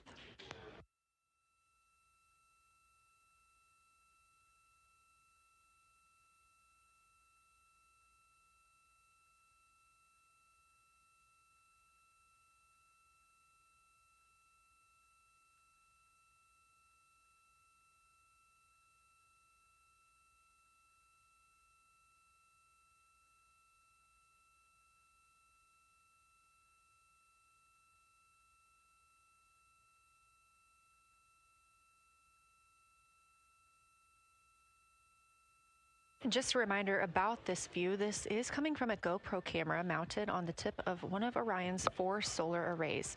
Each solar array has a camera mounted on it, and the bandwidth is limited due to we have a crew on board, and this is our first flight of crew aboard the Orion spacecraft. So having a crew means we have to have an environmental control and life support system.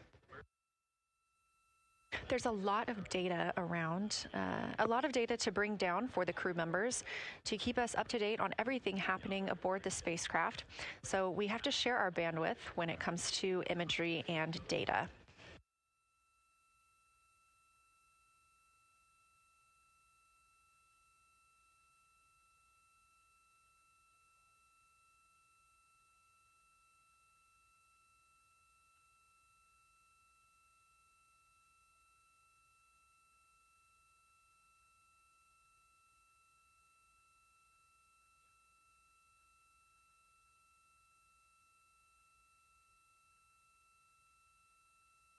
Inside the Orion spacecraft, the astronauts have completed their cabin and window team swap, meaning we have moved into the next block of lunar flyby observations. Jeremy Hansen and Reed Wiseman are now back at the windows, taking photos and making annotations. About halfway through this block, they will switch positions at the windows and will be prompted by the ground to do so.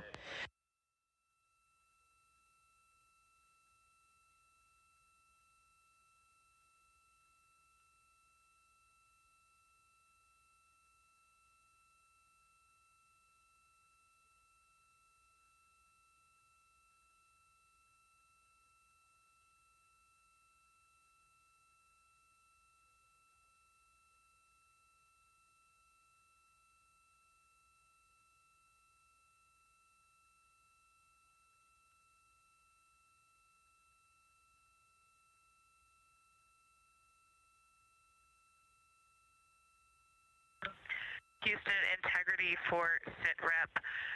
First of all, I'll just talk about the experience that I had during Victor and my observation time. It was an incredible experience. We definitely noted how much more you can see with the zoom lens.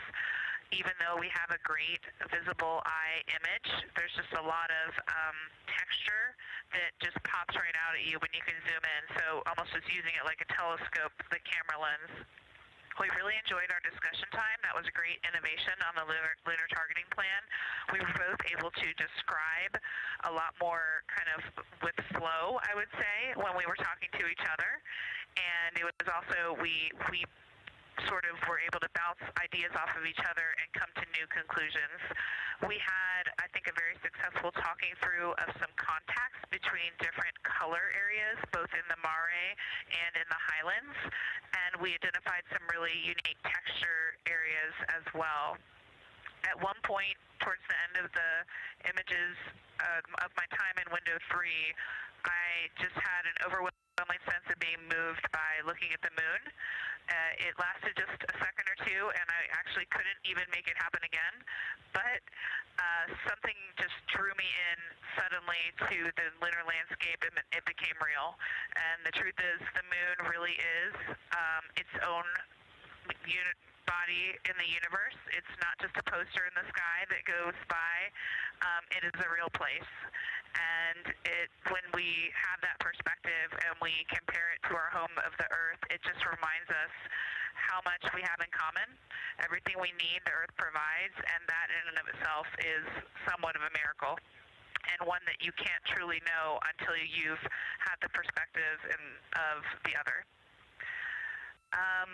I'll switch into some logistics stuff. The Peltors, both their batteries stopped providing the active listening, but we have verified they are still recording, and so we are able to have discussion time and hear outside our recordings by just moving the ear cup off of the ear.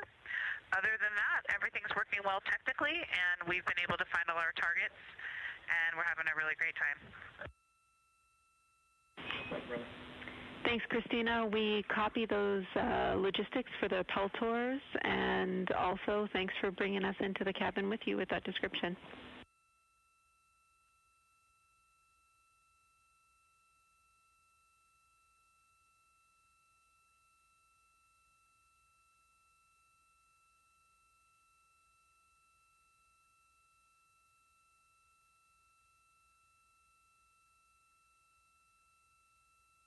Right on time. NASA astronaut Christina Cook, a mission specialist for Artemis II, calling down a science sit rep, a situation report. Good news, reporting that she and her teammates have been able to capture all targets that were listed.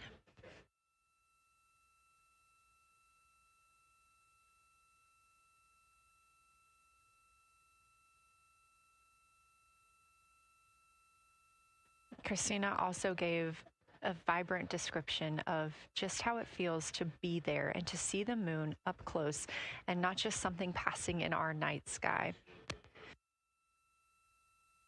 Currently, the team members at the window are Reed Wiseman and Jeremy Hansen. Meanwhile, Integrity cabin team for window shroud.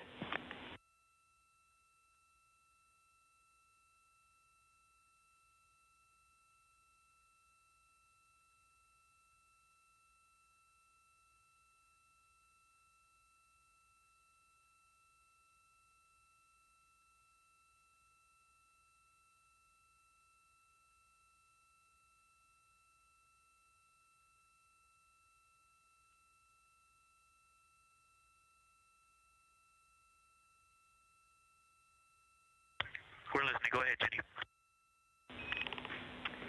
Hey, Victor, we have a temperature constraint on the windows, and the shroud might be getting us close, so we just want to check on the state of window 4's shroud, whether you believe it's still necessary because maybe things have changed with our viewing, and if so, we would like to request to have the shroud removed.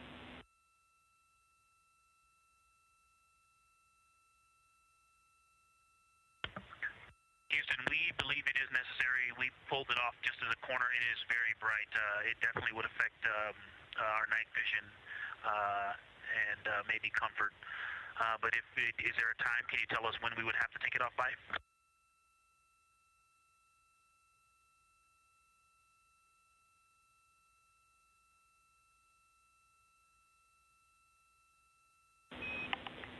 Unfortunately, since it's been on for a while, we are going to have to request that the shroud is removed, and we can recommend something that could block the light but just create a bit of distance between the window and whatever is covering it.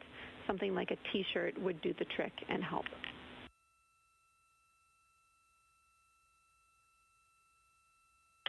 Okay, we're removing the shroud, and we'll make it work. Thanks.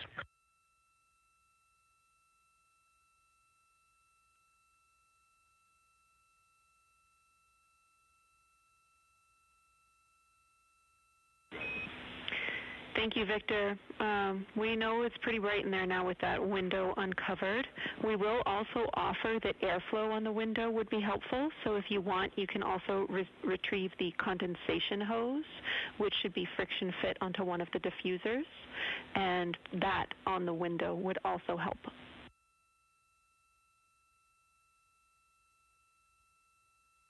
We can easily point a diffuser at the window, so we're going to start with that. And it's pointing at the window now.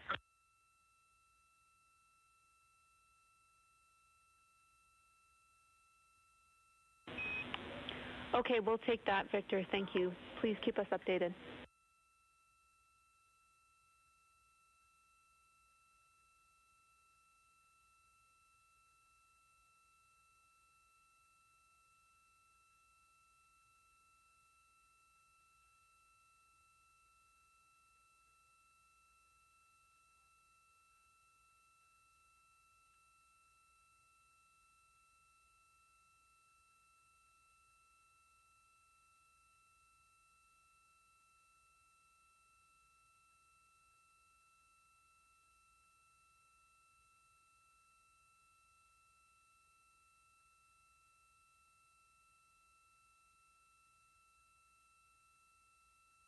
That call from Capcom, Jenny Gibbons, CSA astronaut and Artemis II crew backup to the crew aboard Orion, letting them know that they will need to remove the window shroud they had placed on window 4.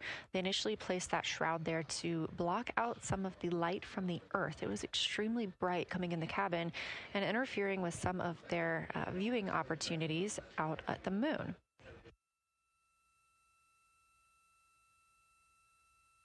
This was a request from ground teams to ensure that they are protecting other systems, and the crew has been offered the opportunity to use something else to cover the window.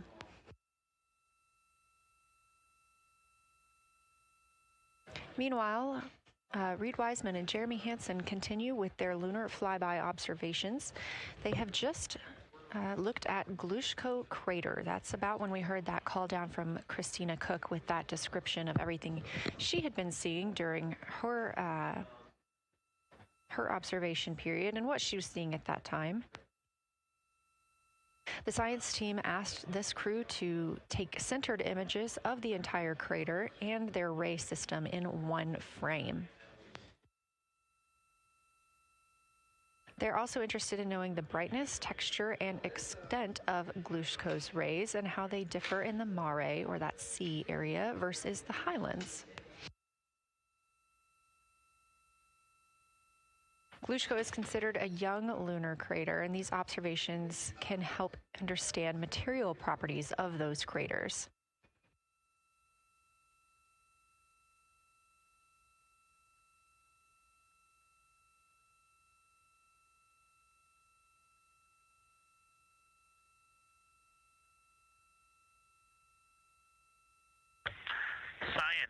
Integrity. First, I wanted to start off with connecting with what Christina said, that it was very moving to look out the window. I had the unfortunate sequence to start looking out the window and then moved to the long lens, and it was hard to speak looking through the zoom. Because I went straight where Christina went, and I was walking around down there on the surface, climbing and off-roading on that amazing terrain. I also want to underscore something that she said. As we continue to explore, when we actually do go down there to the surface, I know for safety reasons that we would never send someone alone, but I just want to really emphasize how important the discussion time was. When we started to talk, we not only got better science discussion, we got better human connection, and so doing this as a pair, we just learn and grow together, and that's just super important, so thank you for adding that to this plan. Reed just passed me a note that the Orion Tall Basin annular ring has a similar albedo to the center, but a different color. It has more brownish tones in it, and he said it's very distinct now that he's been staring at it. Victor, thank you. You got a cheer from science there, and we all just went on that moonwalk with you, so highlighting how important it is to talk about these things. I also want to let you know that we have Deanna Glover with us in the viewing gallery. She's all smiles.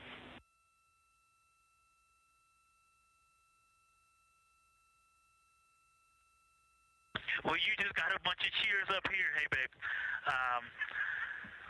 I love you from the moon. We love that we got a hey babe too, and we also have one of your lovely daughters here watching you guys work.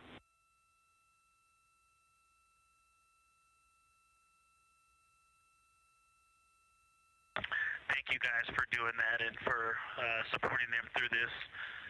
And to all of you, Genesis, Maya, Joya, and Corinne, I love you. And Deanna, I love you. I'm glad you get to be there.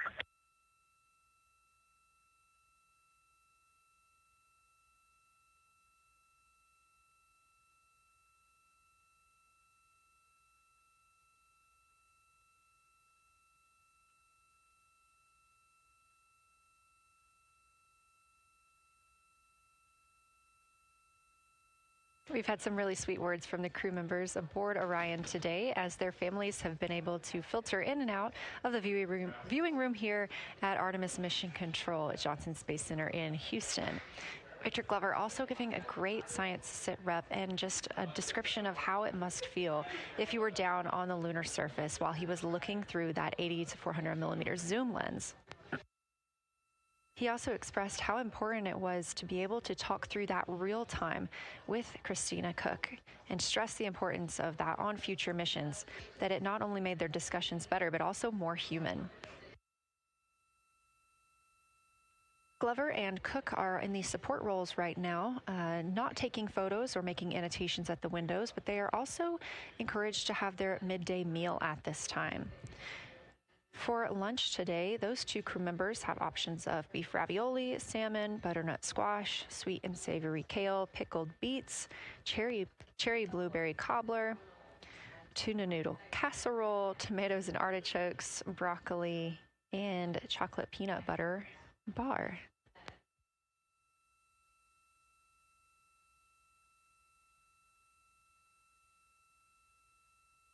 Once Glover and Cook return to the window portion of their flyby today, Reed Wiseman and Jeremy Hansen will get into their midday meal.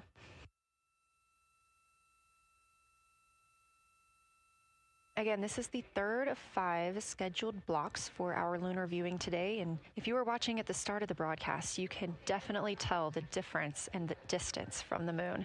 We are now 5,518 miles away from the lunar surface, and again, expecting the crew to get about 4,066 miles away. They are currently 252,050 miles away from Earth, and every mile is a new record, having surpassed the Apollo 13 milestone for furthest distance earlier today.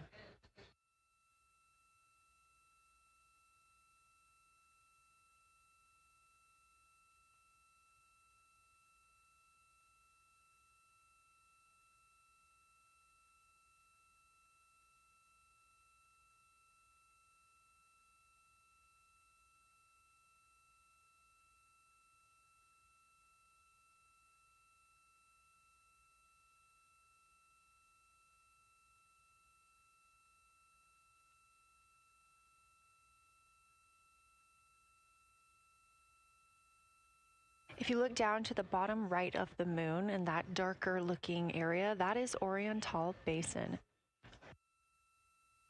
We have continued to lose views of the near side. It is just barely visible over towards the bottom right side of your screen. And then you'll also hear later about that terminator. That's the line between light and darkness while on the moon. It is really exposing some of those craters at this time.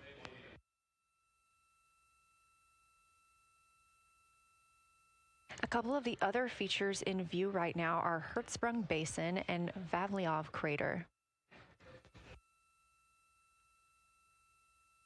Hertzsprung Basin is nearer to the center of the moon, closer to that terminator line right now, and Vavilov Crater is just on the outskirts of it, closer again to the terminator.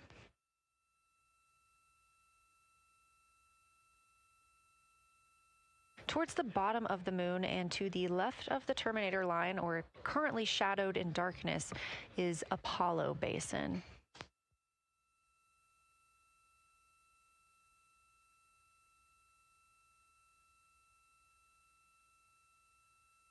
Science from integrity.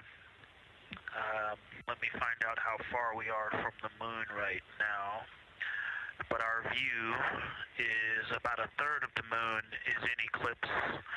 That beautiful terminator is out there calling to me. We're 4,691 miles from the moon. And what looked like in the terminator, about a third of the way up from the southernmost part of the terminator, looked like a dinosaur print if one was running to the northwest. Now is clearly a crater with a bunch of craters around it. And that terminator, I can only see about half of it. I'm looking through the docking hatch window right now because we have the Z9 in window 1. But that terminator has moved.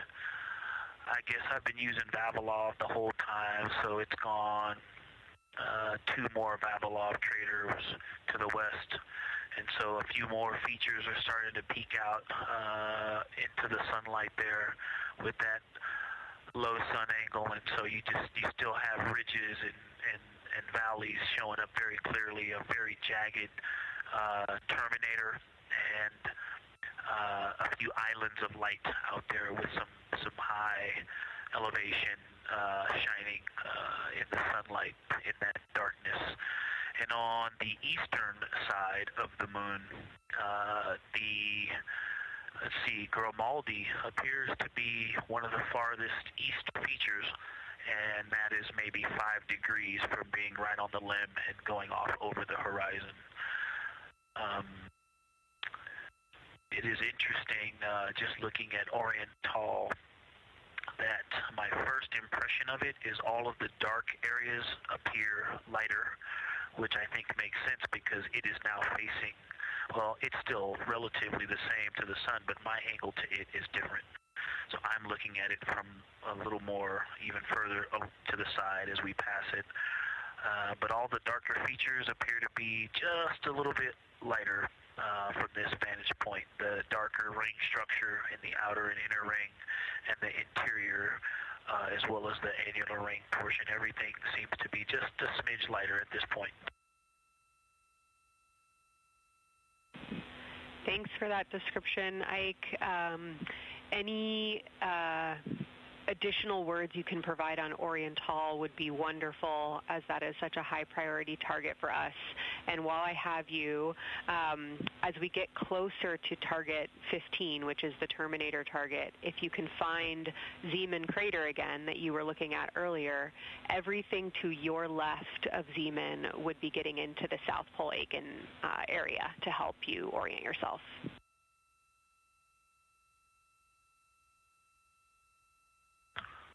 Zeeman is a great waypoint out there. I definitely see it.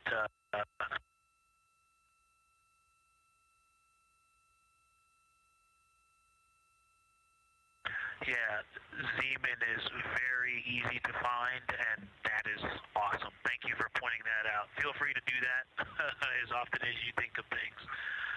Let's see, looking back at Oriental. Okay, another thing, after looking through the zoom camera, man, you guys are smart. You probably did this on purpose, but after looking with my plain eyes and then going to the 400 millimeter zoom, now looking at it, I see the cliff face as if you were standing in the center.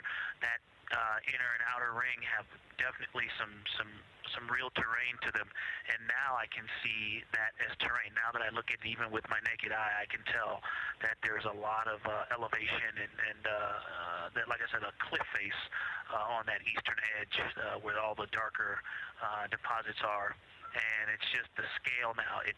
Looking at it from far away before, it seemed like flat with color painted on it, but now that I look at it, I can definitely see that there is, different depositional characteristics, and so the darker is some other material, but there's also some shadowing going on because of the cliff face that is a part of that crater wall. Great description, Victor. Thanks, and really interesting to hear now the distinction between shadow and color. Before I let you go back to other observations, you mentioned that Reed saw a browner hue to the annular ring than the rest of Oriental. Are you seeing that from your vantage point?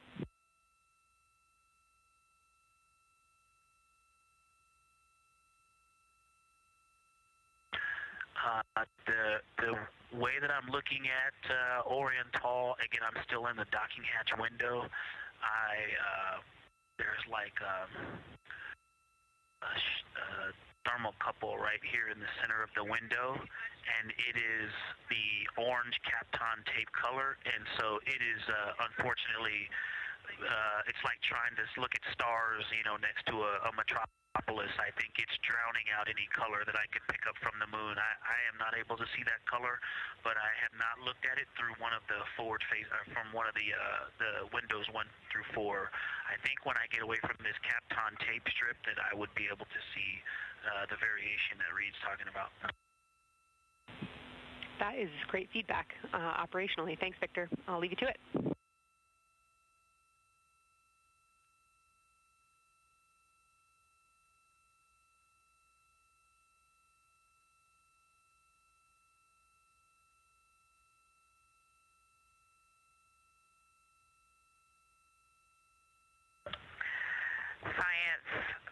Integrity with a question from the window team. Integrity, this is Science here with you.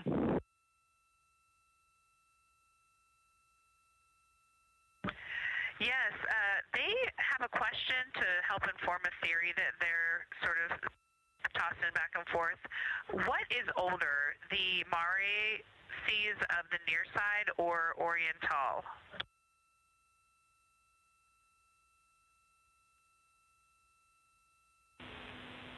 Stand by, Integrity. We're going to get you a little geologic history here.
Integrity Science back with you for some lunar volcanism when you're ready.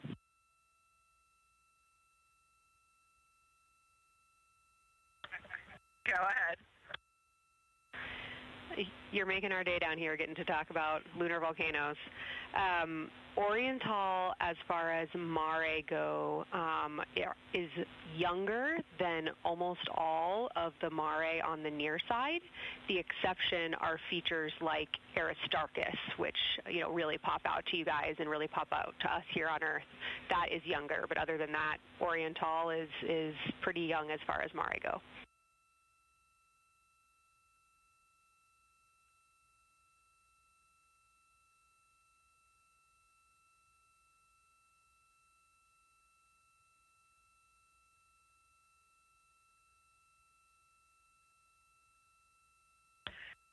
And Kelsey, thanks for that. We love lunar volcanism too.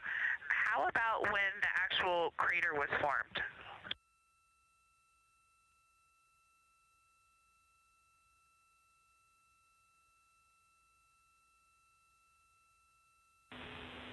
Yeah, we're going to get you an age for Oriental, and while we're getting that, Christina, can you, maybe you've heard the window team talk about the sort of contacts around Oriental, but because that material is so much younger, if anything pops out to you about physical relationship between that and surrounding terrain, we'd love to hear it.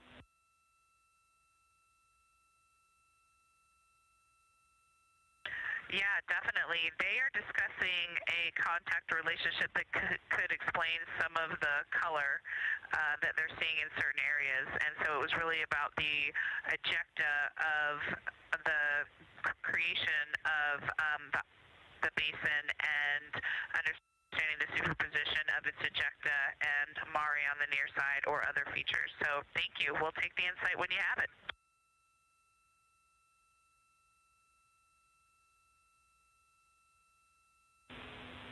Thank you, Integrity. And I know Jenny wants to get to you with some topics, so I'll leave you with Oriental is 3.8 billion years old.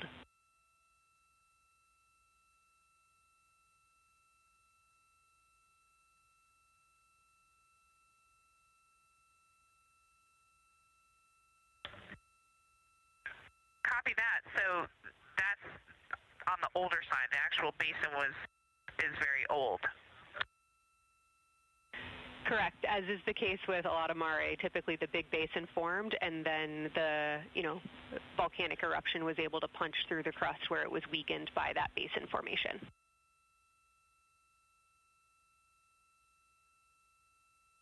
Perfect. Tracking. Thank you.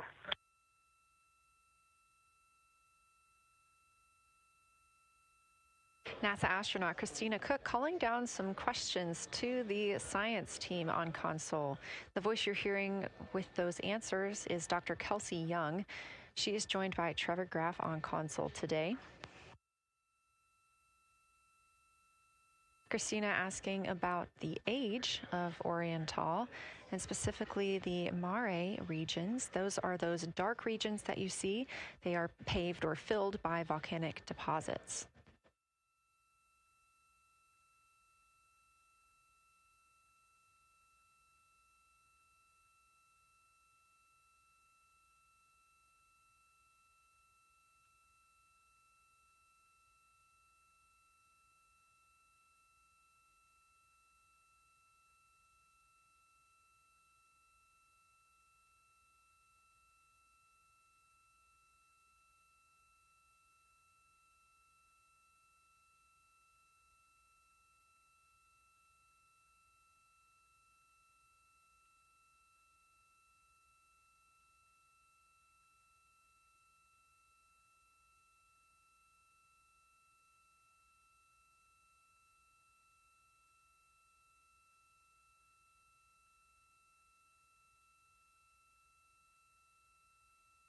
Better answer.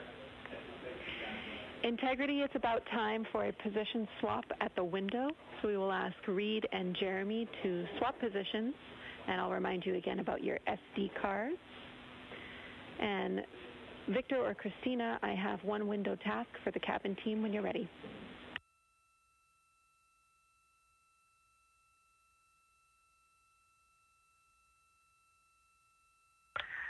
They are swapping, and I'm ready. All right, Tina, we found a way that we can reinstall the shroud on the window. We understand it's pretty darn bright compared to everything that you're looking at. So in order to reinstall it, we will ask that you retrieve the condensation hose and you install it on a friction fit on the cabin air outlet port. That's right by one of your diffusers. You're going to point that little condensation hose such that the air is flowing over the window pane. Let me know when you're ready for the stowage location.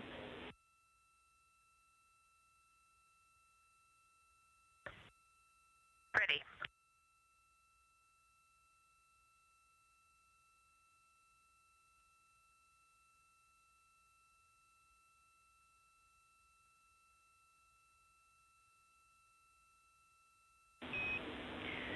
Christina, the hose is in locker A1.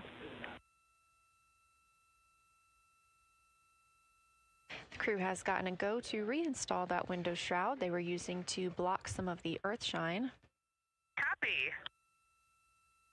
This view coming from inside the Orion spacecraft as the crew members are swapping windows, specifically Reed Wiseman and Jeremy Hansen. They've been our crew members at the windows taking photos, making annotations, and making recordings that'll be downlinked later to the science team for review. The science team will have a conference tomorrow morning with the crew to get any fresh perspectives or things that they learned during the flyby.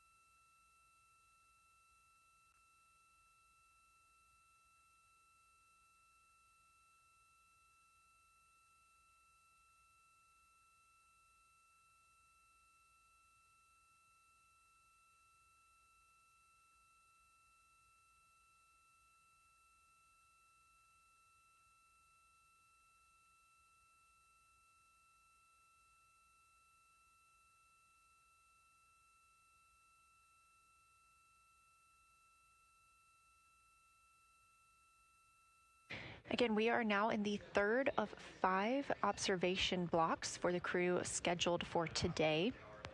During this flyby, Orion is passing around between 4,000 and 6,000 miles from the moon and providing the crew with a full view of the lunar surface. It's a higher vantage point and much farther than Apollo's lunar orbits on average. So from this view, astronauts can observe both the North and South Pole and large-scale geologic features in one single view.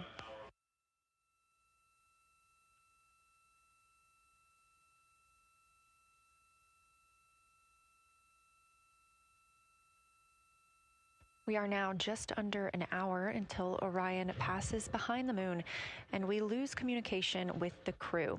They will be out of reach with any of our deep space network antennas. That loss of signal will last about 40 minutes, and we expect to regain communications with them once they fly behind the other side of the moon. While they are behind the moon, they will also reach their max Earth altitude as well as their closest approach to the lunar surface.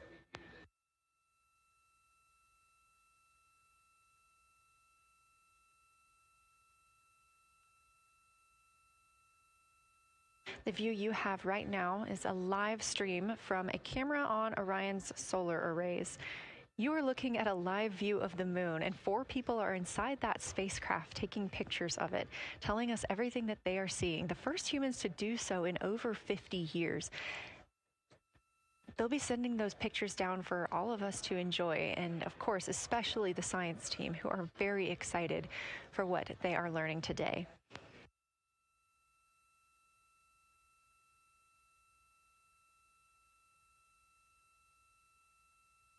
It appears the Artemis II spacecraft, Orion, is now under 5,000 miles away from the moon. Again, we expect their closest distance to the moon be about 4,066 miles.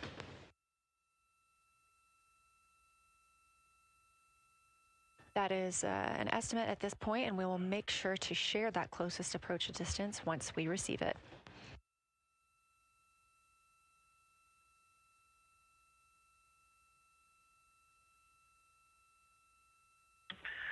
Houston integrity question, did you just want us to cool the window with the condensation hose, or did you want us to put the shroud back on and cool the window at the same time?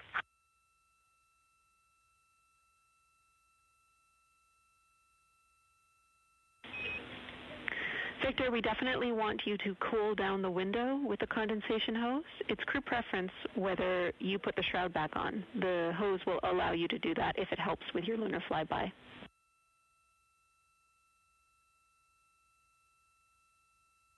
Okay, copy. We're going to do both at the same time. Thank you.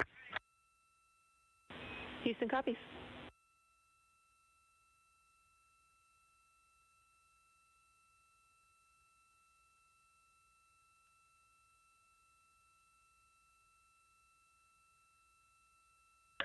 Houston, thank you for that suggestion. The cabin is darkened again, and that makes a big difference for the imagery.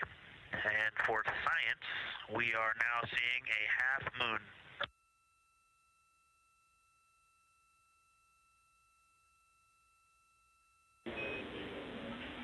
Thank you, Victor. We're happy to hear it, and we see half moon, full moon joy still.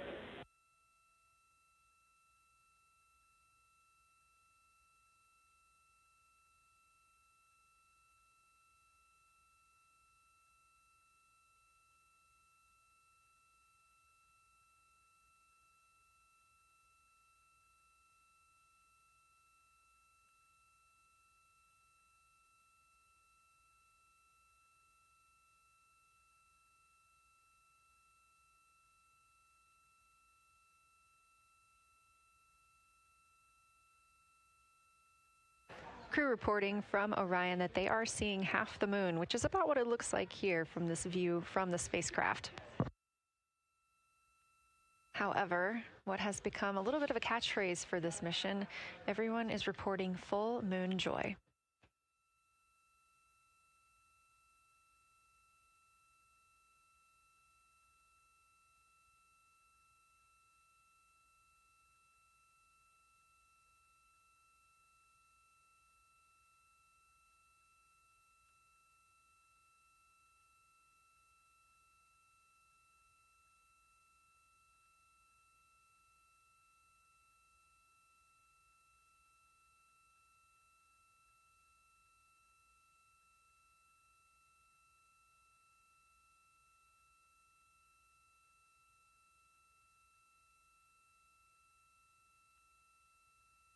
We are keeping up with which targets the crew is tracking through their lunar targeting package. They are just wrapping up their second. Science integrity, another observation the window team commented on and Christine and I discussed a bit is in Hertzsprung. The solid and intact crater is very smooth. If it were a dirt road, it's very hard packed, and then you go outside of it, and that outer crater, that's the one that is older. It is a little rougher and more jagged, and starts to get into more loose-looking terrain, and the smooth interior also causes the craters that are inside of the larger crater, the smaller craters, to have really sharp edges, sharp, distinct edges. And just a general comment on that area, Hertzsprung, that whole area, the average albedo there is darker. That is, I would say, 3.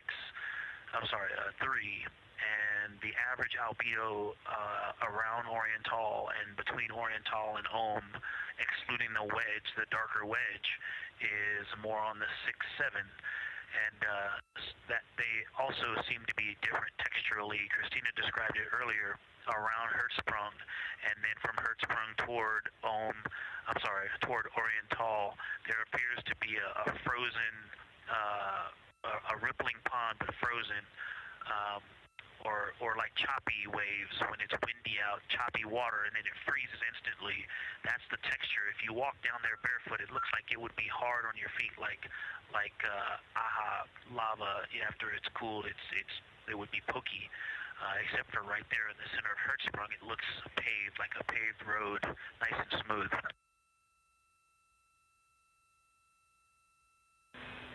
Victor, that's a wonderful description. Going from a paved road to lava reminds us of the Icelandic highlands. Thanks for that.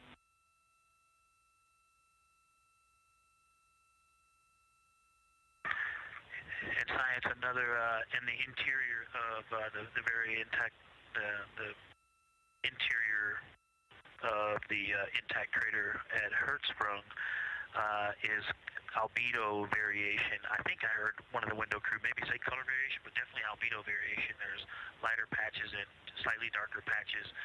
It's not swirling, it's just patchy. It just has spots that are lighter, and I would say a predominantly darker average area. Great descriptions, Victor. Thanks. Not swirly, just patchy is really helpful for us.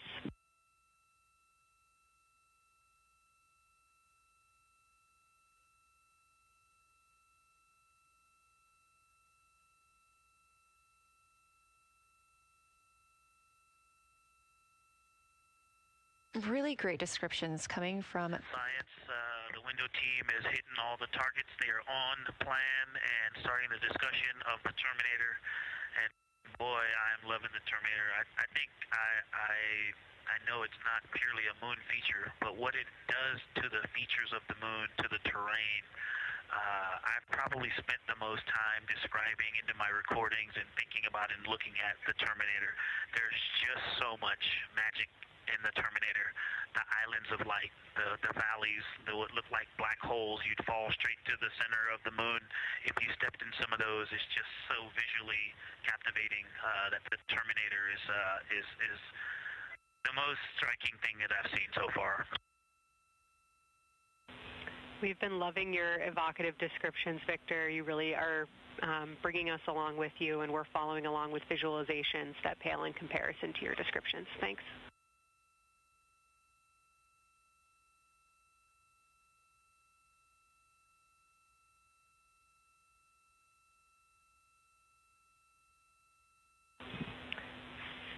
Integrity Science, one more question on a status of what the window team chose to observe for crew choice.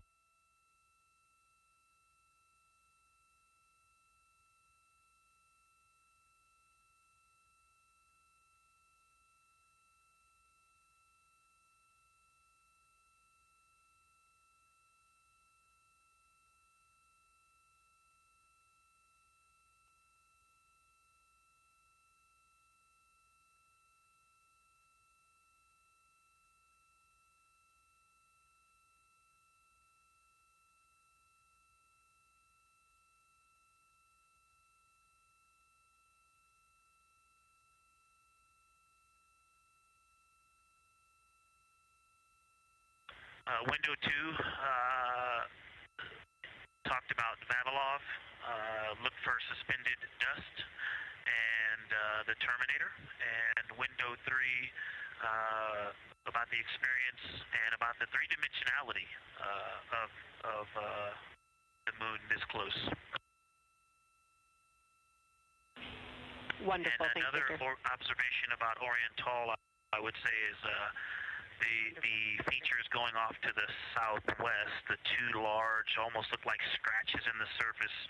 I don't know if they're rays or canyons or collapsed lava tubes, but two distinct features that are almost parallel going off southwest from Oriental Basin. They are the first things that made me notice parallax of our trajectory looking out at Oriental. That and in the inner walls of the east side of the crater rings, you really get a sense that we're flying over something with elevation and terrain, and they look different from this orientation. Love to hear it, Victor, and you had it that those chains are actually crater rays, secondary craters formed from the formation of Oriental.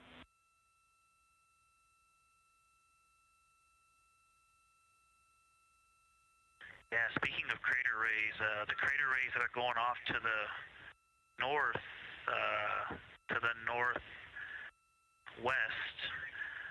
that run off toward Hertzsprung and I believe toward Vavilov. I'm not looking at it right now, but those crater rays are very interesting. They're all very small. I know you've imaged this, but they're all small and they look like, you know, a big impact launched rocks and things that made smaller impacts down the way.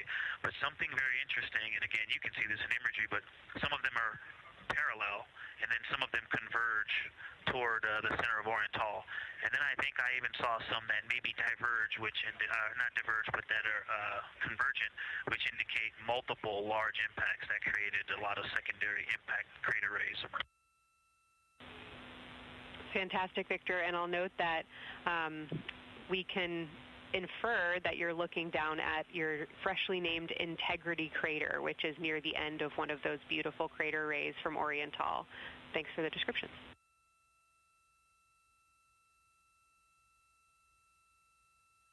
Yeah, you're welcome. And Integrity is easily identifiable with the naked eye from this point.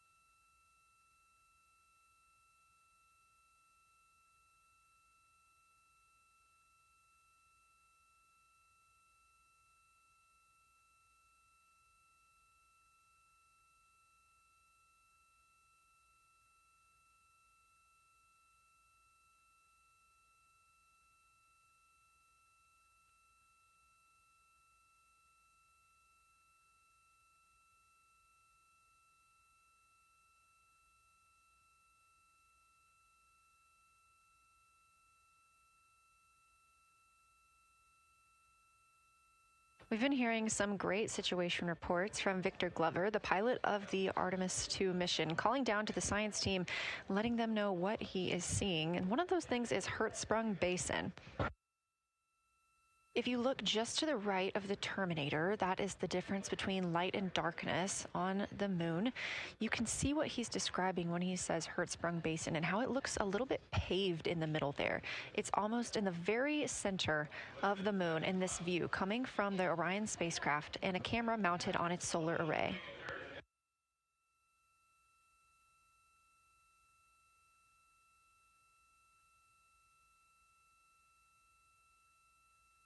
We are now 4 days, 23 hours, and 23 minutes into the flight of Artemis II, and we are standing by for their lunar loss of signal in about 43 minutes. Again, the spacecraft will fly behind the moon, and during that time, we won't have communication with them. They will be out of reach of our deep space network. However, we will regain communication with them approximately 40 minutes later when they come around the other side of the moon.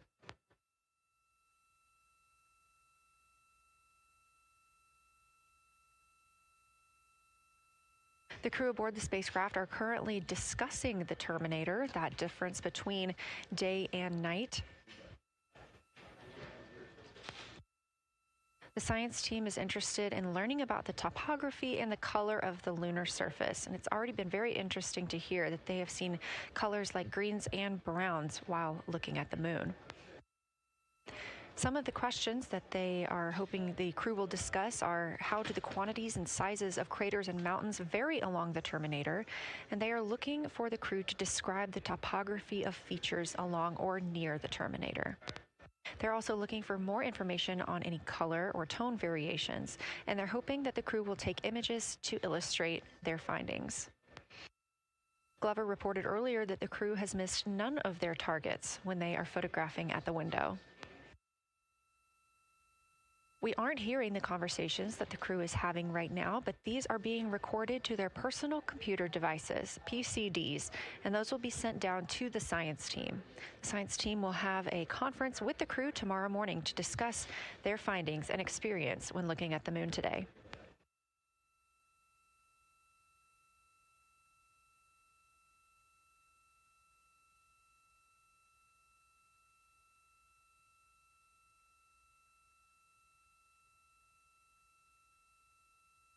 We have a few minutes left while the crew is discussing the terminator.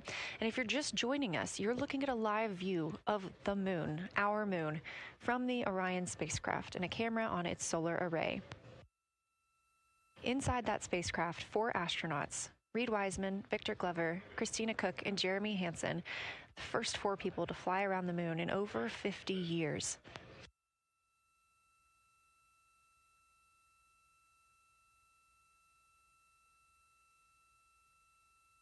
This is our lunar flyby day, and the crew has already surpassed one record today.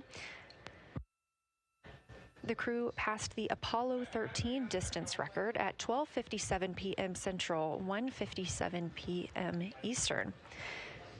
Canadian Space Agency astronaut Jeremy Hansen calling down that he hopes it's a record soon broken by other explorers.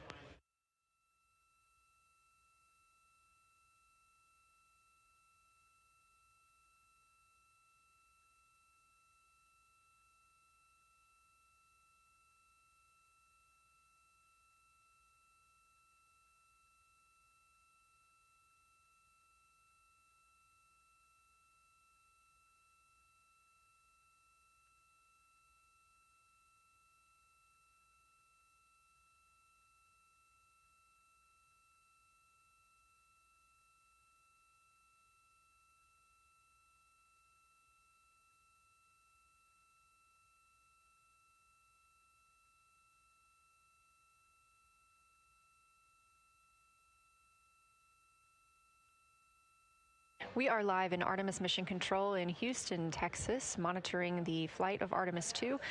All of the flight controllers here, each monitoring a different system aboard the Orion spacecraft. Integrity Houston, we are ready for our cabin and window teams to swap again. We have a 15-minute handover time here, and I have a couple of items I want to read up to you. They'll require you to write something down on your knee boards, so let me know when you're ready.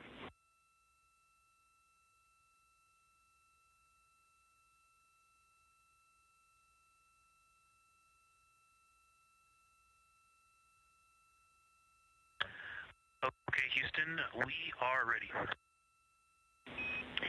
Copy, Integrity. First of all, once you start this next shift here, during this lunar observation shift, we will begin our lunar LOS, so you can expect a call from me a few minutes prior reminding you.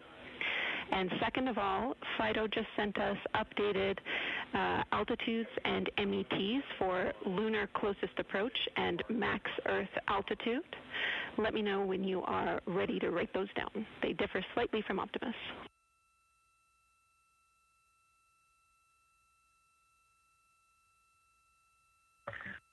Thanks, Jenny. We are ready to copy.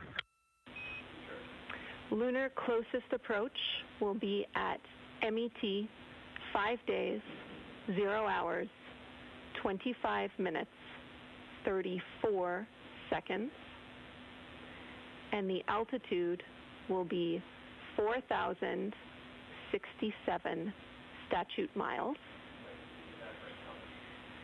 Maximum Earth altitude will be at MET 5 days, 0 hours, 27 minutes, 39 seconds, with an altitude of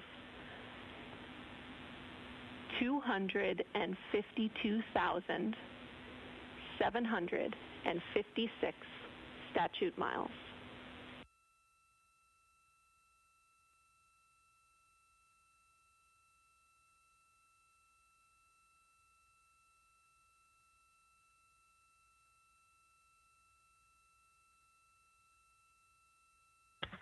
The crew really wants to ask for that in kilometers and in parsecs, but thank you for those. That is great. Thanks for that update. I'll send Fido to work, and I appreciate the metric. Other than that, I have no new vehicle statuses to pass to you. Enjoy your handover time, and we're looking forward to picking back up with you shortly.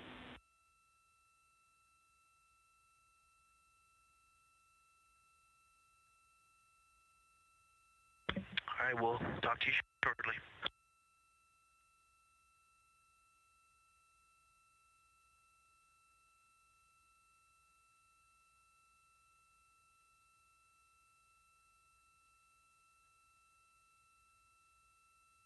Those words called from Capcom Jenny Gibbons, CSA astronaut and Artemis II backup crew member, to the crew working aboard the Orion spacecraft. Had a little bit of a view inside the cabin. As you can see, it is very dark. The crew has turned off the lights, and the light that you were able to see is coming through the window, a reflection of Earthshine and from the moon.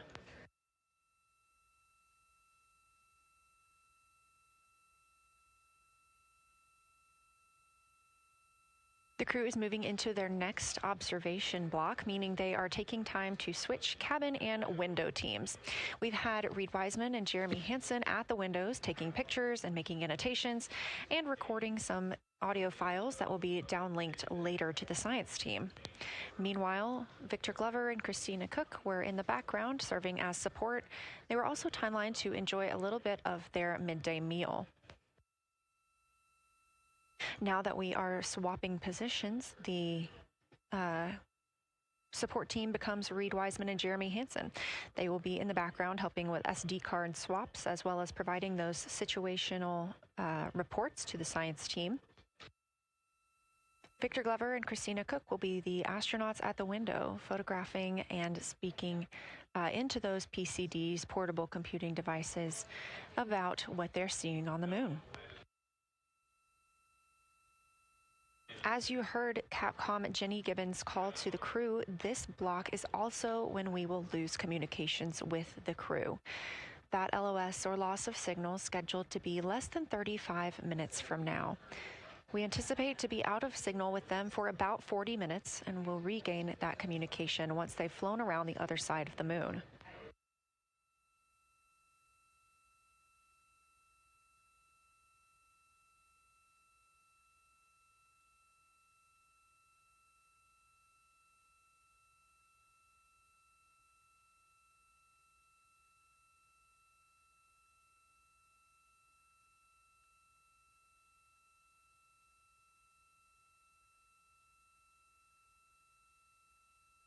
Now, even though the crew will be flying behind the moon, their observation period does not stop. They will still be taking pictures and making annotations of what they are seeing. They'll be looking for the limb of the moon, Earth set, and then Vavilov crater, which we have previously seen. They'll swap positions at the window before moving into a crew choice option. They will get to pick things that are interesting to them on the surface, take pictures, and explain why they find them that way. They'll also be looking for any impact flashes. These are short-lived flashes on the lunar surface caused by impact bombardment.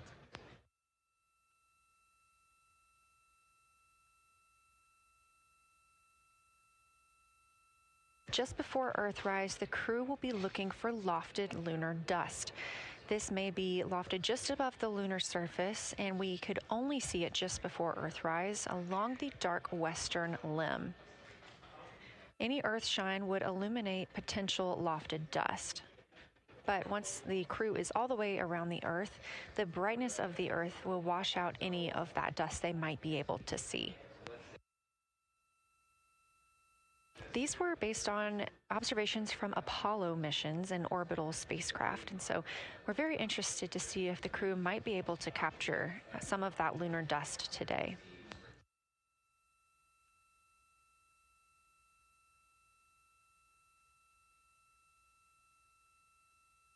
Following that lofted lunar dust target, the next will be Earthrise. We will regain communications with the crew shortly after Earthrise.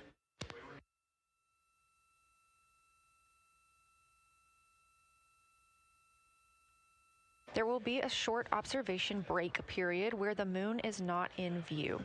That's because we are also anticipating the crew seeing an eclipse today. The moon won't be in view because the team here in Mission Control Houston will need to change the attitude of the spacecraft and ensure that its solar arrays are gathering light from the sun heading into that eclipse period. So we will have communication with the crew, we just won't be able to see the moon. However, we will have views during that eclipse time frame. During that time, the science team is looking to know it will only be illuminated by Earthshine at that point. So they want to know what the whole moon looks like overall, but they also want the crew to look into deep space and potentially see if they can spot any planets.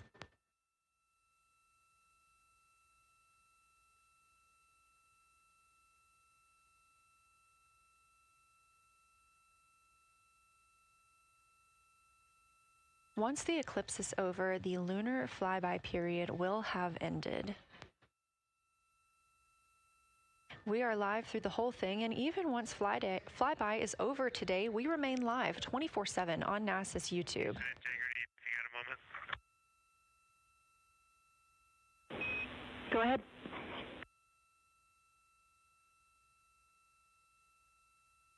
I don't know if Catherine and Devin are still there, but if they are, just wanted to just let them know how much fun we're having out here. It's extraordinary to be on the far side of the moon right now and just see it hanging out there and looking back at the Earth. And Ashley and Kaylin, I know you're back in Canada, but if you happen to be watching too, just wanted to say hi to all you guys. Love you guys, and we'll be heading back your way shortly.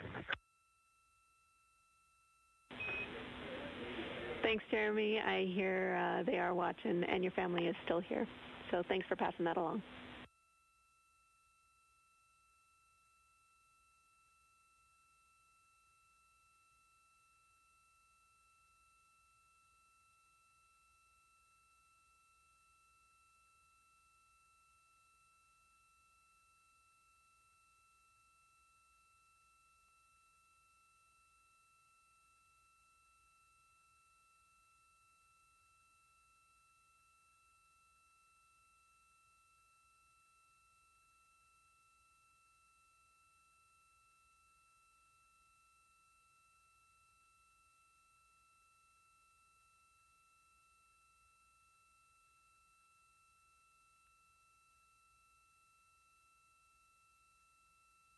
This view inside the Orion spacecraft, and it's a little hard to make out, but on the left there, that is Jeremy Hansen just calling down some well wishes to his family, joining us in the viewing room and watching online.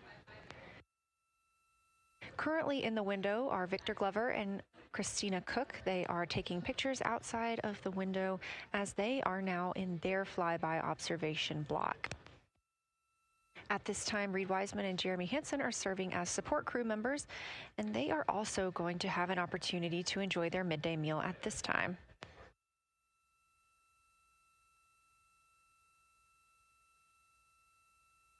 On the lunch menu today for Reed Wiseman and Jeremy Hansen, we have vegetarian chili, salmon croquettes, chicken with peanut sauce, sweet and savory kale, pickled beets, chocolate pudding, barbecued beef brisket, spaghetti and meat sauce, Italian vegetables, butternut squash, candy-coated chocolates, and maybe even a little bit of coffee.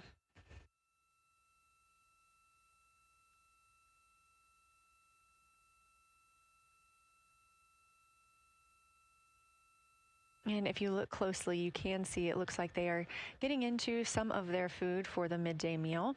All of the food on the spacecraft is rehydratable. We don't have an option for fresh food as there's not a refrigerated section of the Orion spacecraft. So all of this food can either be rehydrated or eaten straight from the package, just depends on what the food actually is.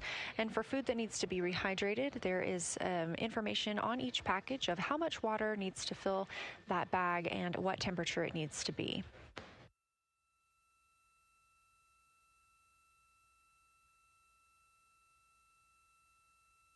We are now 4 days, 23 hours, and 39 minutes, 40 minutes actually, into the flight of Artemis II, the spacecraft now under 4,500 miles from the moon.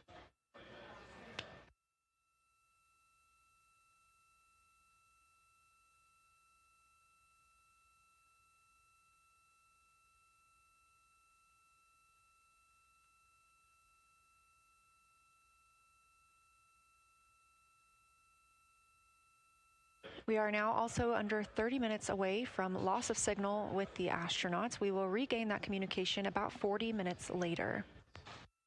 They will still be photographing the moon and documenting what they're seeing while they're behind the moon.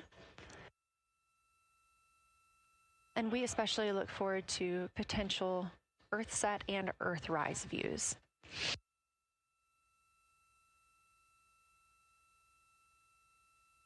As you can see on the left side of your screen, we are streaming this solar array camera view throughout the flyby. And the science team also plans to capture an occasional still photo with the solar array intermittently, perhaps one every 8 to 10 minutes. Still photos represent the highest resolution imagery from those GoPro cameras. So starting 5 minutes before Earthset and loss of signal, the science team will capture a series of photos, one every 30 seconds, to include Earthset, all the way through 5 minutes after Earthrise and acquisition of signal. In order to capture these frequent photos, the solar array camera that we were streaming will need to switch to time-lapse photo mode. So during this time, the streaming video quality won't be as sharp as you have it right now, but we want to ensure that the science team captures the data that they need during these time frames. And we really look forward to seeing those higher resolution images once they're available. But with the view you are seeing right now, we are sharing bandwidth on the Orion spacecraft with every system that is keeping the spacecraft powered and the crew alive, especially the environmental control and life support system. As this is the first flight with crew, this is also the first flight of a life support system, keeping the crew healthy and safe on the way to the moon and the way home.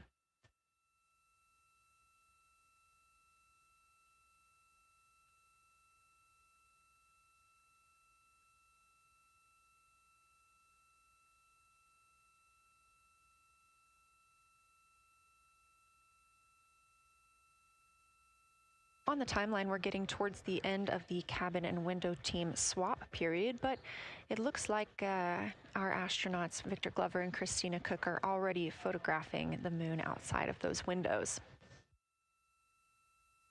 The next target is Ohm Crater, and this is something that they have photographed previously during the flyby. This is a small, complex crater with a prominent ray system, and as referenced earlier, it's the size of the Eye of the Sahara. That Eye of the Sahara is a feature in Mauritania. Seeing this crater more than once throughout the flyby allows the crew to photograph it at different lighting conditions.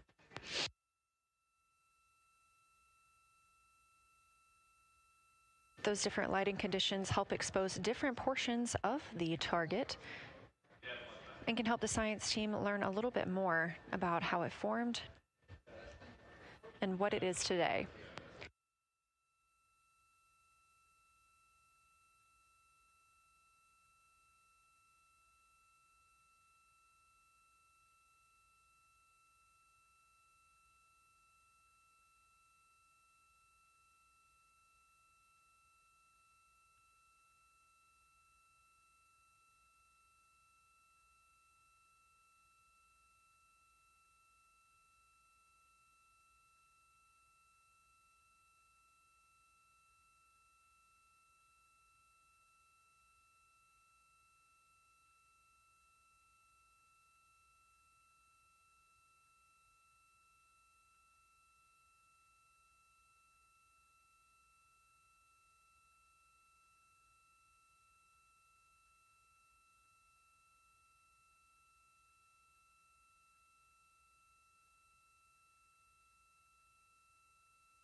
Again, this view inside the spacecraft as the crew continues photographing the moon outside their windows. They have turned the lights off to allow them to better get photos of the moon, preventing any reflections from coming in from the spacecraft.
We expect the crew to be targeting Ohm Crater for another 6 minutes or so before they move into a discussion of the limb.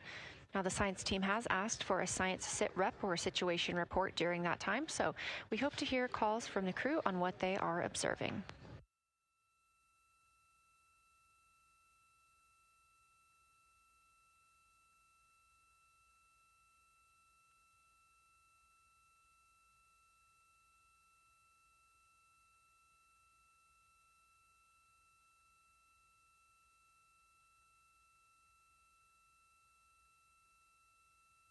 If you've been following along, at the start of the day, we did have much more of the moon visible. And even just an hour or so ago, we could see about half of the moon. We are now continuing to see more of the far side and that darkness where the moon is not reflecting light from the sun.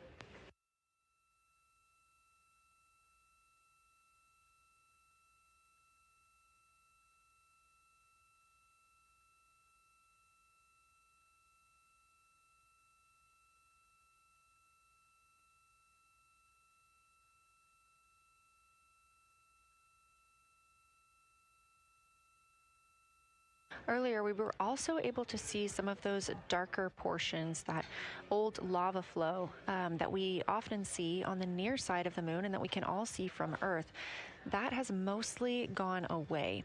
We are now just seeing very little of Orion Tall. That's down to the bottom right of the moon. You can see just a small dark portion near the limb.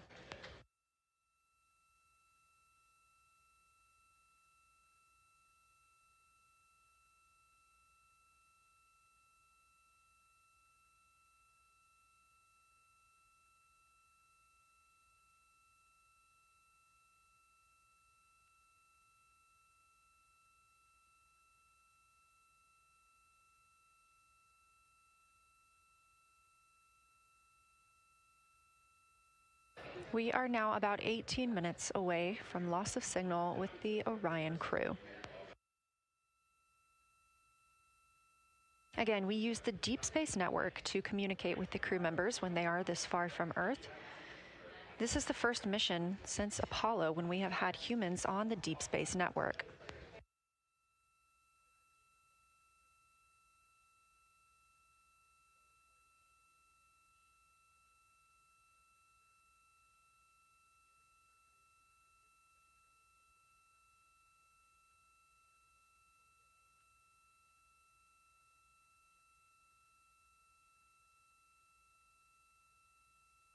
As you recently heard Capcom Jenny Gibbons call to the crew, We expect their closest approach to the moon to be at MET, or mission elapsed time, of 5 days, 25 minutes, and 34 seconds.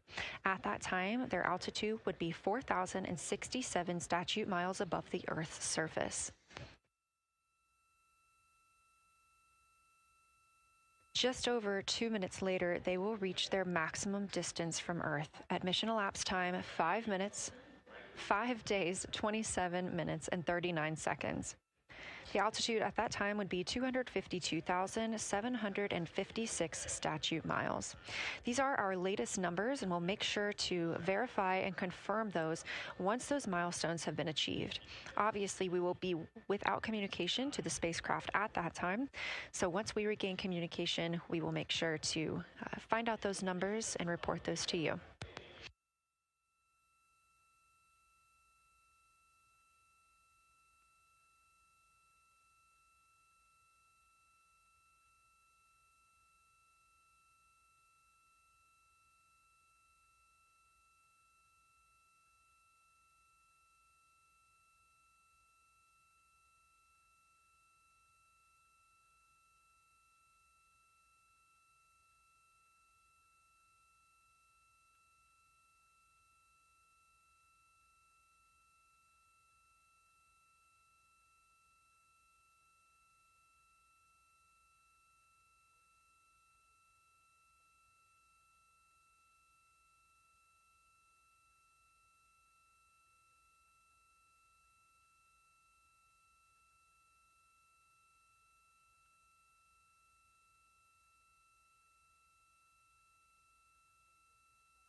Checking in on the lunar targeting package, the crew is now in their discussion of the limb, seeing the limb of the moon, that illuminated part.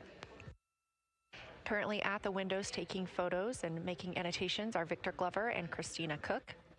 We are expecting loss of signal in about 13 minutes. We will regain that signal with the crew about 40 minutes later.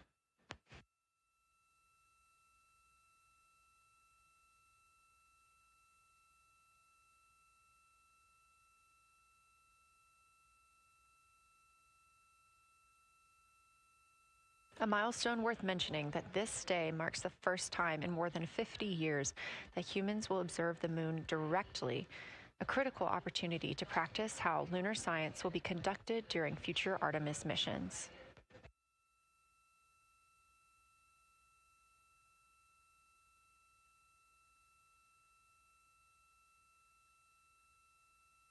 I've continued to reference the Lunar Targeting Package throughout this broadcast, which is the primary tool guiding the crew observations, and that consists of two key components. The first of those is the Lunar Geography Review, which helped the astronauts study major lunar features in advance.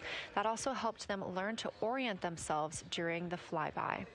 The Lunar Targeting Plan provides a detailed timeline of observation targets, background science context, and specific instructions for the picture the crew should take, and verbal descriptions of what will be helpful to the science team reviewing those pictures later.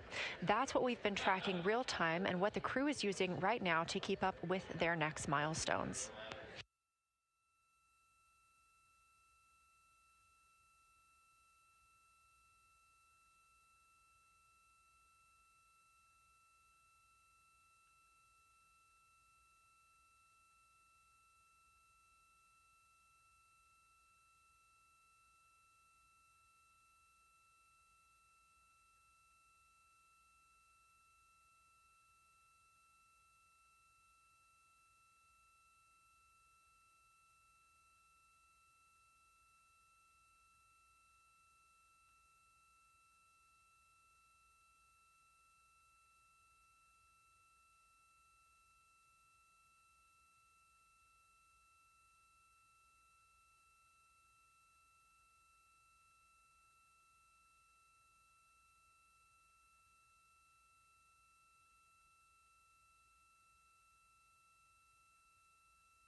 Integrity Houston, 10 minutes till the LOS. We'll take a snappy sit rep from the cabin if you have one.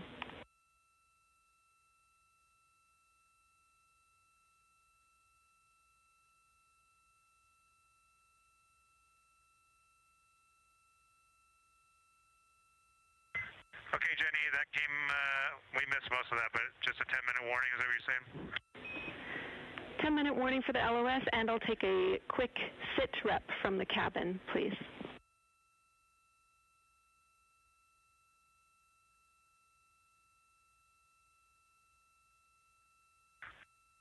All right, cabin is still full of excitement. We've got Christina in window 2, Ike in Victor in window 3. Reed's actually been trying to get some images out of the docking tunnel. We can see the Earth and the Moon and part of the Moon out of the docking tunnel, which is pretty good. And I'm just grabbing some footage right now with our interior cameras.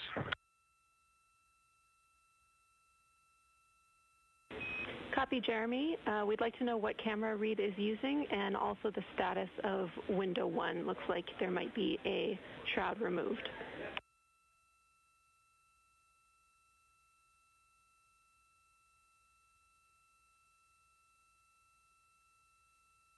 Okay. Reed was using the Z9, and the T-shirt shroud is still on window 1, but we took the camera out of it, so maybe that's what you're noticing. But when I looked in there, I saw a lot of sunlight reflecting around.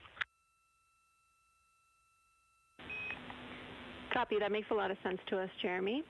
I want to remind you, coming up on this LOS, that we'll take sit reps in the blind, and as more and more of the moon is in darkness, we will take any report you have on impact flashes.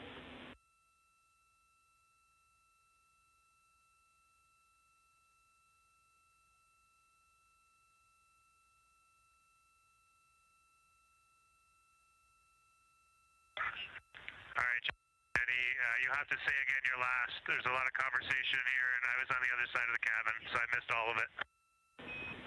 Look out for impact flashes, and we'll take sit reps in the blind.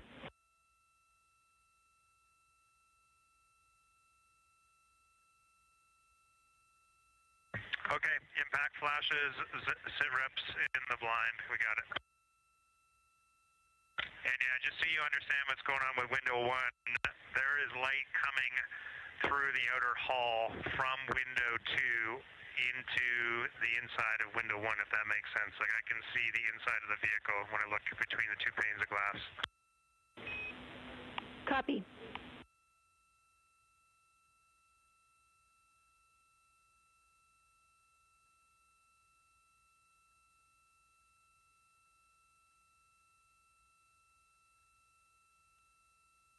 You're getting your first live look at Orion, the Moon, and the Earth.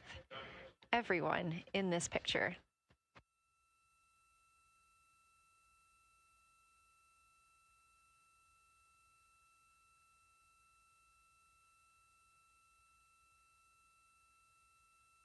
This is a live view from the Orion spacecraft.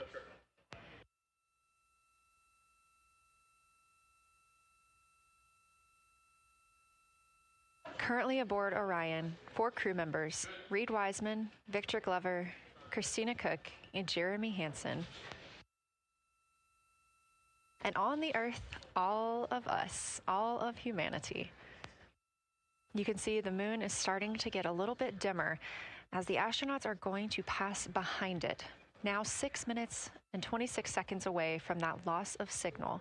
Again, we will be out of communication with them for about 40 minutes until they come around the other side of the moon and we can re-establish contact.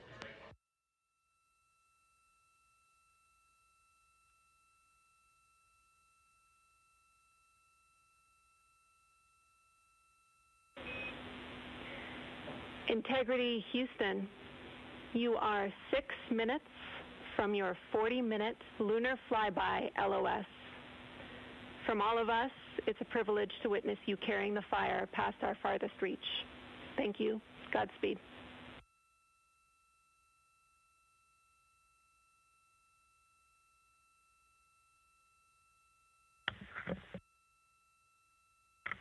Thank you for that, Jenny. And thank you to all of you for allowing us the immense privilege to be on this journey together.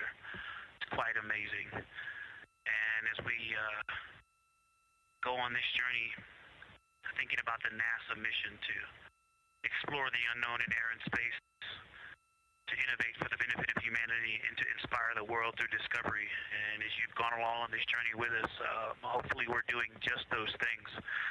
And as we get close to the nearest point to the moon and farthest point from Earth, as we continue to unlock the mysteries of the cosmos, I would like to remind you of one of the most important mysteries there on Earth, and that's love. Christ said in response to what was the greatest command, that it was to love God with all that you are. And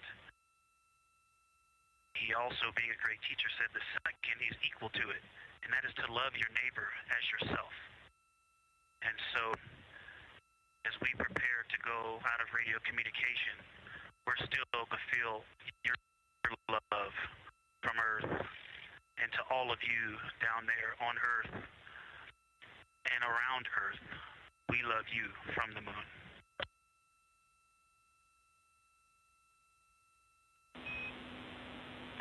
Houston copies. We'll see you on the other side.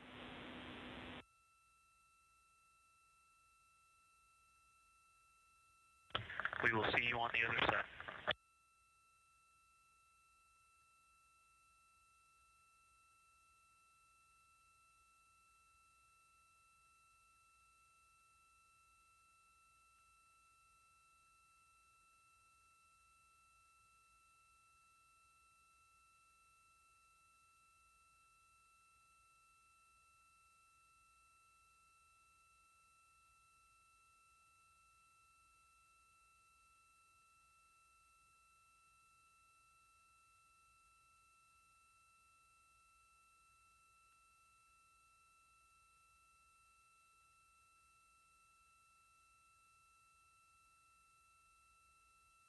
Poignant words from NASA astronaut Victor Glover, and a little bit of a love letter from the other side of the moon all the way to Earth. Glover touching on the teachings of Jesus, including to love your neighbor as yourself. We are now less than 3 minutes away from loss of signal with the Orion astronauts. The Artemis II crew will be out of signal for about 40 minutes as they are on the other side of the moon, continuing their work photographing the lunar surface, and they will reemerge, and we will also get this view on the other side.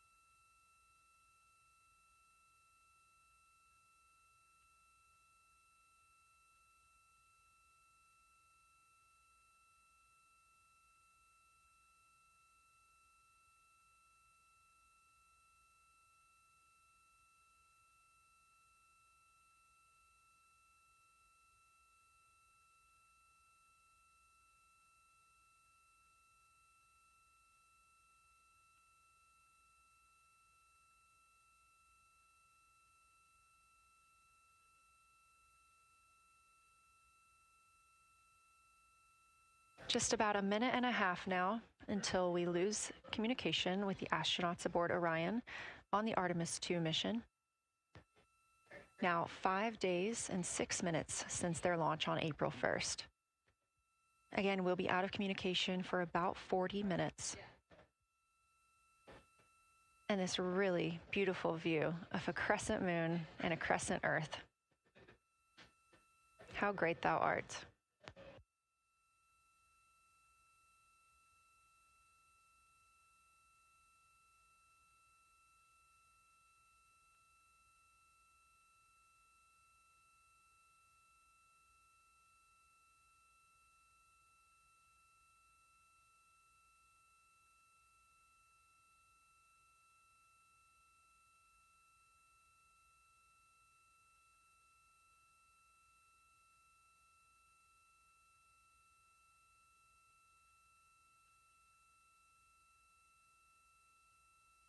"30 seconds now until we expect loss of signal.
And we have confirmation of loss of signal of the Orion spacecraft as it flies behind the moon. We expect to regain communications with them in another approximately 40 minutes.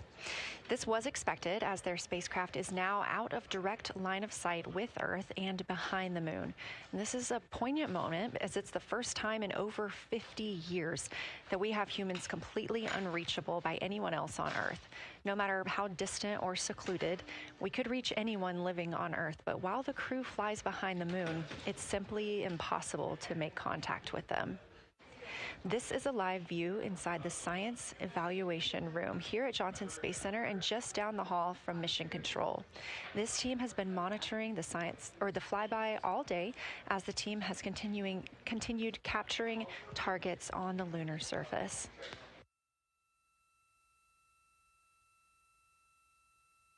We even got to see this team in action as they were helping the astronauts identify some of the features they were seeing on the moon but not expecting. There will be a couple of milestones during this loss of signal. The first will be when the astronauts make their closest approach of the moon. at MET 5 days, 25 minutes, and 34 seconds, when we expect they'll be 4,067 statute miles above the lunar surface. Their maximum Earth altitude will be reached just 2 minutes later, at 5 days, 27 minutes, and 39 seconds, when their altitude should be approximately 252,756 statute miles. Once those milestones are reached and we have confirmation, we will report the official numbers.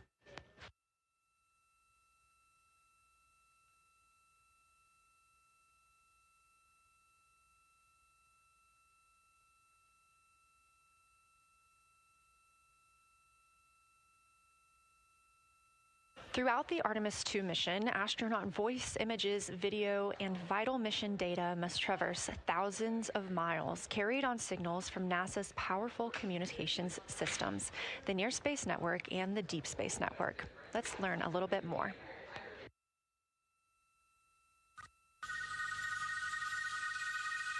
NASA's Artemis II will send 4 astronauts around the moon, preparing humanity for a long-term lunar presence and future journeys to Mars. Enabling communication and navigation for this test flight are NASA's Near Space Network and Deep Space Network. With antennas around the world and a fleet of relay satellites, the networks will deliver vital data to and from Earth through all phases of the mission. The networks are seamlessly integrated at NASA's Johnson Space Center in Houston, Texas, where Mission Control coordinates the network handovers. These transfers represent a delicate dance between the two networks, exchanging support as the mission shoots toward the moon. On the launch pad and during their early orbit phases, NASA's Orion spacecraft and Space Launch System rocket will rely on communications and tracking services from the Near Space Network. After its translunar injection burn, the Deep Space Network's global array of antennas will serve as Orion's primary communication support during lunar orbit. As the mission journeys farther into space and away from Earth, signal strength weakens and bandwidth is conserved for crew communications. The astronauts will have a near constant connection to Earth, ensuring their safety on a journey farther into space than ever before. We say near constant because as Orion goes behind the moon, a planned loss in communications will occur. The Deep Space Network will be standing by to reacquire the signal as Orion reappears. The Artemis II mission also provides an opportunity to test new capabilities. Using laser links, NASA will periodically transmit Orion data to showcase the benefits laser communications could have for future human spaceflight missions. The data from Orion, sent by radio signals or laser links, is massive. The mission is gathering images, data, and video, while also generating details about mission health and crew voice files. All of that data gets processed here on Earth, where systems compress it for efficiency. In the future, we'll upgrade these systems on Earth so that image and video clarity improve with each moon mission. With the Artemis II test flight, we're evaluating the communications infrastructure that will help carry us into the future as we explore the moon and journey forward to Mars.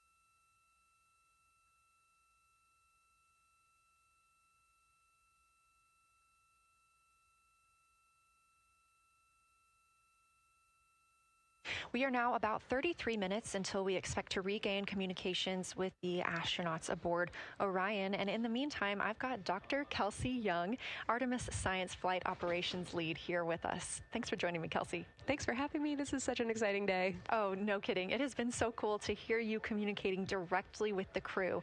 And I know that you have been preparing for this for years, so I am so excited for you and for your team. So just to get into that background a little bit, tell me about your background and what you've been doing on console.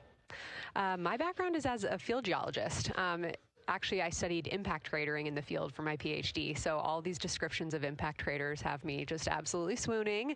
How I got into this, though, is, during my PhD, I got an internship at NASA and ultimately never left to integrate science into flight operations. So we developed the Science Officer Console, for which this is the first mission we're supporting. We developed the Science Evaluation Room that's right upstairs. And so it's so gratifying to see this operation structure come to fruition, especially on a day like today.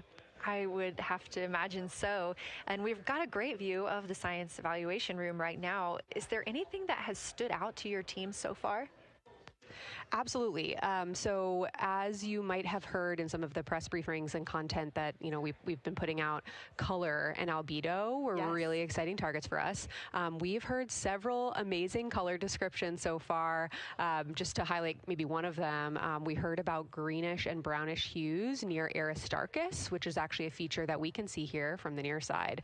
And those greenish hues could actually tell us something about the volcanic evolution of that area. So you can bet that the science team is going to be prioritizing downlinking those images and the crew audio that we didn't hear that went into those recordings to learn a little bit more.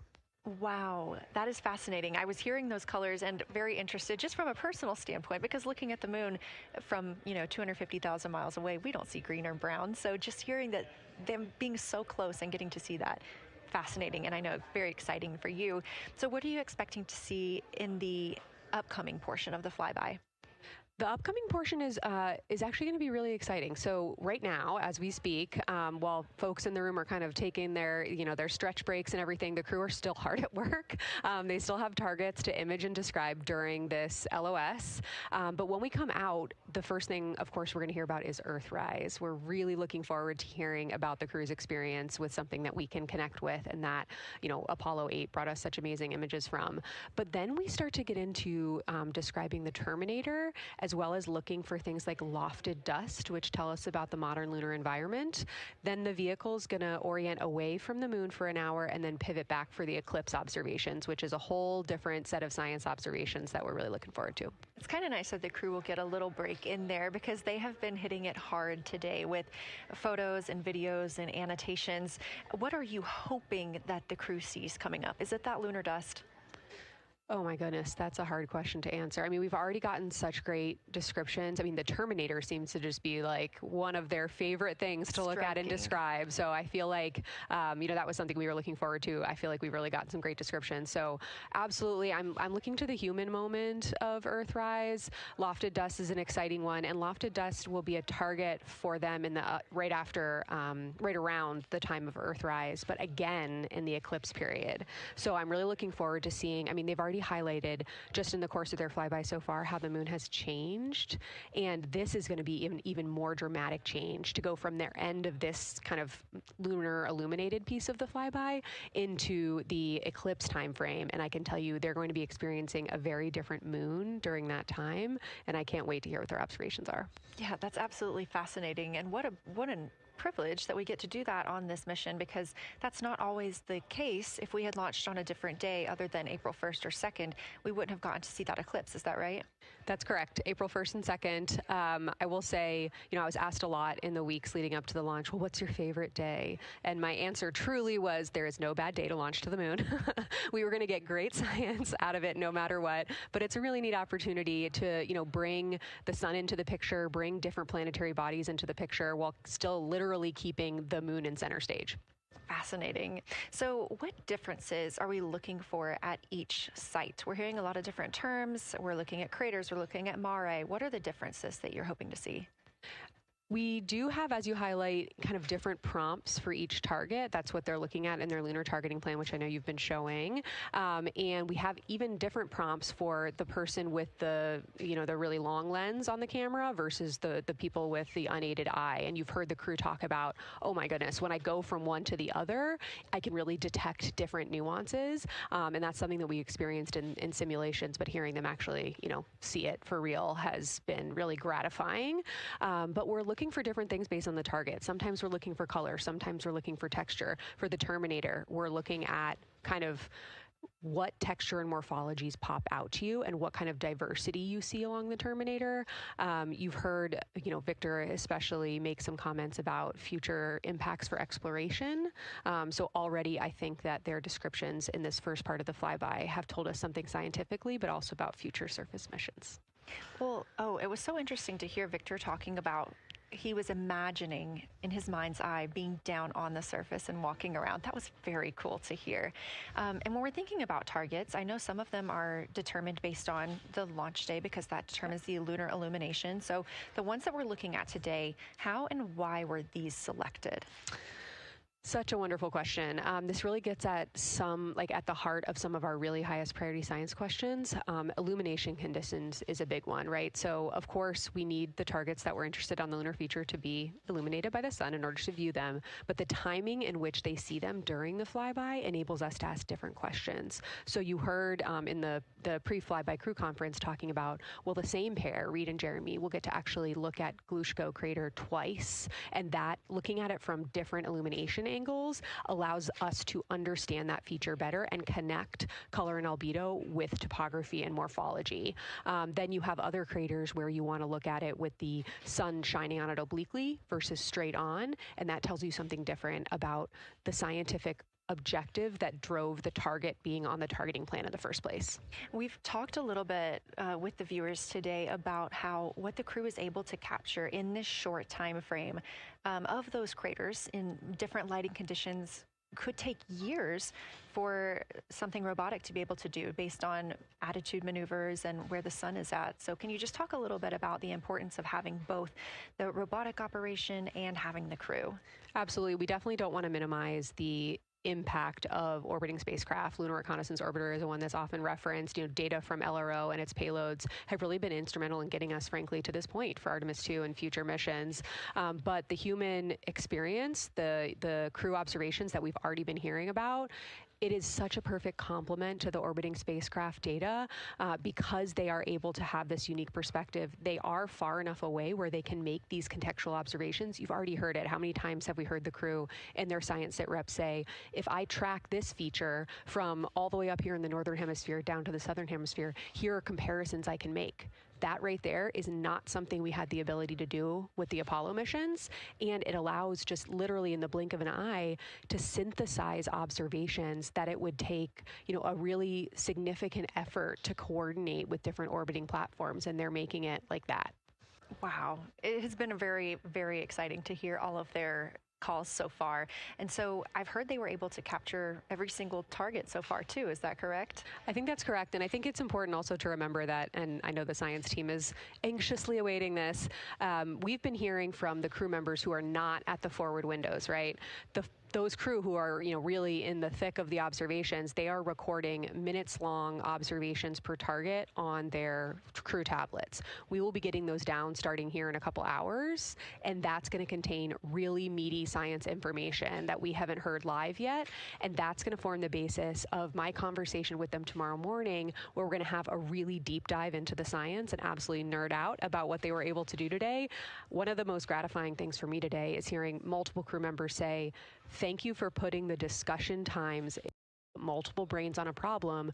We have elevated each other, and I'm looking forward to them, sleeping on it overnight, and then us actually being able to really, truly have an elevated science discourse tomorrow. Well, we're looking forward to it too, and I cannot wait to hear everything that you guys get to learn overnight from some of those audio recordings and just everything that they'll be able to share tomorrow. So, Kelsey, I know you are very busy. You've done a great job today, and thank you so much for joining us for this interview. Thanks for having me. It's such an exciting day.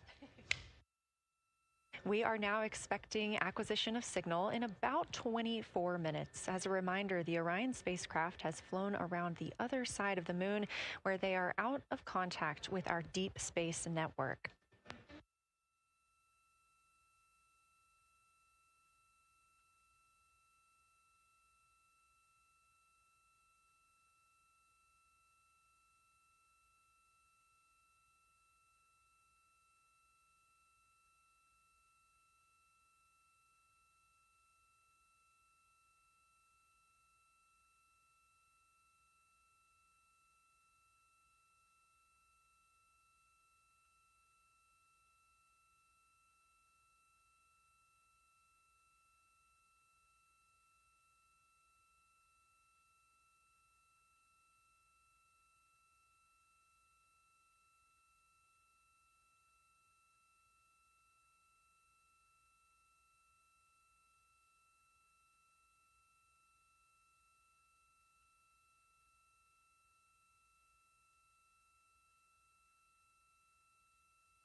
And we just heard confirmation here in Mission Control Houston that we have reached the closest point of our destination to the moon at MET 5 days, 25 minutes, and 34 seconds.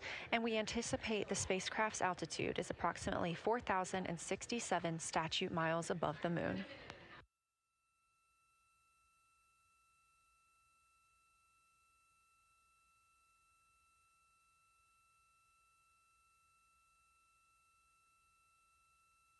We're continuing to track what the crew is doing while around the other side of the moon.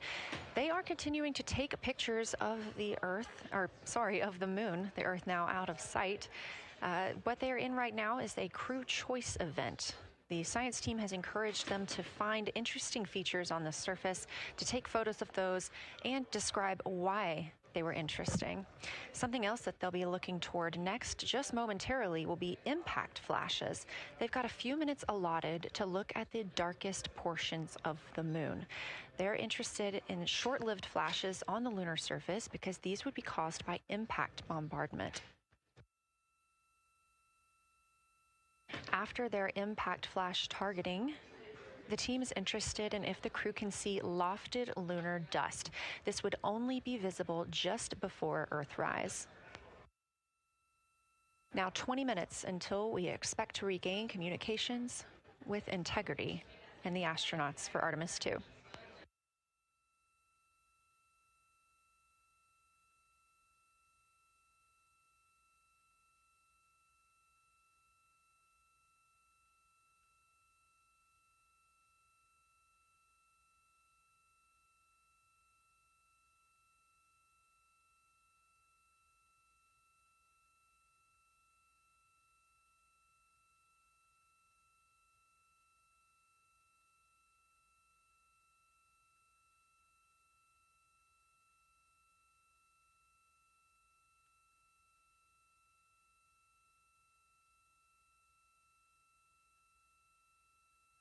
We're live in Mission Control Houston at NASA's Johnson Space Center, but there's a team over 750 miles away also monitoring today's operations. And of course, just like us, they are in LOS, or loss of signal, with the spacecraft. This is LUCA, the Lunar Utilization Control Area, and it's joined by LISA, the Lander Engineering Support Area, which are twin control rooms that will support missions and operations in lunar orbit or on the moon's surface in real time at NASA's Marshall Space Flight Center in Huntsville, Alabama. The LUCA and LISA are right next to each other and just a short walk away from the SLS Engineering Support Center, which is used during launch, and the POIC, where science on the International Space Station is monitored. LUCA primarily supports Artemis science operations, while LISA will provide engineering support for landing astronauts on the moon.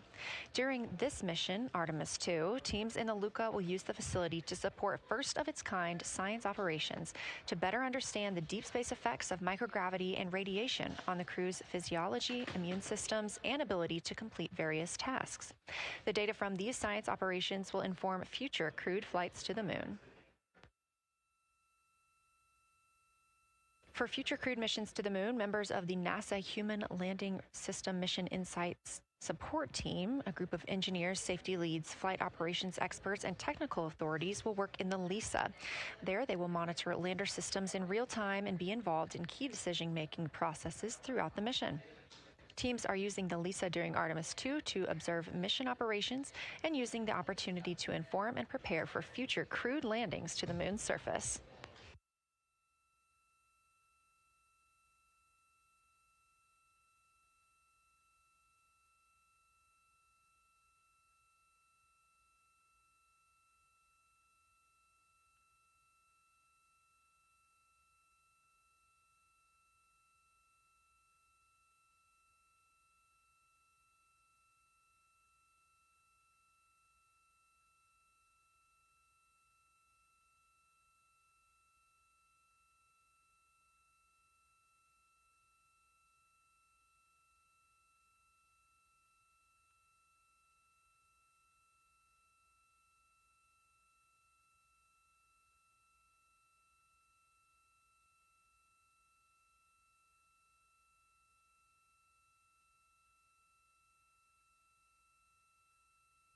We now expect to regain communications with the astronauts aboard Orion in about 17 minutes.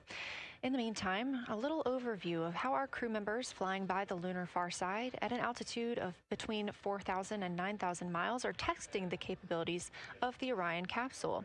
Artemis II visualization lead Ernie Wright has simulated views of the flyby using detailed topographic maps of the lunar terrain and photorealistic lighting scenarios.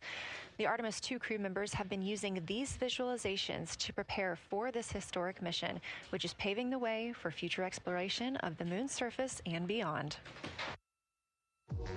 So the most exciting thing to me about Artemis II is just the return to the moon. We haven't been there in 50 years. Human eyes are going to see parts of the moon that haven't been seen by anyone before. It also recommits us to exploring the solar system in a way that we haven't in a long time. And I think it provides an opportunity for younger generations to understand the excitement of doing that kind of exploration. Artemis is our return to the moon after 50 years. The emphasis of Artemis is going to be, first of all, science, but second of all, learning to sustain a presence on another world. First on the moon, but we're hoping that that's a stepping stone to Mars and other destinations in the solar system eventually. Artemis II will be a flyby mission. It's not going to land. We're testing all of the technology that we've created for flying to the moon since Apollo. A lot of systems have been modernized, and we need to make sure that all of those work. The astronauts will be looking out the window at parts of the moon that have never been seen by human eyes before. They will be flying by the moon at an altitude that's much higher than Apollo's orbits. And so they will see the entire disk of the moon, including areas that are closer to both the North and South Pole that astronauts from Apollo never saw. All of that depends on the lighting, which we really won't know until launch day, but we can practice with different lighting scenarios. It's hard for people to sort of picture that in their mind. If you can make a visualization of it, show them a movie, that helps everybody choose the targets and also practice aiming at those targets. The astronauts have actually been looking at these visualizations through the lens of the camera and practicing aiming at the various targets. This is a map of the surface of the moon, obviously, but it shows what the Apollo astronauts could see in sunlight while they were in orbit. The brighter parts are the parts that they could see. The darker parts, like this entire area here and places that are farther north and south, are places that they couldn't see in sunlight, either because it was nighttime there or because it was beyond the horizon of the astronauts. All of the Apollo flights orbited the moon at a distance of about 110 kilometers. Because the astronauts were flying at such a low altitude, their horizon was actually quite close, and they couldn't see the North and South poles. And this whole area over here was not in sunlight at the time. And it includes this amazing impact feature here called Orion. Orion is a very large impact feature. It's about 650 kilometers wide. It's got multiple rings. These are rings that form like ripples in a pond from the impact, but of course it's on a huge scale. The middle of Orion has that sort of dark basalt lava covering it, like the dark spots that we see on the near side. It's one of the biggest ones that's more on the far side than the near. So seeing it with human eyes and sort of picking out features that maybe you don't even see in robotic cameras is an important goal for the mission.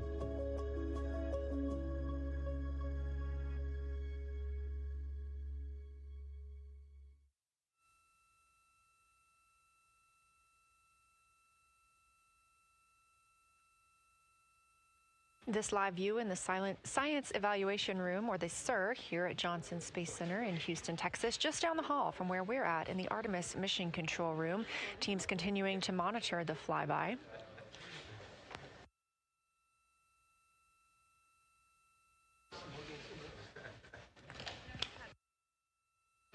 The crew continues their observations of the moon, even though they are out of touch with Earth. We expect to hear from them in 12 minutes and 26 seconds. Again, this is approximately 40 minutes loss of signal while they are out of reach of the deep space network.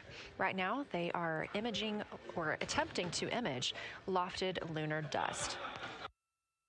Throughout our coverage, we've talked a lot about the science and engineering behind today's lunar flyby, but we also spoke to the crew about what the moon means to them and how they see its place in human history.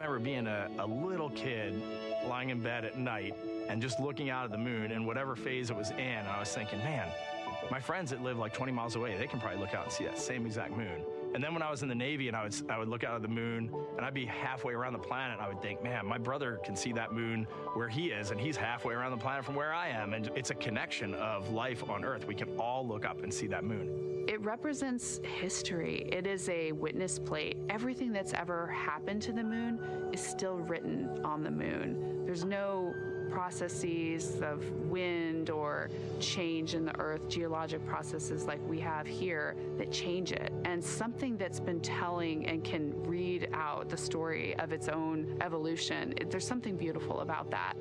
I've also learned from my indigenous mentors that they refer to the moon as Grandmother Moon. So you've probably heard of Mother Earth. They use Grandmother Moon because Grandmother Moon is responsible for the water in their community. The grandmothers, sort of protect the water source, just like the moon moves the water around the planet, affects the tides. It's something that represents something different for each individual culture around the planet. And that's really neat because we all share that same moon in the night sky. We all have seen the same side of the moon in different lighting conditions our whole lives. And so it seems very familiar to us, but it's also kind of unknown. When we get up close, some of the imagery that we'll get to describe and to share with people will be very unique. And that nature, both of those things being true about this one entity that we all know, just is really special. It's just the epitome of a symbol of both something that's in each of our hearts, but that's also represents exploration and reaching.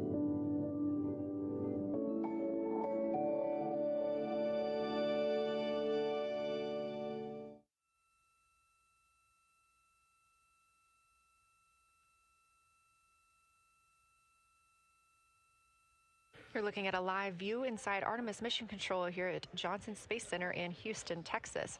We are currently out of contact with the Artemis II crew. This was a planned, or not really a planned, but a tracked loss of signal that occurs when the crew flies behind the moon. We use the Deep Space Network to communicate with the crew, and when they are behind the moon, they are out of reach of that Deep Space Network. And when you consider our nonstop communications during the time in which we live, this is even more striking. For the Artemis II crew, they're only currently communicating with each other. Now, we expect to regain those communications in under 9 minutes from now, and we also are hopeful for a view of Earthrise. Despite being out of communication, the crew is continuously capturing imagery of their predetermined lunar targets.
Now about 7 minutes, 25 seconds until we anticipate regaining communications with the Artemis II crew aboard Orion. In the meantime, Artemis II Lunar Science Deputy Lead Marie Henderson is trained these astronauts to capture and document their views of the lunar surface for all of us to enjoy back here on Earth. I cannot wait to hear their voices when they get to the far side of the moon and I can hear them talk about seeing the moon out their window. I try to imagine it now and just like tear up thinking about it. Ooh, now I gotta hold on a second. We have human eyeballs connected to wonderfully smart brains our astronaut friends have. They are going to be able to observe the moon in multiple different ways. They can use their eyes, they'll look through their camera and snap pictures, and just looking out the window getting that human experience. But during Apollo, the astronauts were so much closer to the lunar surface. Our astronauts are going to be doing a flyby at a higher altitude, so they're going to be able to see the whole moon as a lunar disk on the lunar far side. That's a brand new, unique perspective that humans haven't been able to look at before. We are doing a lot of lunar geography training with them. They have study sessions and quizzes they can do that are assigned to them. You know, even if you're an astronaut, you still get homework. We actually get in the mock-up. In that enclosed physical space, we have to think through the hardware that they have, the cameras, the computers, their microphones to make these observations. There's 4 windows up front. Through one of those windows, one of our astronauts will be using a Nikon D5 camera with an 80 to 400 millimeter lens. So something that allows them to zoom in really far and actually take more detailed observations of the surface. It's almost like looking through a pair of binoculars as well. It's just like being a geologist out in the field. They're telling us what they're seeing, looking for colors, textures, different morphologies, and comparing the region that we're having them look at to the regions that are around them. We have a science team that is planning the targets that are going to be observed, putting them all on the timeline of how they're going to be observed, and then taking the first look at the data when it comes down. The Apollo astronauts were only on the moon for 300 hours total, and they only went to the equator. That's like going to places that were safer landing sites, and they only saw so little, 300 hours total. And so we have so much more to explore and so much more to learn, and we are the beginning of the next generation that gets to start being a part of these discoveries.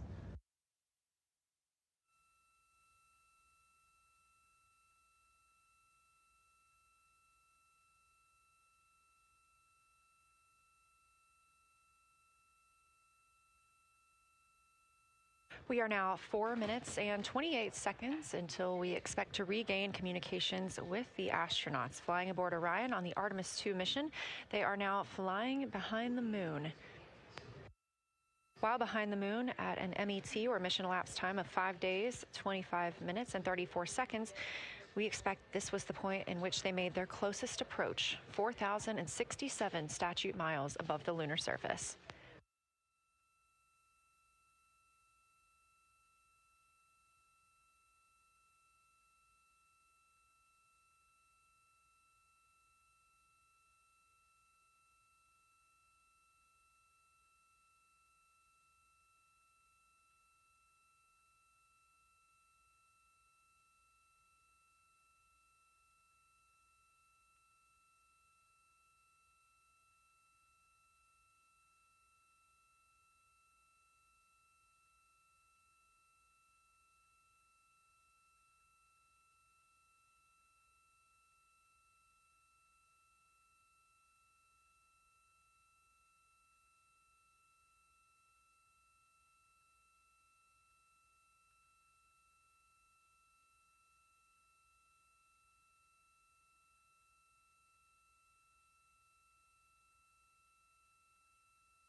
We're live in the Artemis Mission Control Room in Houston, but we are not the only room monitoring today's flyby. As you can see, this is the SIR, the Science Evaluation Room. It's in the same building and just down the hall.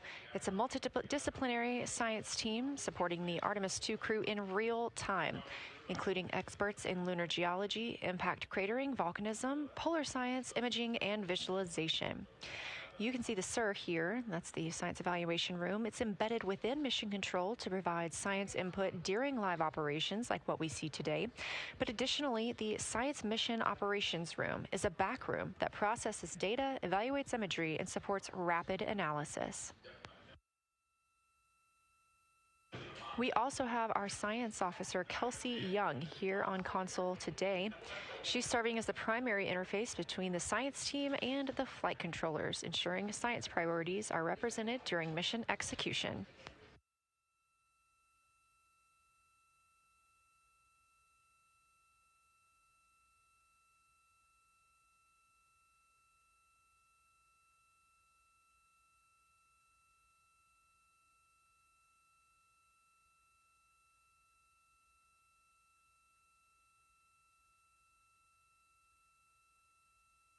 Coming up on 1 minute and 36 seconds until we contact Orion.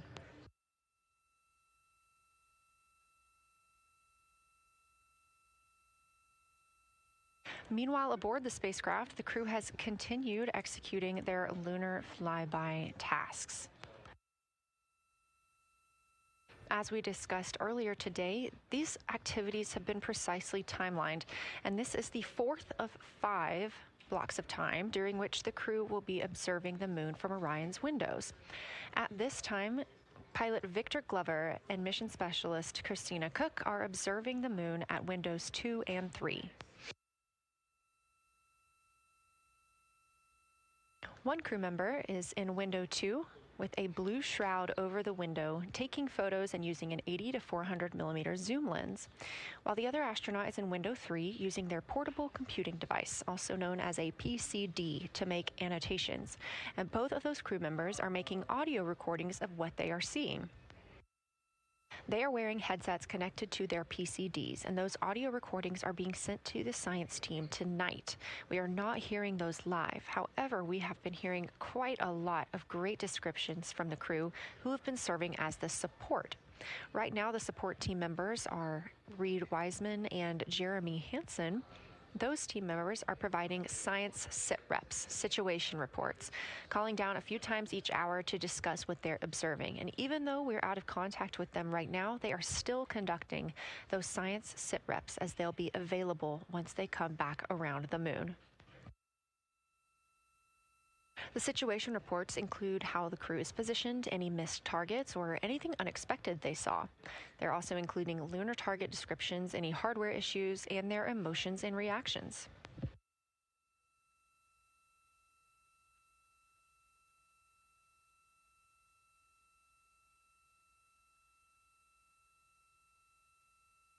Again, we are standing by to acquire signal from the Orion spacecraft.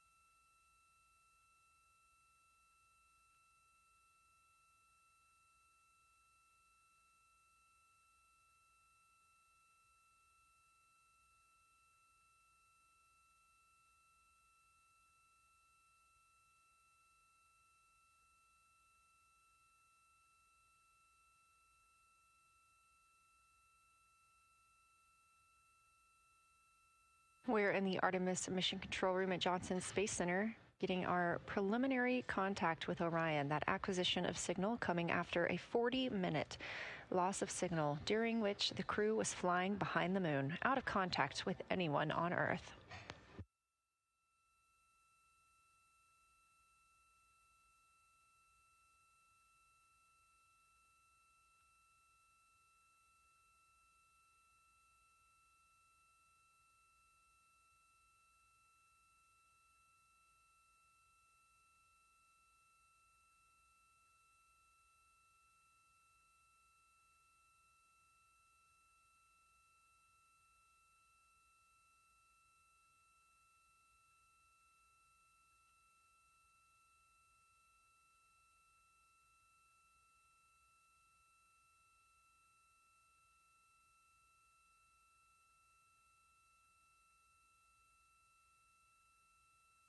We are getting our first views from Orion after the loss of signal.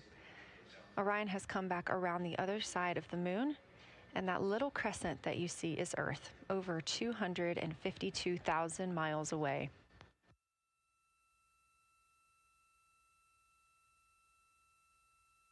With this transit complete, lunar flyby continues, but Orion has also technically begun its journey home.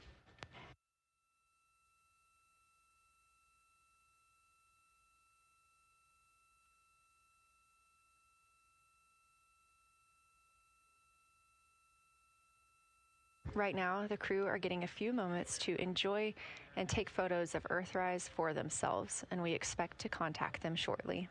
But we do have good signal coming from Orion.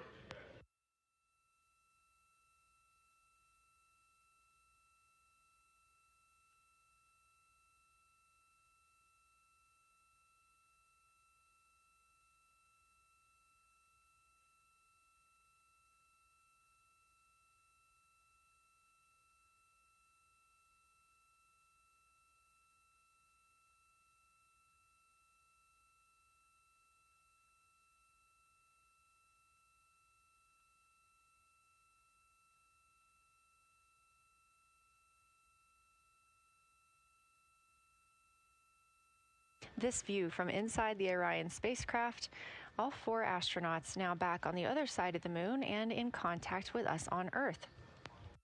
Their tasks for lunar flyby did not stop as they went behind the moon and out of contact with us. We anticipate during that time they were attempting to image some impact flashes, short-lived flashes on the lunar surface, which would be caused by impact bombardment and potentially even lofted lunar dust. Right now, of course, they are getting pictures of Earthrise. After this target, they will get a short observation break. It's about an hour long, actually. Houston, integrity, comm check. Integrity, we have you loud and clear. How many?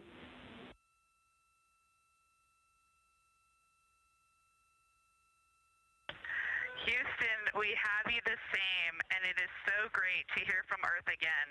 To Asia, Africa, and Oceania, we are looking back at you. We hear you can look up and see the moon right now. We see you too. When we burned this burn towards the moon, I said that we do not leave Earth, but we choose it. And that is true. We will explore, we will build ships, we will visit again. We will construct science outposts, we will drive rovers, we will do radio astronomy, we will found companies, we will bolster industry, we will inspire. But ultimately, we will always choose Earth. We will always choose each other.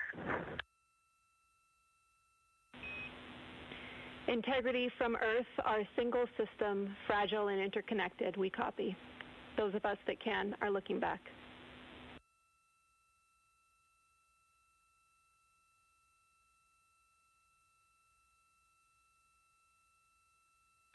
We are happy to say we copy.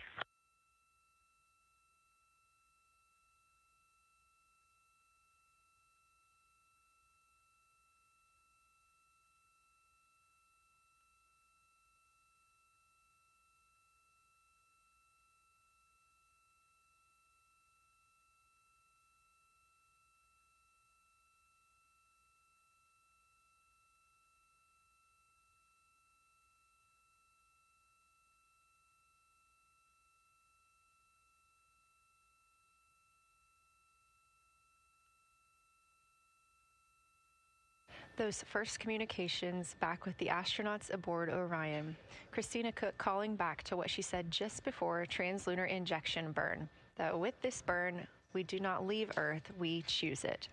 The translunar injection burn served as not only what put them on this trajectory to fly around the moon, but what also committed them to splashing down in the Pacific Ocean on flight day 10.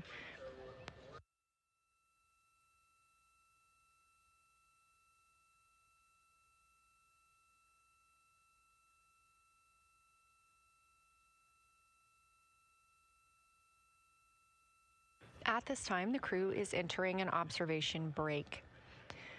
We expect this to last about an hour, And it's probably a welcomed break following their very, very busy day taking pictures, making annotations, making audio recordings, and communicating all of the wonderful things that they are seeing on the moon. This observation break is also partially due to the fact that we will be entering an eclipse later. This will be the first solar eclipse that humans have seen from the moon. The astronauts will need to wear eclipse glasses for the first 2 minutes until the sun is completely covered by the moon, and then they have additional targets that the science team is hoping that they will photograph. We will have communications with them during that eclipse time frame.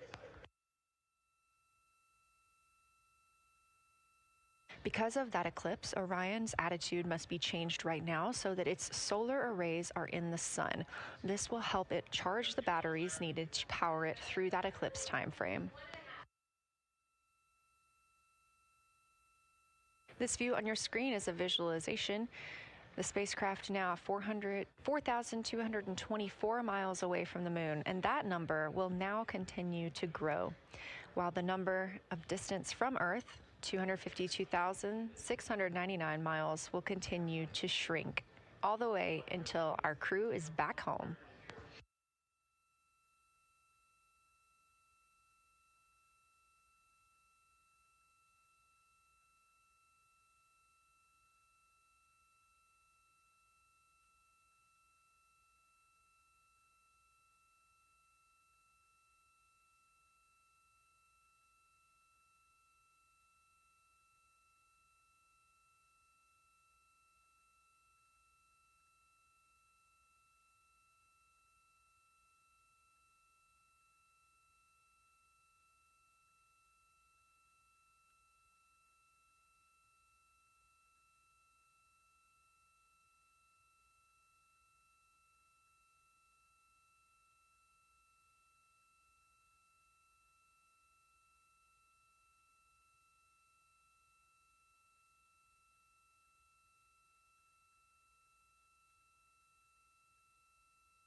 Again, we are MET, mission elapsed time, 5 days and 58 minutes since the launch of Artemis II. We have reestablished communications with the crew and the Orion spacecraft, now entering a little bit of a break while they are out of visibility, or the moon is out of their visibility. The spacecraft will be reoriented to view the moon ahead of an upcoming eclipse. This current attitude maneuver helps charge the solar arrays and batteries aboard Orion that will power them through the eclipse.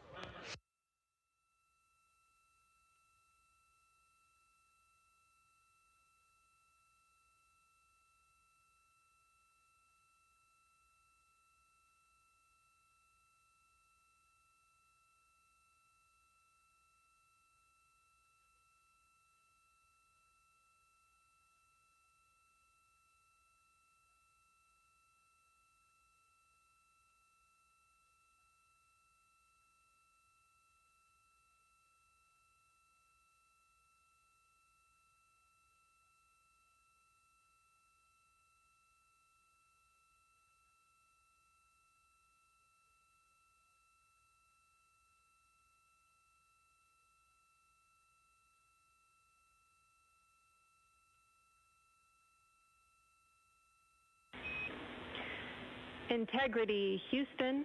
In mission control, all of your flight controllers and your flight director have flipped their Artemis II patches around. We are earthbound and ready to bring you home.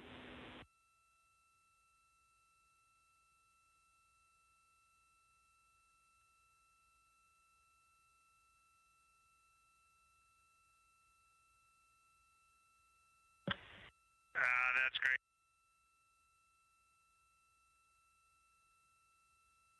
See the light of day as we head back to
A very special moment just now in mission control ahead of the crew's flight to Kennedy Space Center, and during one of their last sims or simulations here, they visited the mission control team in Artemis Mission Control in Houston and brought us each a patch. Everyone in the flight control room has had these on their signifiers at their console. On one side of the patch that you've probably seen is the moon with the Earth behind it. Now that we've passed behind the moon and we are returning home, the flight control team has instructed everyone in the room to switch their patch around so that the Earth is closer and the moon is behind us. We are really looking forward to seeing the Artemis II crew, and the Capcom, Jenny Gibbons, did call that update up to the crew that the flight control team here has turned their patches around as was instructed by the crew during that last sim, and we are counting down the days until they get home. They are now 5 days, 1 hour, and 3 minutes mission elapsed time into the Artemis II mission.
Joining me here in the room, Artemis Mission Control, I have Angela Garcia, Artemis II Science Officer. Thanks for being here, Angela.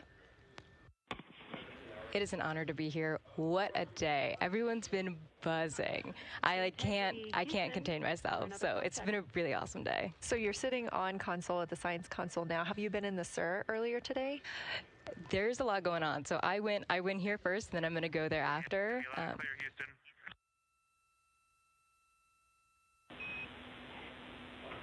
All right, Integrity, we hear you. That was a little clipped, but I think we have a better link now. We experienced some blockage from a solar array. We moved it, and we are in bias tail to sun.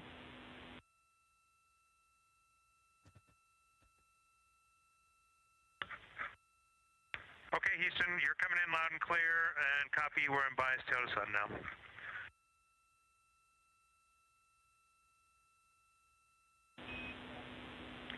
Affirm and Integrity, just so you know, we did not hear your response once we flipped our patches.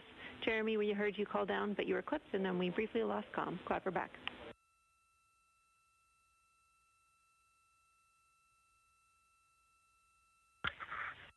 Okay, copy that.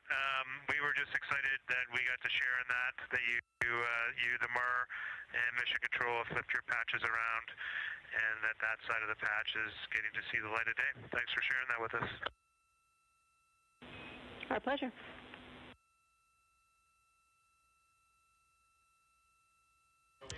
Okay, Angela, so can you tell me a little bit about your role supporting Artemis II and the science preparation for the mission? Yes, so I'm one of the 3 science officers. So Kelsey's been on console all day. I'll take over kind of closer to the end of the day. And then Trevor Graff is on the planning shift. And so it's the 3 of us in this 24-hour cycle supporting the mission. And so the science officer console is a brand new console to mission control. And it's not every day that you get a new discipline incorporated into mission control. So it's been such a significant milestone for us. And it's just a testament to like the commitment that the Flight Operations Directorate and NASA have, that they're going to be integrating science and maximizing science throughout Artemis. So it's really exciting. And then the science preparation. So I'm on the operations team, but I'm also on the training team. So all the incredible training and shout-outs that you've gotten today, it warms my heart. It warms everybody's heart in the science evaluation room. I promise you that. But so all the classroom training, the field training, the mission simulations, right? We were part of all of it, and that is what we did to get the crew to be. They are a part of the science team, and they are the forefront, that nice edge, and they're just been doing such a great job today. I know. I imagine that you have to be pretty proud of them. Their reports have been fantastic. So I would like to know a little bit about how you have developed procedures for this crew. What kind of science activities are they carrying out inside the spacecraft? Yeah, so the procedure development has been a unique challenge. I would say the exploration science that we're doing is inherently pretty flexible, and operations is, I'd say, inherently has more structure and rigidity. And so to marry the two and to operationalize the science that we want to get done has been a challenge. But I think we've been able to go through these processes and create good products at the end and have a good plan. And yeah, it's been really great. What was the second part of your question? Just what kind of these science activities that they're performing, which of those have you really had a hand in? Yeah, so a lot of the procedures help organize what the crew is doing in the cabin. And I know we've talked a lot about what they've been doing, and they've been doing a lot, and it's been a little dark, so I can re-explain what some of those things that they're doing. So the observation blocks are about an hour long, and the crew is organized, the 4 crew members are organized into 2 pairs of 2, the window team and the cabin team. And the lunar targeting package that you've been showing up and that the crew have on their handheld tablets is really the instructions for the window team. So the window team, the 2 crew members are looking out the window. One has the camera with the long lens. One has, they're just looking out the window with their unaided eye, and they're taking these detailed observations. And then halfway in that observation block, they do the window team position swap. So that's what Capcom's been calling out, and they'll switch positions, so each crew member has a chance to have that long lens. And then that's just what the window team is doing. There's also the cabin team, where they also have duties that they're doing. We're asking a lot of the crew in this time. And then the cabin team, they have the interior camera, and they're taking images inside the cabin. They're also supporting the window team, where, you've heard some call-outs where looking out at the bright moon and then looking inside the dark cabin and looking at their LED screen is a lot. So the cabin team is also helping support, target, and guide the window team into specific targets on their plan. They're also helping call out these science situational reps. So they're looking out a different window and listening in to what the crew who are really down and in the science on the window team are doing, and they're giving us insight. And those recordings that the window team is doing are going to be uplinked or downlinked overnight, and we're going to be able to chew on that data. But yeah, they're helping. They're doing a lot. And so making sure we have a plan that's flexible, but also make sure that we check off all those boxes was really important. So tell me a little bit more. You talked earlier about the analogs that the crew has done. What kind of analogs or environments were really useful for this? Yeah, so for procedure development, right, you have so many different environments that you can do. You have classroom, like we said, you have the Orion mock-up, you have simulations, and at least for developing the plan, we kind of did it in a tiered approach, because each of those different analog environments helps us answer a slightly different question and has a little bit of a higher fidelity. So we would start with the classroom. So we would we would just get into a classroom, we would put all the hardware on the table, and then we'd almost role play of like, you be Victor, you be Reed, you be Jeremy, and I'll be Christina, and like, let's just do the plan how we think we should do it. write that down and then just keep iterating on that, and then Integrity Houston for a tag up pre-forward link LOS in place of the Flight Director Conference.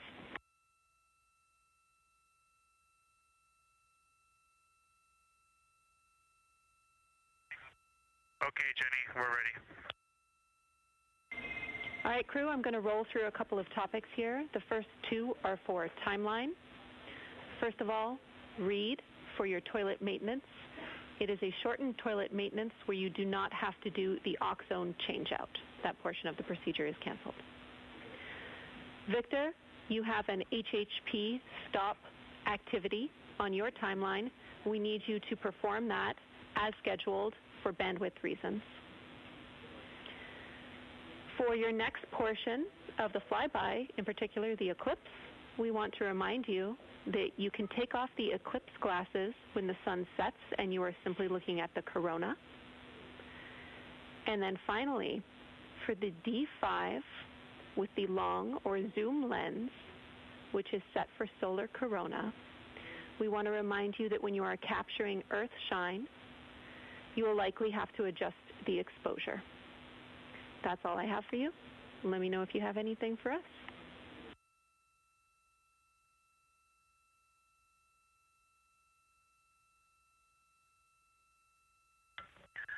Okay, Houston, we copy all. Thanks for those words, Jenny.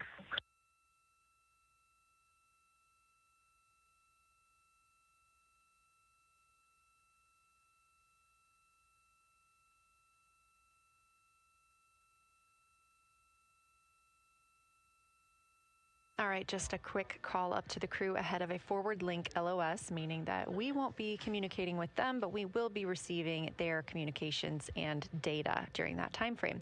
So, Angela, we were talking about analog environments. You were telling me about the classroom and getting in there and pretending who's Victor, who's Reed. Tell me more about this. Yeah, it works pretty well. So you're going to do the plan how you expect it to be, and then once we finalize that plan, we'll give it to a completely new group of people and have them practice it, and then they'll be like, these steps don't make sense, and we'll reiterate on it over and over. Then we'll take it to a higher fidelity environment like the Orion mock-up, and we'll do the same thing because that volume is smaller, the window placement, their seating, what things have we forgotten with this addition of this environment.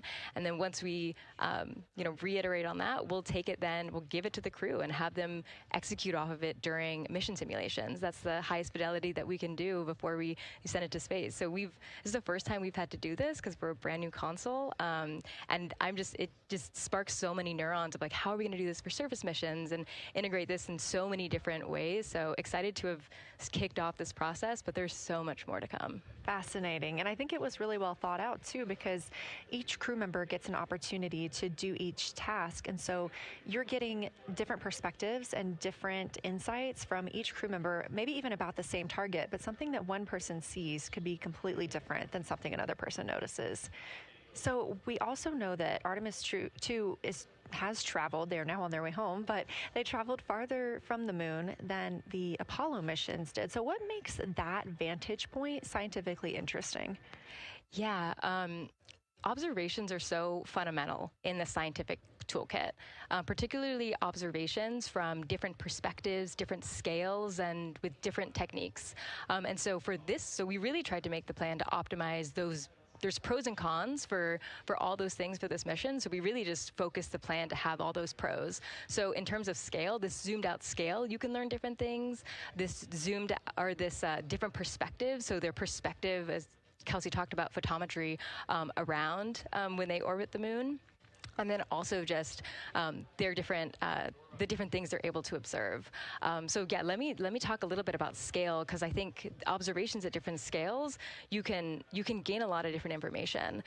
So like, for example, if you were an astronaut on the surface looking at a rock, and you describe at this micro scale. So in training, we kind of talk about observations from micro to macro, or from outcrop to orbit.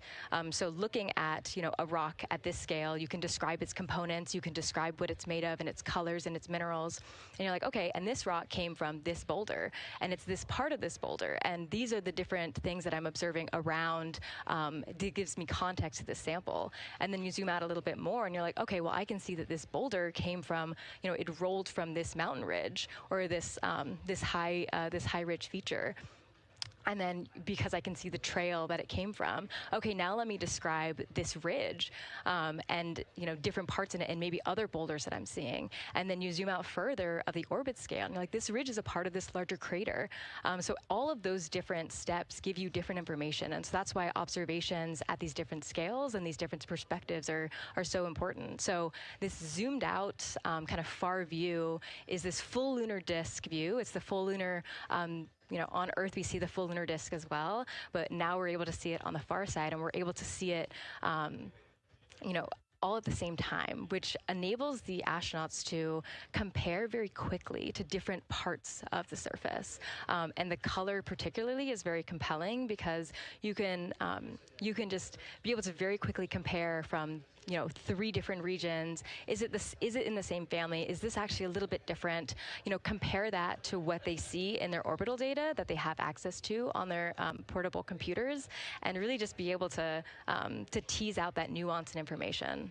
Yeah, we heard them make a lot of those connections today, and especially the color. We talked with Kelsey about this a little bit, just how exciting it was to hear the browns and greens and things like that. I cannot wait to see those pictures. Yeah. So one last question. We are coming up on the last lunar flyby observation block, and this is when we are going into a solar eclipse. So can you tell me what you're interested in the crew learning during that time frame? Yeah, so the data set. So yes, there's so many things. How to pick one. So I'd say the thing that I'm most interested in seeing is some of their annotations that they're taking.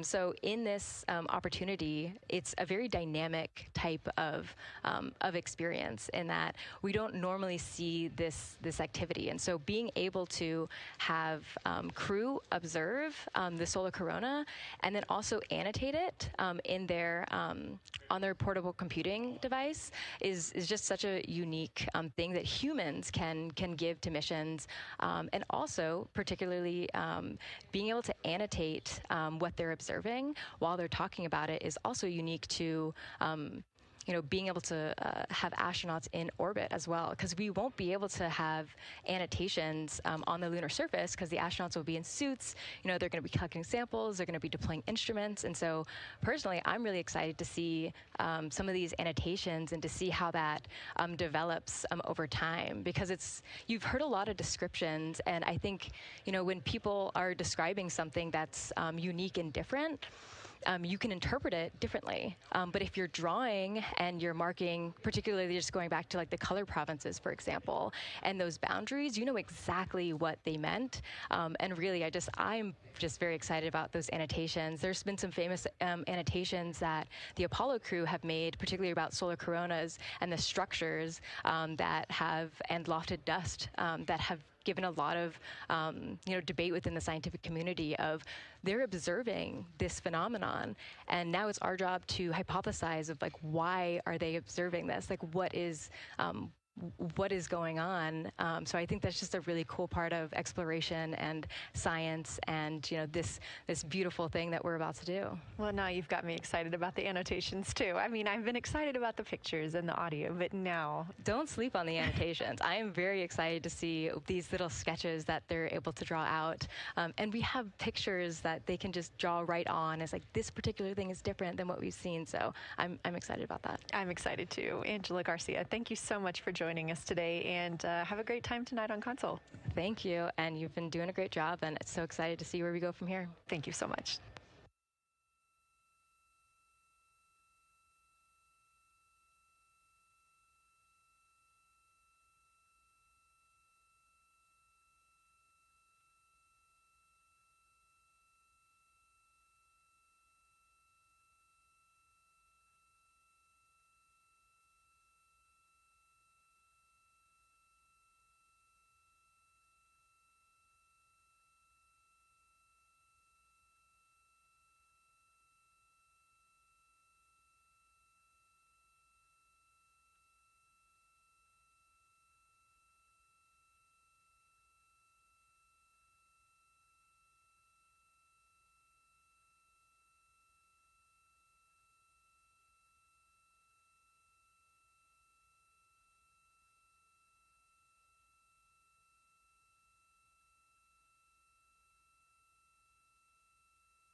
Integrity Houston, you have 3 minutes until we go into a forward link LOS.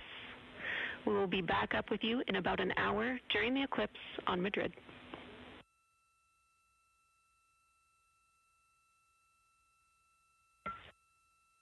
Thanks for the heads up. Look forward to seeing you on the other side. Likewise.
We're live in Artemis Mission Control at Johnson Space Center in Houston, Texas. This a live view from the Orion spacecraft with our Artemis II crew inside.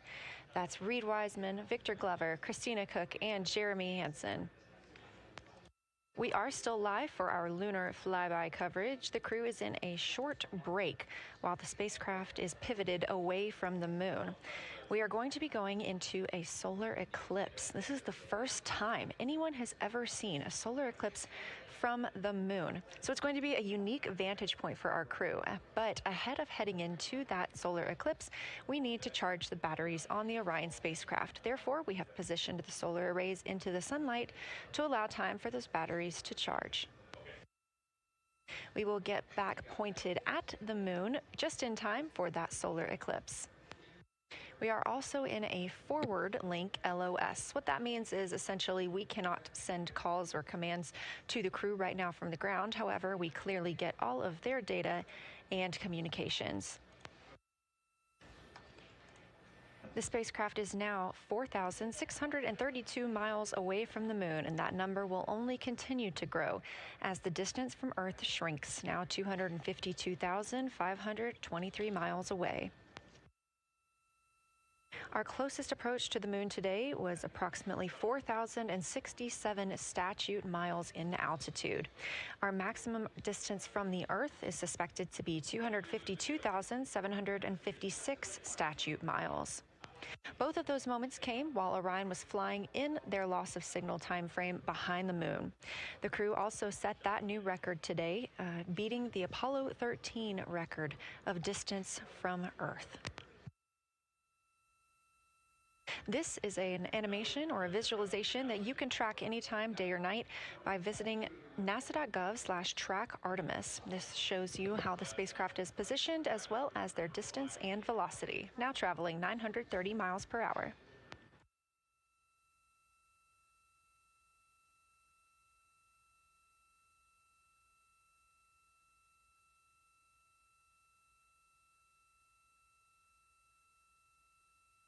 During this break in their time today, the crew is working on a couple of other tasks. Some of those include their National Geographic timeline test. National Geographic was selected through a competitive process by NASA to help tell the story of Artemis II. So you've seen the crew with some GoPros inside the cabin, taking videos and pictures, and with other cameras as well. National Geographic plans to leverage its portfolio of media assets, including magazines, social and digital content, and television programming for engagement opportunities. Throughout the flight, the crew has been timelined a little bit each day to film from a shot list provided by National Geographic, and that includes their morning routine, talking with their families, exercising, and just their overall thoughts about the mission. And I cannot wait to see that footage.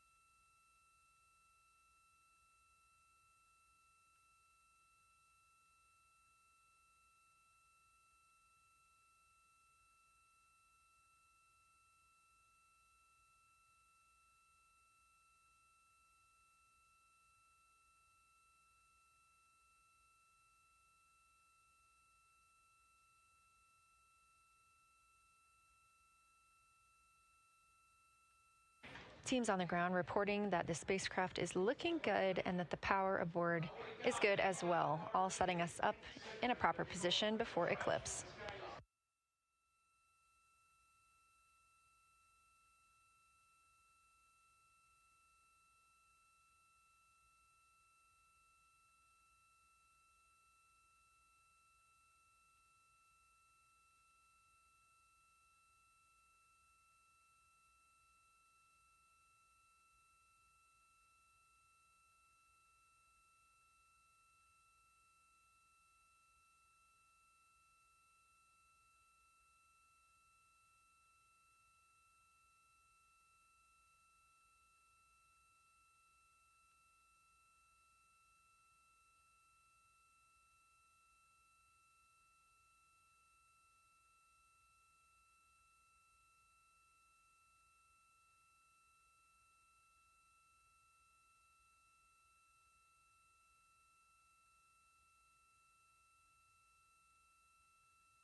The crew is in a little break during our flyby coverage for today. They will resume their flyby momentarily in about 30 minutes once they get into their observations during that solar eclipse.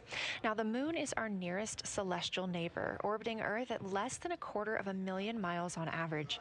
When our astronauts venture there for future Artemis missions, they'll target landing sites near the lunar South Pole. There, ancient rocks, minerals, and trapped water ice will not only provide resources for human explorers, but they may also contain clues to the formation and evolution of our planet and the solar system.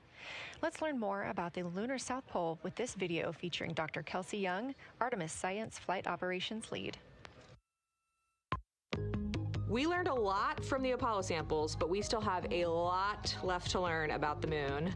The Apollo missions visited only a pretty narrow swath of the moon. All the missions were concentrated near the near-side equator. Really interesting and really critical insights were unlocked with the Apollo samples, but we have so many questions still to answer about the moon and the evolution of the moon. And liftoff of Artemis I. We rise together, back to the moon and beyond. NASA's Artemis missions are NASA's plan to send people to the surface of the moon. We'll be sending people and roving assets and scientific equipment to, among other things, answer a lot of really compelling science questions. Scientists have a lot to learn about the moon. It's our nearest celestial neighbor here to Earth, so what the moon has experienced, we've experienced. Except here on Earth, we have things like plate tectonics, oceans, forests, people that erase the rock record. Whereas on the moon, that whole record of our planet's history, of the moon's history, is just kind of waiting there at the surface for us to explore.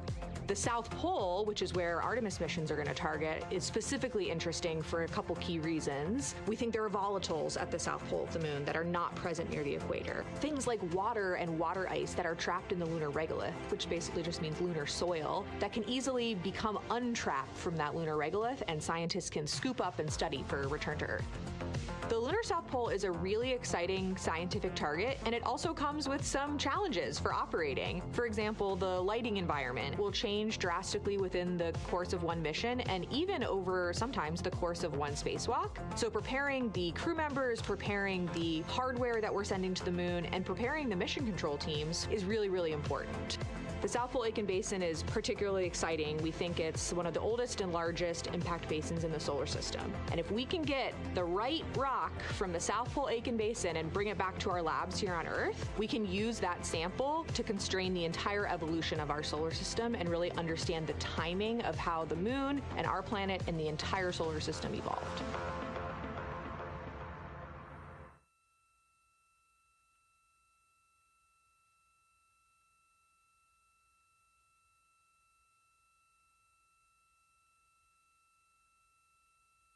You're looking at a live view aboard the Orion spacecraft of the Artemis II crew, working in the middle of one of their breaks, or really their only break today, during this lunar flyby period. Coming up next will be that solar eclipse.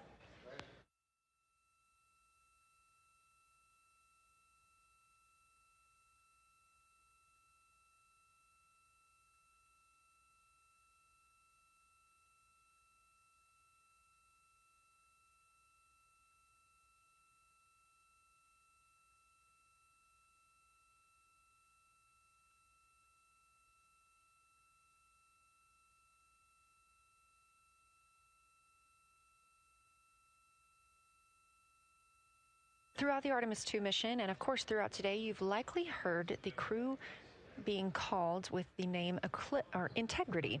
The Artemis II crew members named their Orion spacecraft Integrity during a news conference September 24th, 2025. The name Integrity embodies the foundation of trust, respect, candor, and humility across the crew and the many engineers, technicians, scientists, planners, and dreamers required for mission success. They said this name is also a nod to the extensive integrated effort from the more than 300,000 spacecraft components to the thousands of people across the world that must come together to venture to the moon and back, inspire the world, and set the course for a long-term presence at the moon.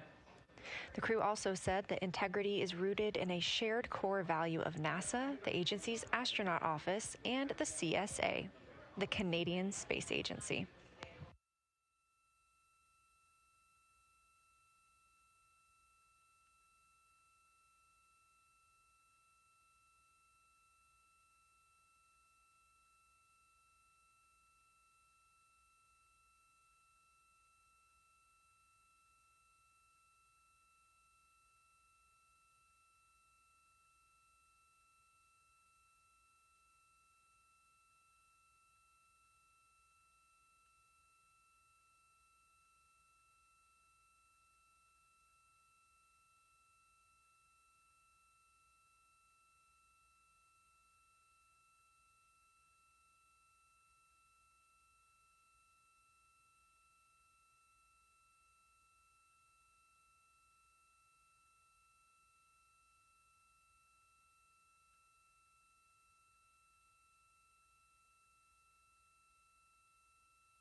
We are 5 days, 1 hour, and 38 minutes mission elapsed time into Artemis II.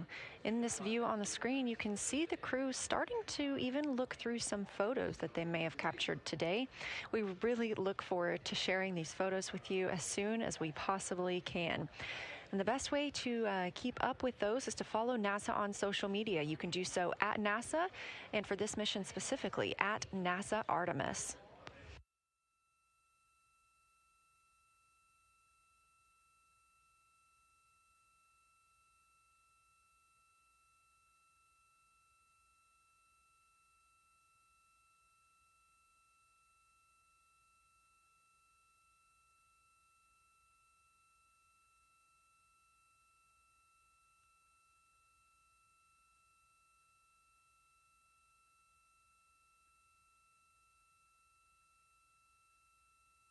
Again, we are in a forward link LOS, or forward link loss of signal with the crew, meaning that we're not able to communicate or send any commands to them right now as they were. This is a tracked event that occurs at times, but they could still provide communications down here to us, and we are obviously still receiving their video and their data.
Houston integrity in the blind. High priority PAO activities on Reed's timeline are on PCD1 in a folder imagery for downlink, and then high priority standby imagery for downlink, and then lunar flyby for PAO, and then high priority PAO. Thank you.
This is Artemis Mission Control. You heard Reed Wiseman, commander of the Artemis II mission aboard Orion, make a call in the blind. This means he knows we cannot call back and that he knows we may not receive his call. However, we have good communications with the spacecraft. They just cannot hear from us right now due to a forward link loss of signal.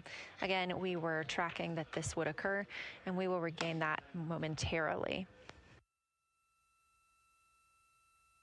But that call that came down from Wiseman mentioned some imagery, so we are very much looking forward to getting pictures taken from the moon today. Again, to see those images, make sure you follow NASA on our social media at NASA and at NASA Artemis.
The view on your screen right now is an animation.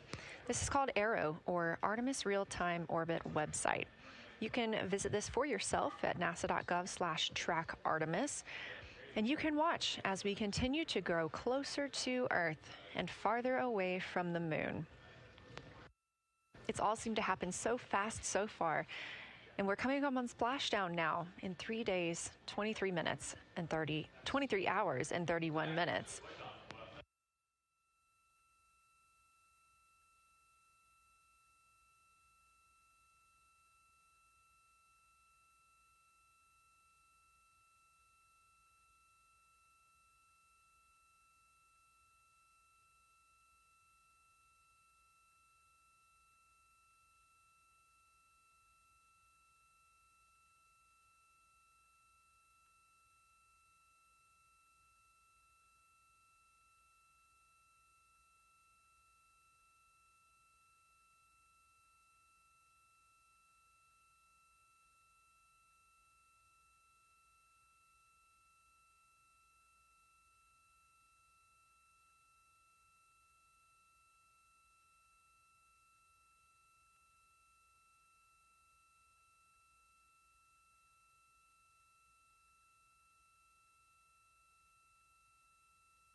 This is Artemis Mission Control. We are in a forward link LOS with the spacecraft. We're not able to send commands or communications to them right now. However, they could send them to us, and we do get spacecraft data.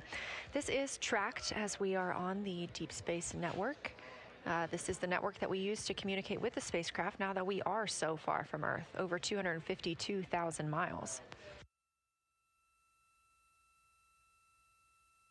We are still in our lunar flyby coverage. The crew still have a very important and very exciting flyby milestone coming up when they will see a solar eclipse from the moon, the first humans to ever do so.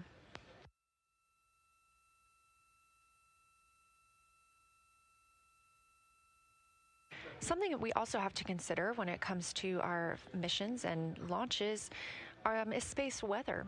So since the Apollo 16 and 17 missions, there were some solar eruptions near that time frame that could have been dangerous to our explorers. Over those 50 years since those storms, the data, technology, and resources available to NASA have improved, enabling advancements towards space weather forecasts and astronaut protection, which is key to NASA's Artemis program to return astronauts to the moon.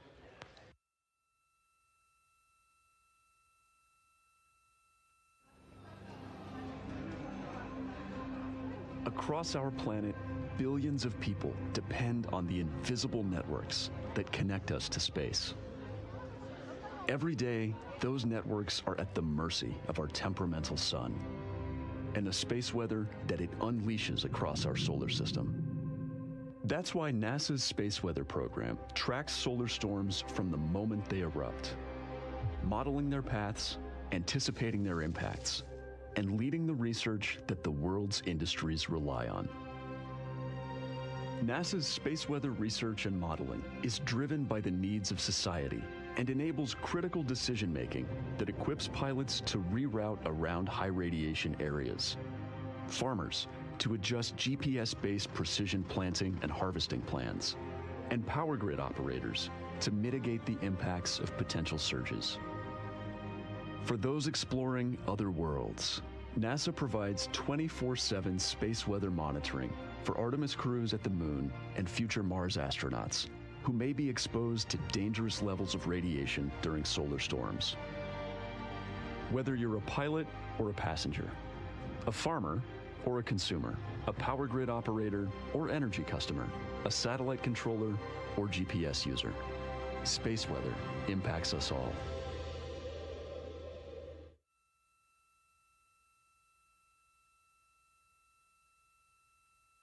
This is a live view from the Orion spacecraft on the Artemis II mission. It's now been 5 days, 1 hour, and 54 minutes since we launched.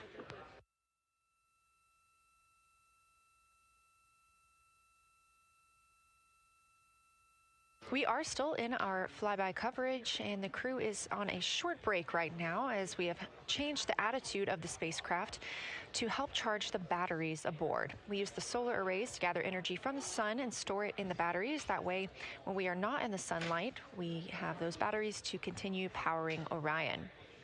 Now, we're doing so because the Artemis astronauts are about to experience a solar eclipse from their capsule. And this is a solar eclipse that no one else on Earth will experience. This eclipse is about 54 minutes, and to the astronauts, it'll look a lot like a total solar eclipse on Earth, except the moon is going to be huge compared to the sun, unlike when you watch one on Earth and the moon and the sun appear about the same size in the sky. We're interested to learn if they see the outer corona when the sun is fully obscured by the moon. And because of how big the moon will be from their perspective, the total phase of the eclipse will last nearly an hour.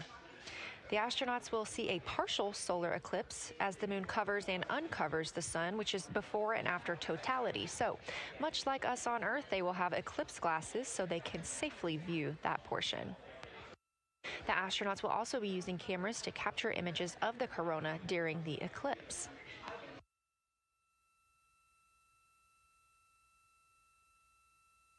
There also may be some other planets visible during the eclipse, including Venus, Saturn, Mars, and Mercury.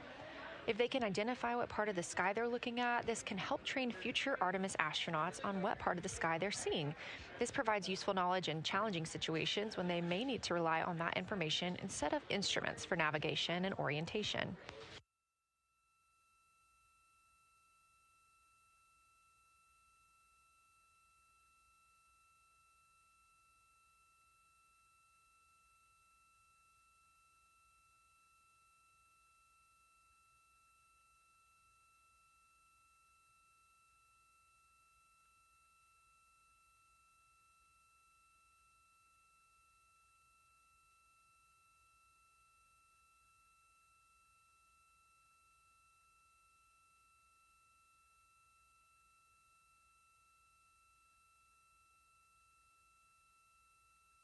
Confirmation from teams here in the ground that we have reached the eclipse attitude, meaning Orion is in the proper position to observe it.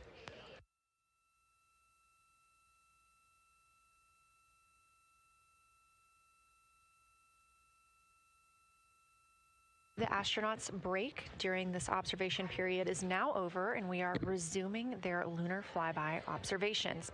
The first of these is sunset.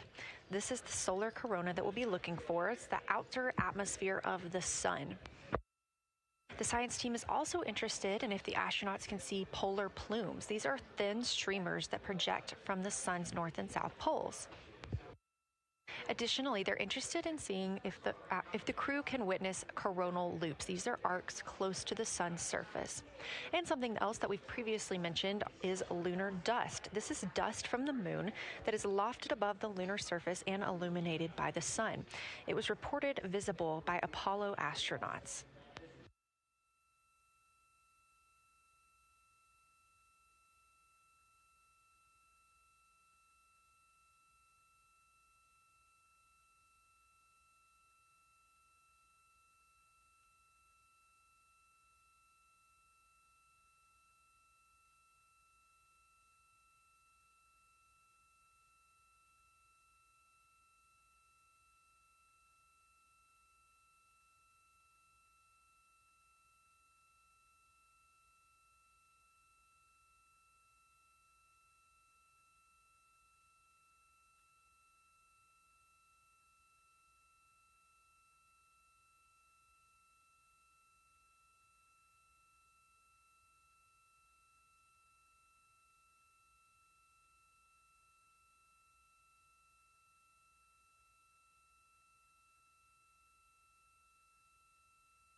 You're getting a live look from Orion as the crew observes a solar eclipse from the moon.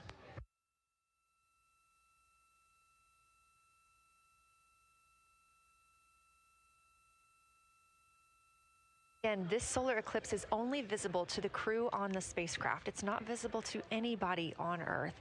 The science team is interested in several different targets for them during this time frame. And we're personally looking forward to getting those images as well. Again, during the beginning portion of this eclipse, the astronauts will need to use eclipse glasses, just like we do from Earth, to safely view it.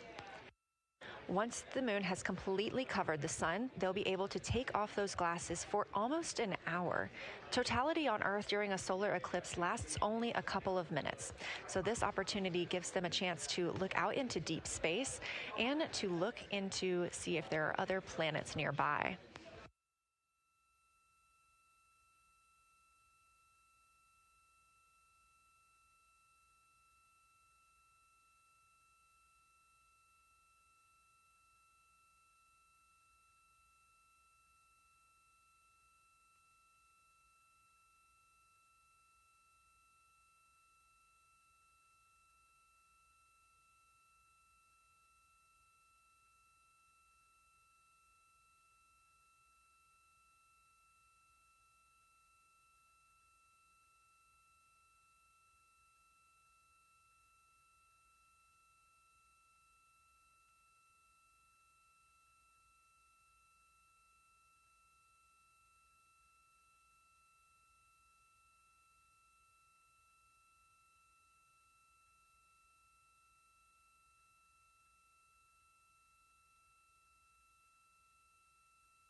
What you're seeing right now is the solar corona. That's the outer atmosphere of the sun.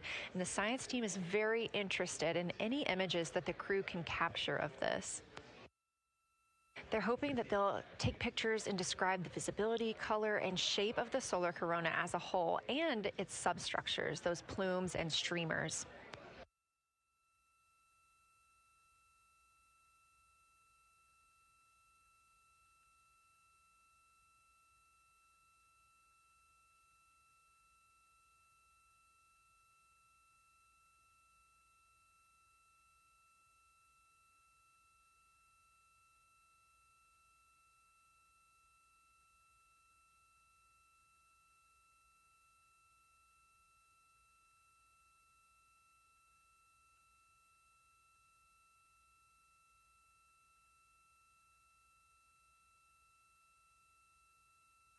Science, integrity, and the blind. This is continues to be unreal. The sun has gone behind the moon, and the corona is still visible, and it's bright, and it creates a halo almost around the entire moon. But when you get to the Earth side, the Earth shine is already shown. I mean, almost seconds after the sun set behind the moon. You could see Earth shine. The Earth is so bright out there, and the moon is just hanging in front of us. This black orb out in front of us, in front of now, not the blackness, but the gray that blends and drifts into the blackness. We can see stars and the planets behind it. And Christina is in window 1, Reed is in window 2 with the long lens, and Jeremy is describing it in window 3, and it is quite an impressive sight. You can still see the horizon lit up brighter where the sun set on that side of the moon. It is bright, and Earthshine is very distinct, and it creates quite an impressive visual illusion. Wow, it's amazing.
Again, you're looking at a live view from the Orion spacecraft on the Artemis II mission.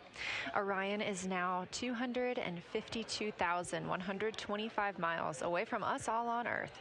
We're here in the Artemis Mission Control Room in Houston, Texas, and what you had just before we lost that view quickly was the corona of the sun peeking around the moon as the astronauts are entering a solar eclipse for this portion of the lunar flyby. We're now over 5,500 statute miles from the moon. That closest approach today was just about 4,067 statute miles away. And teams in the room beginning to get a little busier and filter in and out as we are stepping through a handover. The Orbit 1 team is handing over to Orbit 2, who will continue monitoring lunar flyby and all of the systems aboard the Orion spacecraft.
You're getting your last few views of the solar corona as the moon begins to take center stage and completely cover the sun.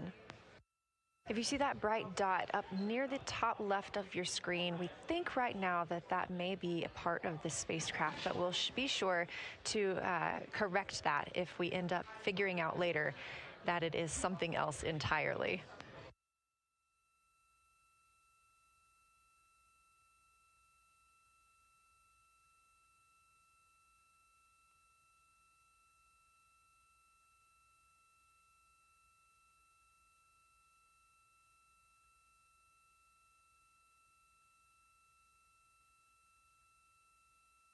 It has been an absolute honor to join you here today for the lunar flyby of Artemis II, the first time humans have flown by the moon in over 50 years. I'm Leah Cheshire Mustachio, and I'm excited now to hand over the team is shifting around in the windows, and we are transferring settings on a camera to pick up Earth shine. And it is amazing. The brightness where the corona, where the sun set, is still bright. I think there may still be corona visible, but that part of the horizon is still lit brighter, and you still have a distinct Earth shine.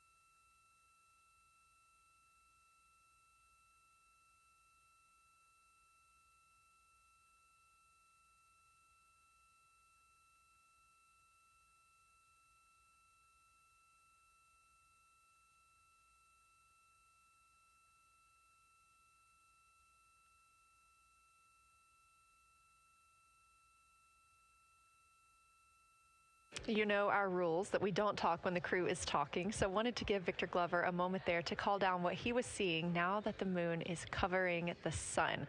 A really amazing time during today's lunar flyby. Again, thank you so much for letting us help tell this story today. I am Leah Cheshire Mustachio, handing it over to my friend Anna Schneider at the PAO console as the Orbit 2 team comes to join us. So thank you so much, and I hope you all enjoy tonight. Anna, you can take it away.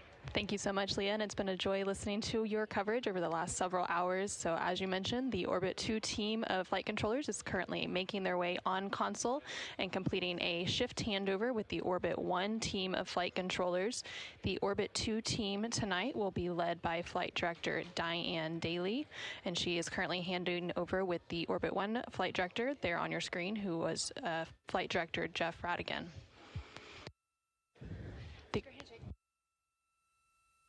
The Artemis II crew currently on board the Orion spacecraft. It continues to observe the eclipse that they are witnessing. There's about 43 minutes remaining in that eclipse period.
This is Artemis Mission Control. You are currently seeing a live view of the solar array wing cameras on the Orion spacecraft. We spoke with our science team, and they did determine that that dot in the distance is Venus.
science integrity.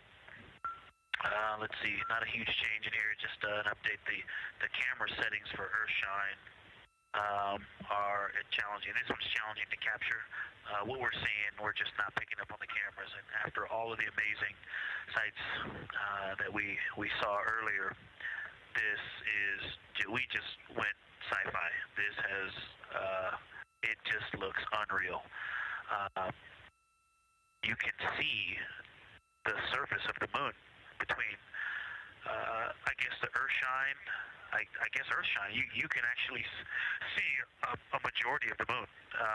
It is the strangest looking thing that you can see so much on the surface.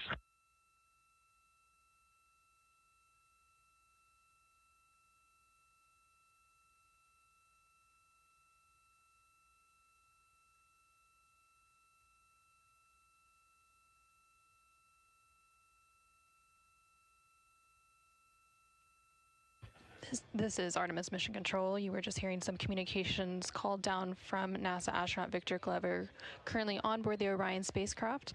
They are currently observing an eclipse. There's about 39 minutes remaining in that eclipse period. Currently, we are in a forward link LOS, or loss of signal, so the crew can communicate down with... He's seen 2 meteors, science.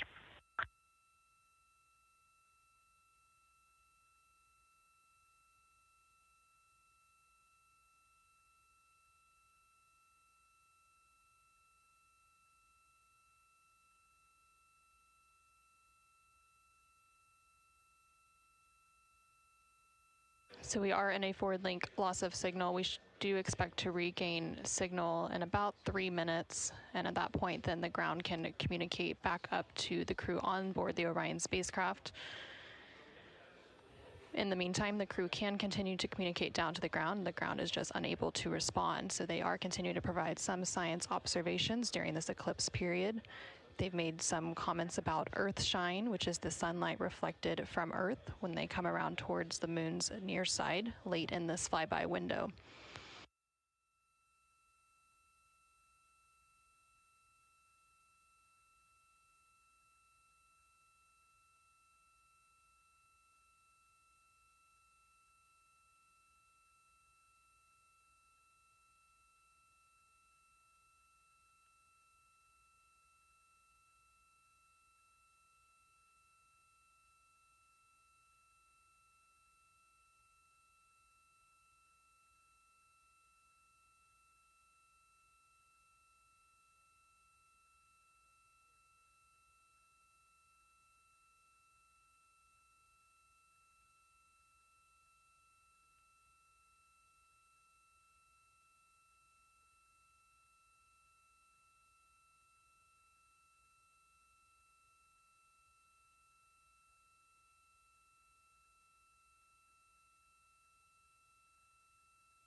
science integrity in the blind. The glow around the moon is beginning to become a little bit more even. It's not so much distinct just where the sun set on the moon's horizon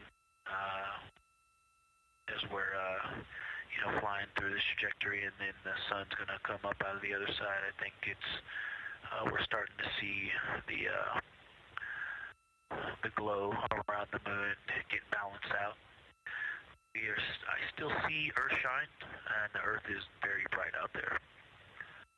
Still quite an unreal sight. Integrity Houston, we have that sit rep loud and clear, and we are back with you. How do you hear me?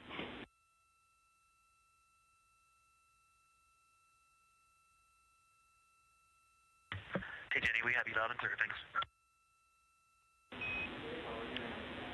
Copy. Victor, we're handing you over to Science for some critical questions. Thanks for your reports.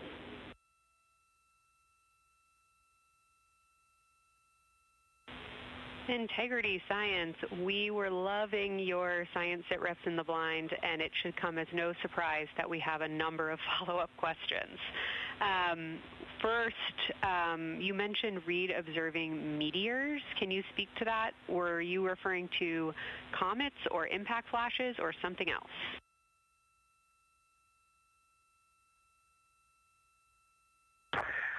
Yeah, there was a little bit of giddiness. We have seen 3 impact flashes so far. I saw 2, and Jeremy has seen 1. Undoubtedly, Jeremy saw 2, so that's 4 total. Undoubtedly, quick impact flashes. It was not sun glint off of particulate from the thrusters or the purge tanks. It was definitely impact flashes on the moon. And Jeremy just saw another one. Go ahead with your next question. Amazing news. I literally just looked over at the SIR and they were jumping up and down literally. If you could describe where on the moon you saw them, please.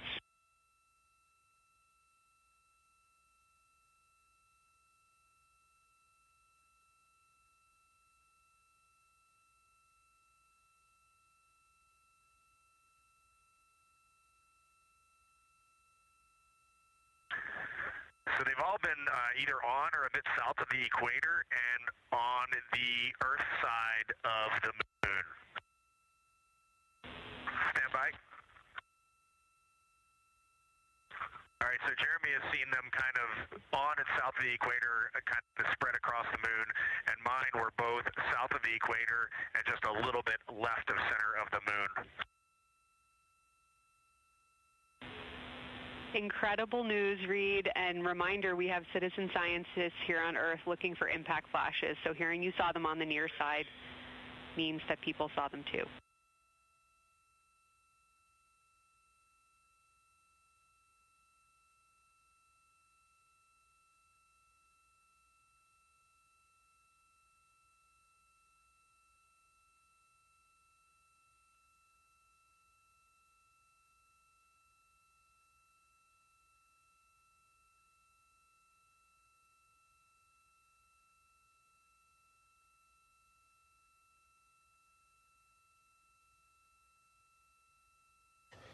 This is Artemis Mission Control. We have regained that signal, so the team here in Mission Control was able to call back up to the crew on board the Orion spacecraft as they continue their lunar flyby. Specifically, they are now in that eclipse period. So the science team here in Mission Control was able to ask some questions about some of the situational reports they were providing during that loss of signal. Specifically, they were interested in some of the meteors that they mentioned seeing and those impact flashes, and they did provide confirmation that they did see at least 4 impact flashes during that lost signal. Are you still with us, Houston, or do we lose you? Integrity, I hear you loud and clear. How do you hear me?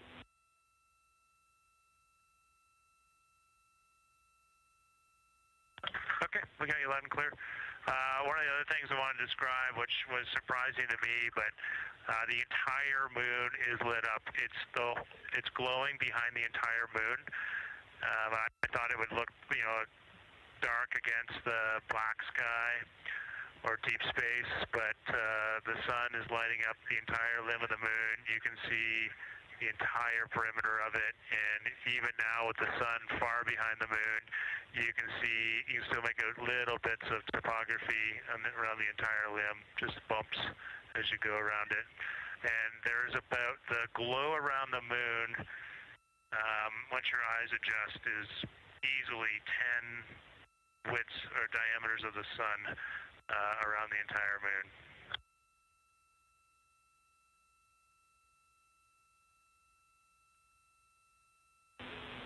Incredible to hear, Jeremy. Were you able to actually pick out any discrete features on the lunar surface? And if so, how do they look different than when you observe them in solar illumination?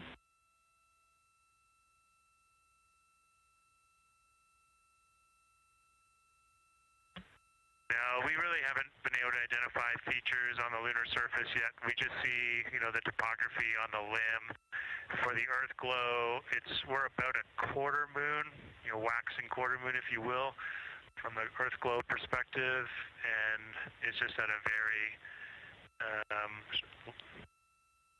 just the sight angle. I'm just not able to tell what I'm looking at yet in the Earth glow. Understood. Thanks, Jeremy. One other question for you on the solar corona. Were you actually able to see any structure or color in the corona before most of it disappeared behind the moon?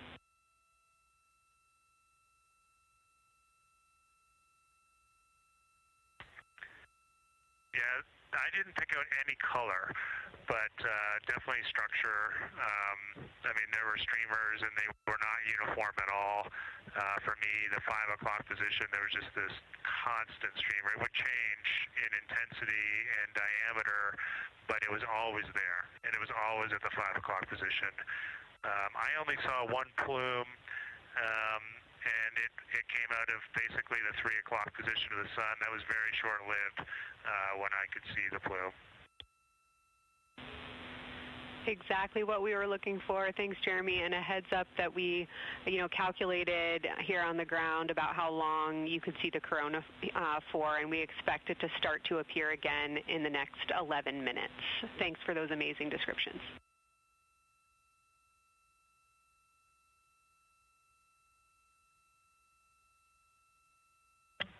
Okay, we're excited to see it all again.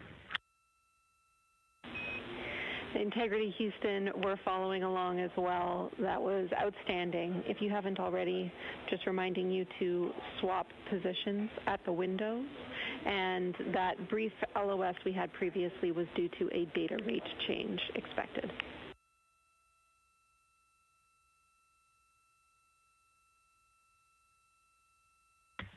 Okay, we copy that, Jenny.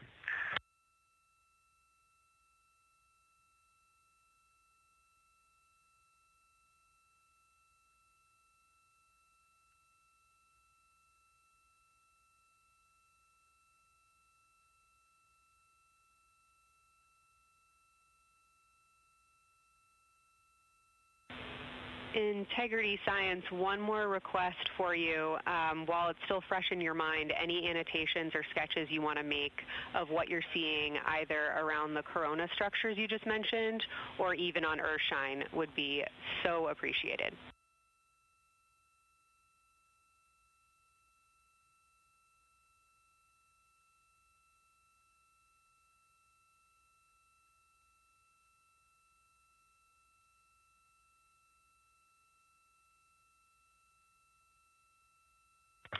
Okay, Kelsey, it's going to be pretty hard to go look at a PCD right now, but we'll definitely try and annotate what we saw. And if the annotations come in the next block where you're cleaning up your documentation, that sounds like a good plan to me.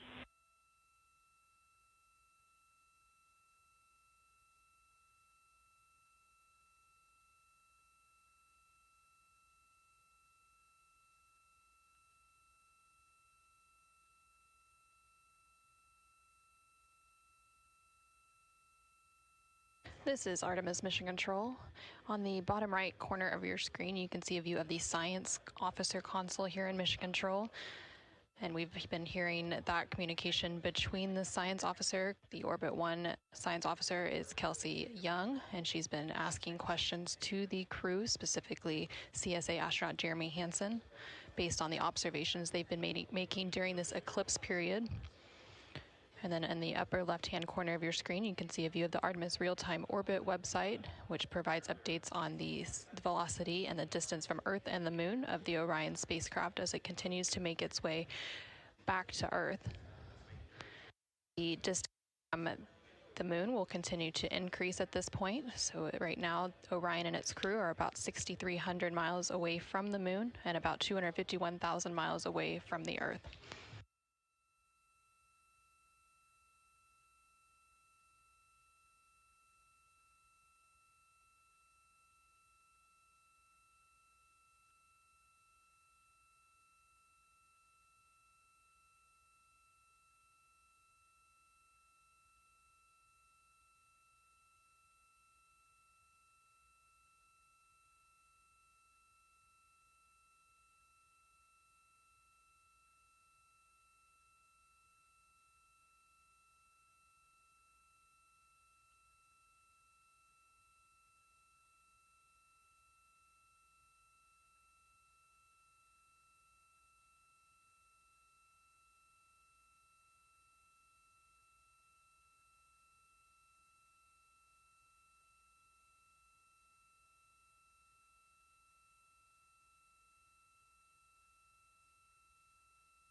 Okay, science, we're getting set up for sunrise. The window teams are, Christina is supporting, and also Xena in window 1. Jeremy's got the long lens in window 2, and the short lens in window 2. And Reed is in window 3, and he has started recordings and is set up to see Corona.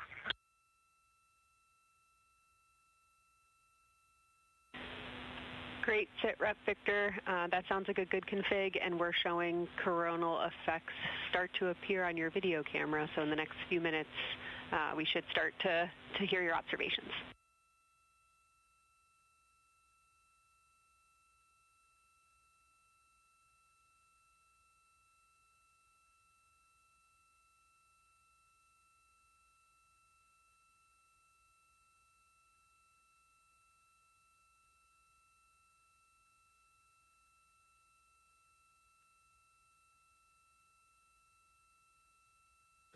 This is Artemis Mission Control. We just heard the crew call down to the team here in Houston, reporting that they have swapped out who is in the windows for the final portion of the lunar flyby. So Christina Cook is in window 1, with Jeremy Hansen in window 2 and Reed in window 3.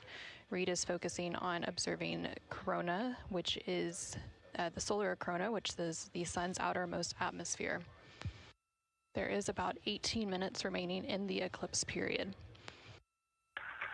Science, and Houston Integrity, I know this observation won't be of any scientific value, but I'm really glad we launched on April 1st because humans probably have not evolved to see what we're seeing. It is truly hard to describe. It is amazing.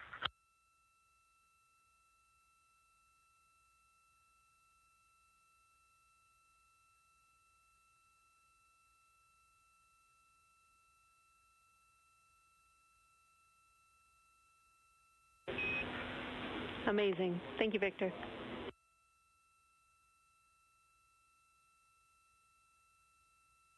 And just one more logistics note, we have gone as dark as we can in the cabin. We have turned the DUs all the way as dim as they can go, so you can't see anything on the screens.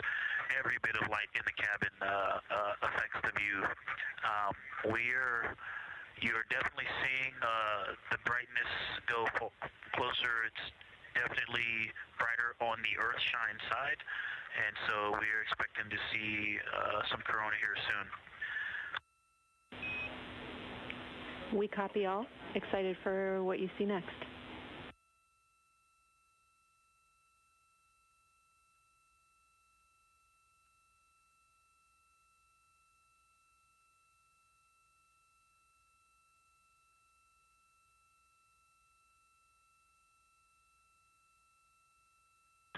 I'm not sure if we talked much about the star field, but we've got lots of stars.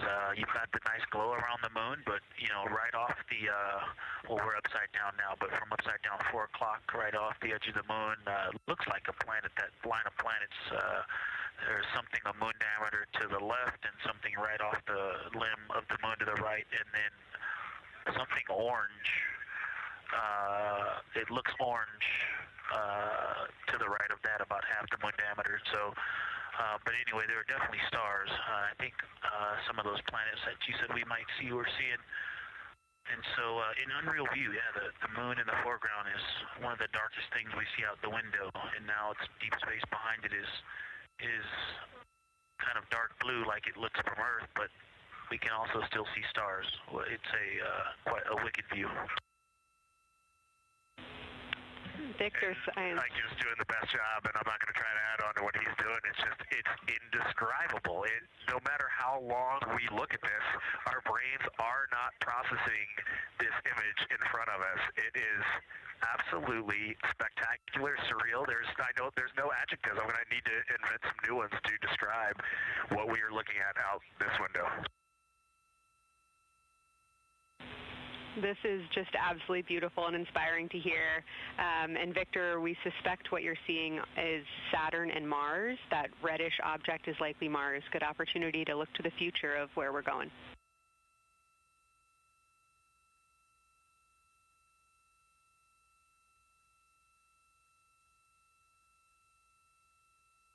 Yeah, we can absolutely see the color of Mars. That's awesome.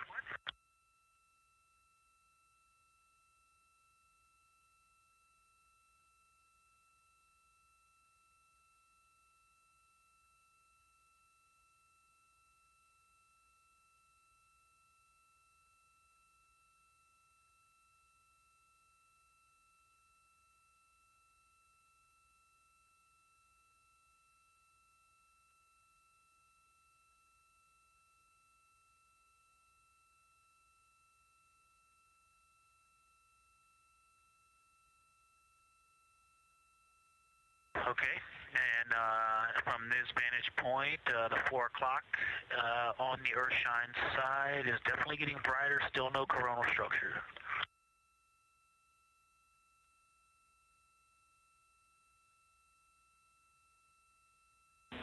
Houston copies.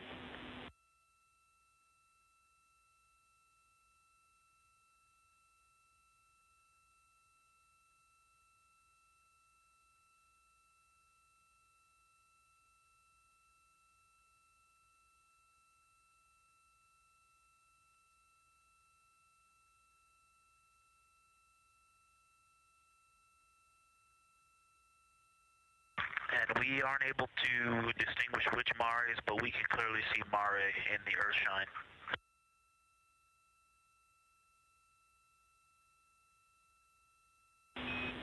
We copy.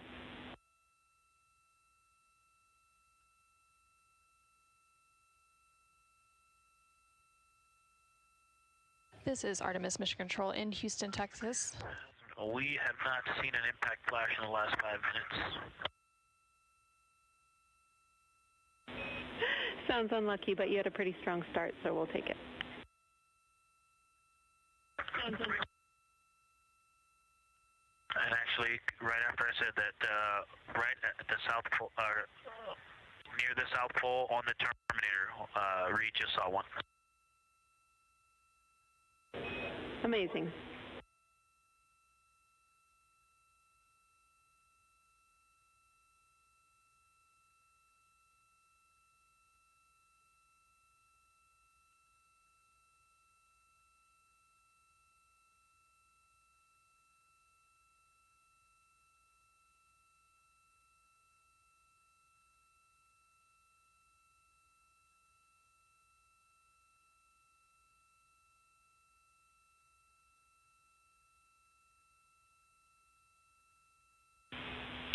Integrity Science, and as you look around our solar system neighborhood, you should see Saturn setting behind the moon right now.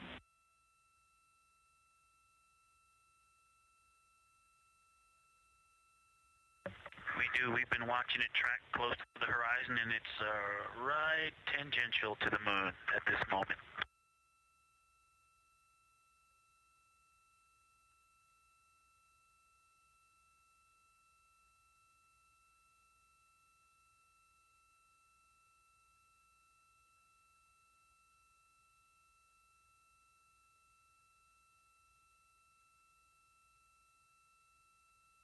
This is Artemis Mission Control in Houston, Texas. We are currently 5 days, 2 hours, and 44 minutes into the Artemis II mission, and we have about 11 minutes remaining in the eclipse at the latter half of the lunar flyby that the Artemis II crew is experiencing on board the Orion spacecraft.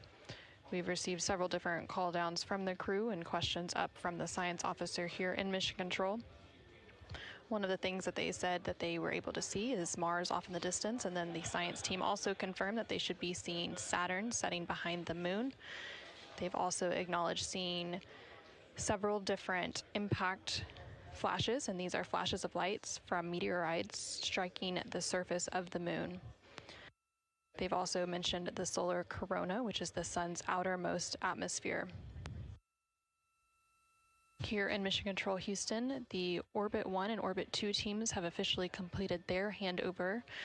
So the Orbit 2 team is now leading here in Mission Control, and that is being led by Flight Director Diane Daly, and the Capcom here in Mission Control will be Tess Caswell. And you can see there on your screen on the right-hand side is the Flight Director console, and Diane Daly is in the far right of that screen, and Tess Caswell, the Capcom or capsule communicator, is in the far left hand of that screen.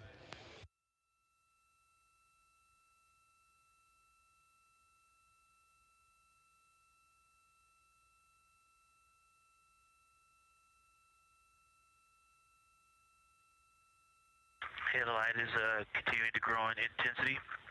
At about the 4 o'clock position on the about the 8 o'clock position on the Earth-shine side. Saturn has set. Mars is tracking towards the moon's horizon.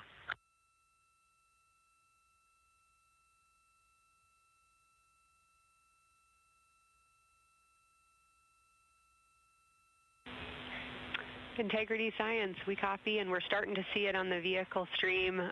Looking forward to any coronal observations you can share with us.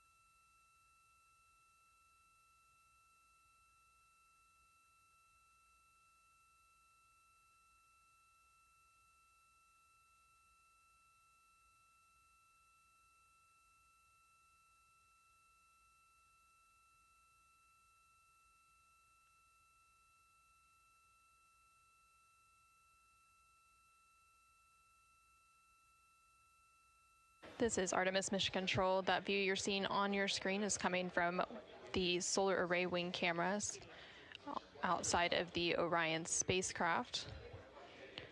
And you can see the light starting to come into view as the solar eclipse period is starting to end. Integrity, still no coronal structure at this time, just continuing to grow in intensity.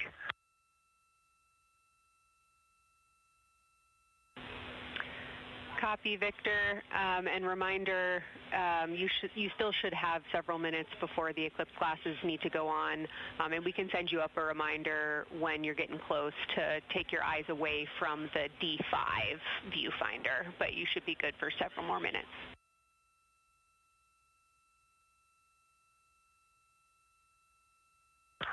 Copy, thank you, and yes, please send up the reminder. Thank you.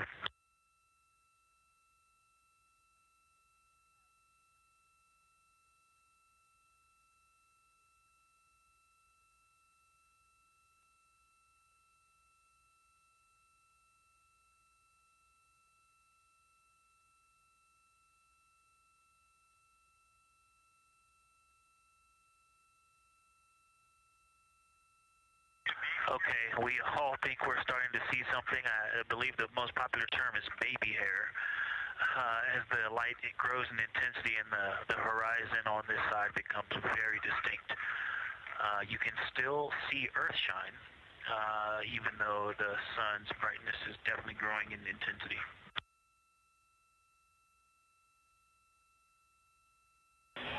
Love the description, Victor. I'm sure as the next couple minutes progress, more of those structures will continue to pop out.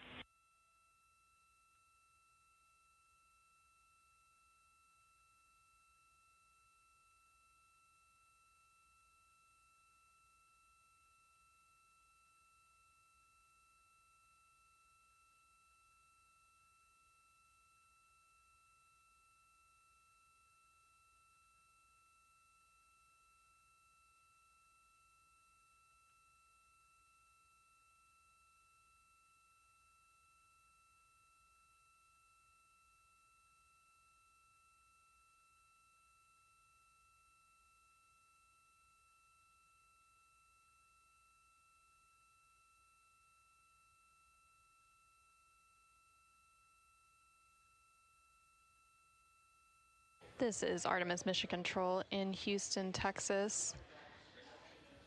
The Artemis II astronauts on board the Orion spacecraft are currently observing an eclipse. And to the crew on board the spacecraft, the eclipse looks much like a total solar eclipse here on Earth, except the moon is much larger compared to the sun, unlike a terrestrial solar eclipse where the moon and the sun appear the same size in the sky. We are definitely starting to see structure. That baby hair is rapidly growing out toward the 9 o'clock and the 8 o'clock.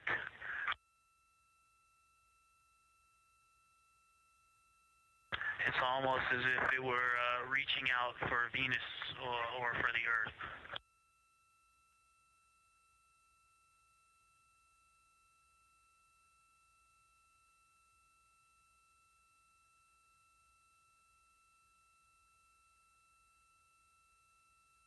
If you've ever seen the spotlight off the top of the Luxor at night in Las Vegas, this looks like what that wants to be when it grows up.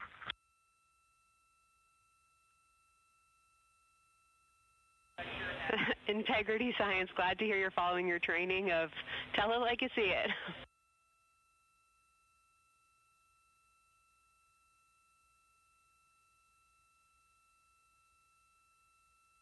So far, it's pretty symmetrical. There are 2 or 3 streamers that are growing in intensity and in magnitude, and it's slowly starting to widen, starting to spread out across the horizon. Pretty amazing view.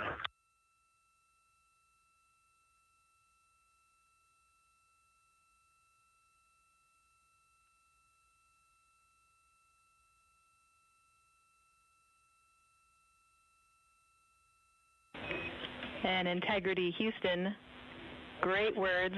Reminder for you, we are approaching the brightness level at which you should no longer be using the viewfinder on the D5.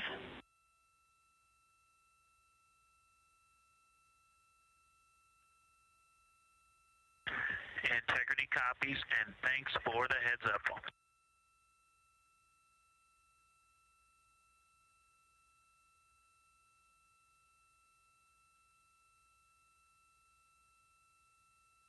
This is Artemis Mission Control. And I think we're seeing some directionality. Some of it is going in different directions because it appears to be moving and combining and recombining as it it's pointing in different directions, and some of it appears to be going like down toward the south pole of the moon, but it's and then coming back together and going out towards Venus and the Earth.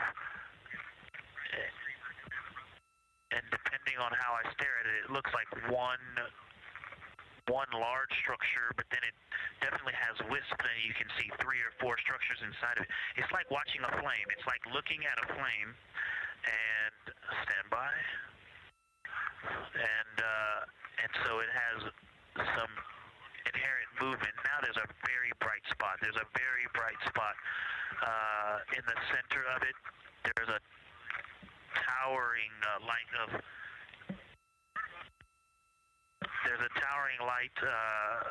and then there were like 2 streamers that were going 30 degrees out from it, and now it is just extremely bright.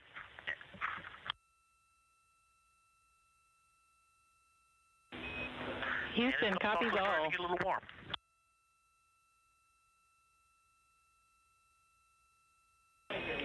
And we copied all. We wanted to remind you at this point on the eclipse glasses. Should be about time for those.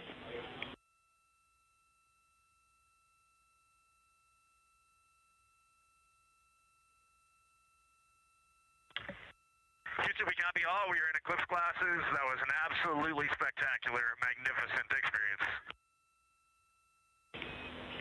Thanks for the report. We sure wish we were there with you.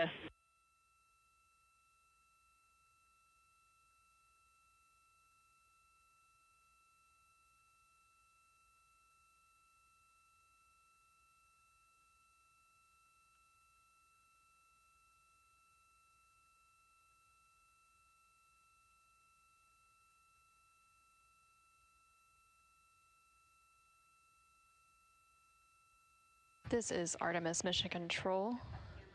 The eclipse period is coming to an end, and we did hear that call up that the crew now has to put on those eclipse glasses to be able to protect their eyes for this final portion of the eclipse. And these views coming to you from the solar array wing cameras on the Orion spacecraft. And Houston, if you could give me about 20 new superlatives in the mission summary for tomorrow, that'll help my vocabulary out a bit. Thank you. We will solicit input from the team.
This is Artemis Mission Control. There on your screen, you can see a live look inside of the SIR, or the Science Evaluation Room, here in Mission Control Houston, just down the hallway from the Artemis Flight Control Room.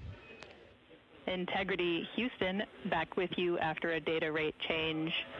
Regarding the SAW-3 camera T low caution, no action for you. It just got a little cool during the eclipse.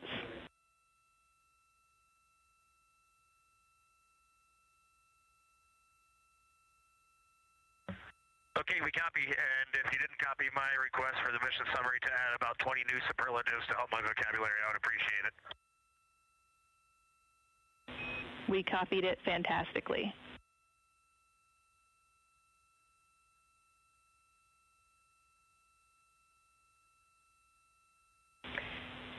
And Integrity Science, this is basically wrapping up your fly-by-day observations. I can't say enough how much science we've already learned and how much inspiration you've provided to our entire team, the lunar science community, and the entire world with what you were able to bring today. You really brought the moon closer for us today, and we cannot say thank you enough. And Science signing off, and can't wait to talk to you tomorrow morning.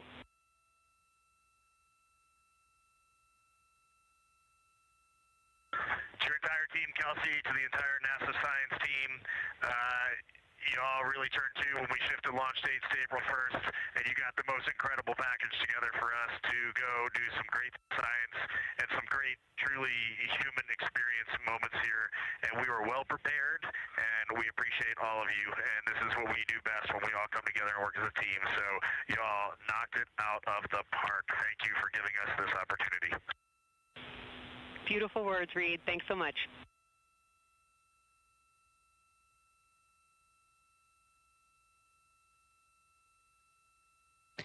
And this is Artemis Mission Control. The lunar flyby observation period is starting to come to a close following that eclipse. And there on your screen you can see a look into the Science Evaluation Room, or the SIR, which is embedded within Mission Control to provide science input. And they provided that input throughout the live flyby operations today. They also have a back room called the Science Mission Operations Room that processes data, evaluates imagery, and supports rapid analysis. And then, of course, we have the science officer on console here in the Artemis Flight Control Room, which you can see a view there on the bottom right-hand corner of your screen. The science officer throughout the flyby operations today has been Kelsey Young, who is the Artemis Science Flight Operations Lead. And then to her left is Angela Garcia, who will be the science officer taking over for Orbit 2.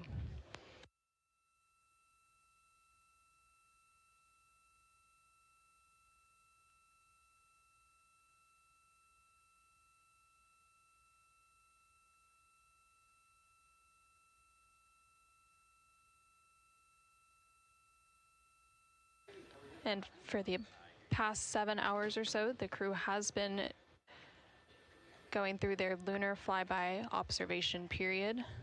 And now they will wrap up that period and complete some final tasks and begin downlinking some of the amazing imagery that they've captured throughout the day, as well as some of the observations that they've recorded. And now on your screen, you're seeing a live look from the Orion spacecraft from those solar array wing cameras. The solar eclipse period ended just a few minutes ago, and during this eclipse, towards the end of the flyby window, it lasted about an hour, and it was when the sun was hidden from view behind the opposite side of the moon from the perspective of the Orion spacecraft and its crew. And during that time, the crew saw a mostly dark moon, and they used the opportunity to analyze the solar corona, which is the sun's outermost atmosphere, while it was visible.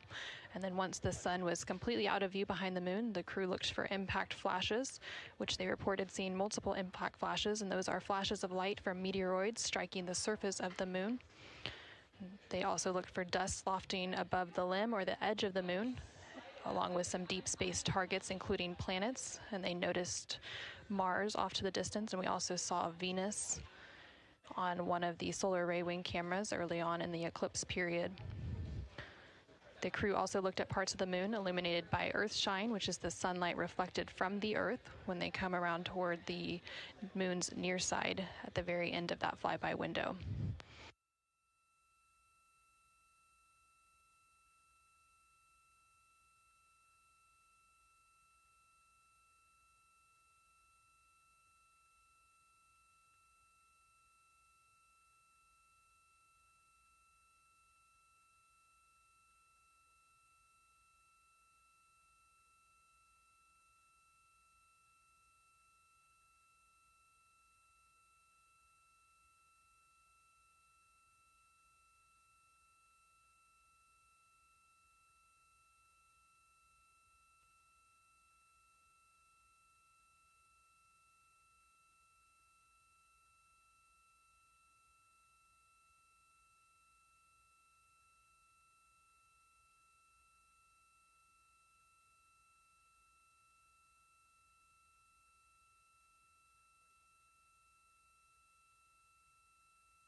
Integrity Houston, understand that you are still reflecting upon and consolidating your lunar observations. At your convenience, I have 2 items related to the upcoming VIP event.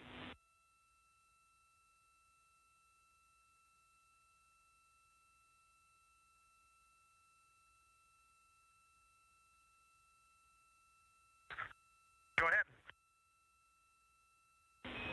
All right, first we wanted to let you know that the message for that upcoming event is on board for review at your convenience. That's message 3.06.04. The second item is that we've seen a couple of video blips in previous events. So during the HDPAO setup activity, we're wondering if Jeremy could please confirm for us that the TS rate is set to 1300 when you get to step 10.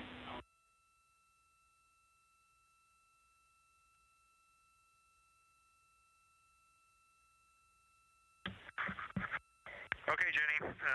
Yeah, we're pretty sure we've been in 1300 for all the PAO events. We've been tracking that when we swap between the HHP and the D5. We copy, Jeremy. Thanks. And for the record, the phenomenal Jenny has gone on to her next appointment of the day, and you've now got Tess with you.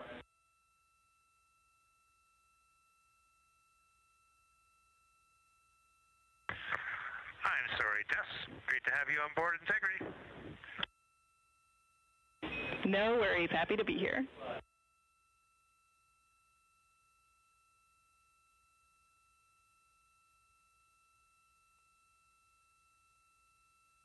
This is Artemis Mission Control. We heard some communication there between the Capcom or capsule communicator here in Mission Control, which for Orbit 2 is Tess Caswell, and the CSA or Canadian Space Agency astronaut on board the Orion spacecraft, Jeremy Hansen. They were discussing an upcoming public affairs event. And Integrity, 3-minute warning for the maneuver back to bias tail to sun.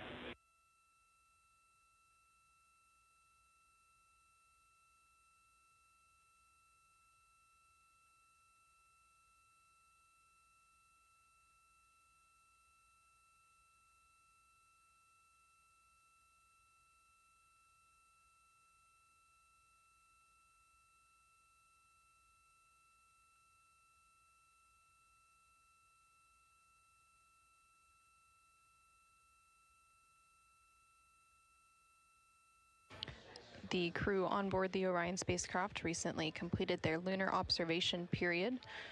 It was an approximately 7-hour period of time in which they were focused on several different targets identified by the science team here on the ground that they studied and prepared for ahead of time. And then they also were referencing a lunar targeting package that was uplinked about a day ago with those final targets.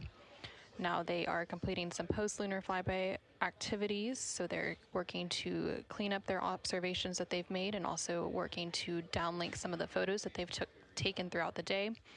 The science team here on the ground will then work to get as much data as they can overnight, and then there will be a post-flyby conference tomorrow after the crew wakes up.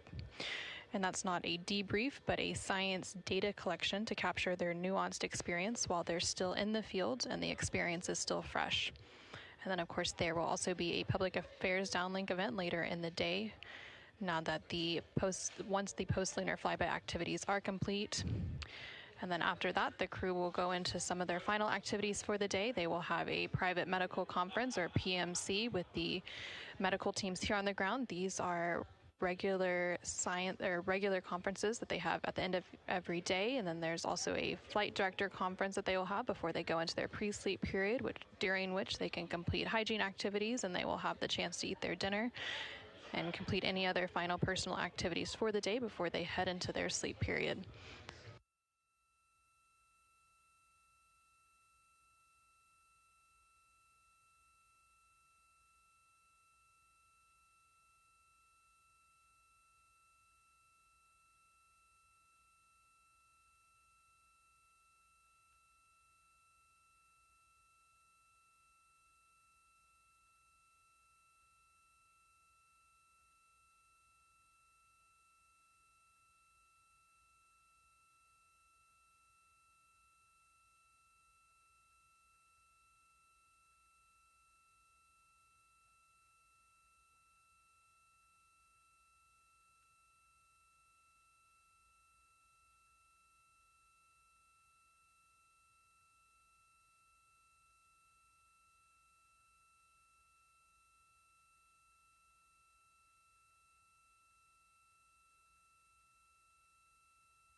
Houston Integrity, we're curious if you're ready for us to start the stream a bit early and to test scene and voice.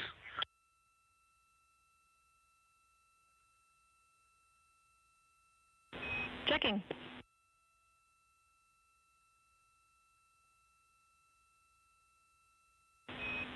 And Integrity, affirm. We are go to start the stream.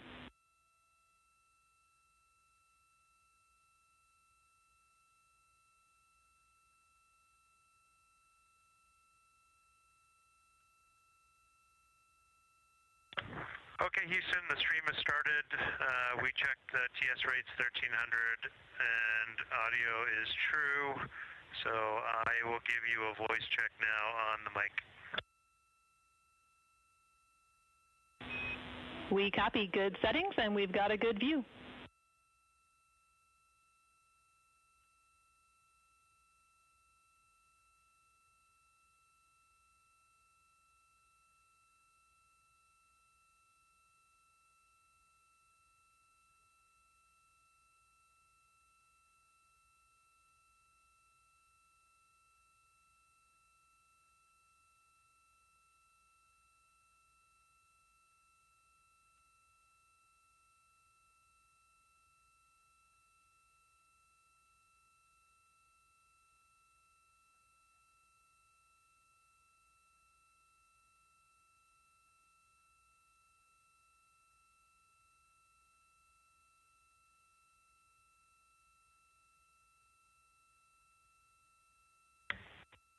Test, I sent an audio check down on the handheld mic. Did you get it? Sorry for the delay, Jeremy. We were talking that a bit, but it was a bit broken, so please repeat for us.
Integrity Houston, we like the scene.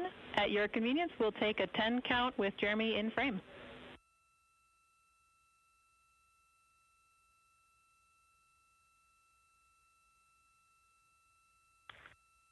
Okay, copy that. Give us 2 minutes and or 1 minute and we'll do that. Copy.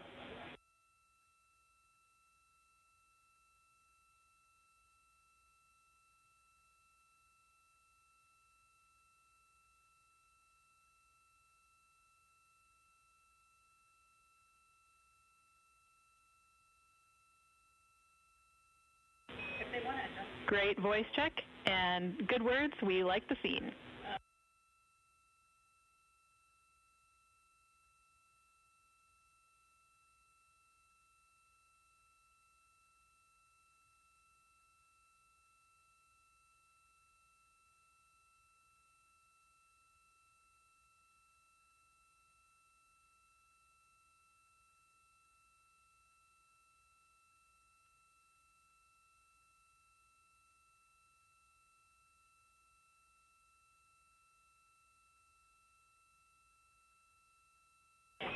And Integrity Houston, we are seeing a black cable going right through the middle of the scene.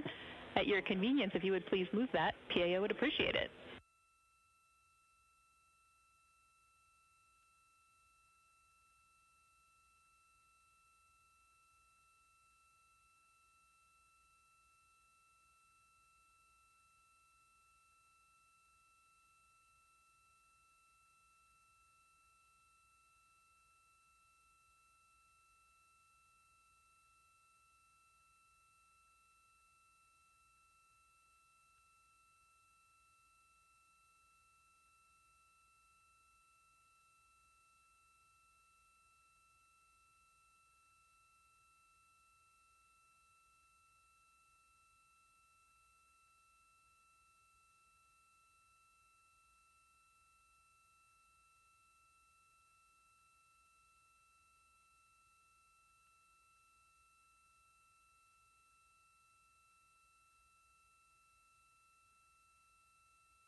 This is Artemis Mission Control. We're currently 5 days, 3 hours, and 21 minutes into the Artemis II mission following a liftoff from NASA's Kennedy Space Center in Florida on Wednesday, April 1st. The crew on board the Orion spacecraft is currently wrapping up their lunar flyby cleanup activities. They're making final... Houston Integrity, high priority PAO images from the eclipse are on PCD-1 in a so-named folder. We copy, Christina. Thanks.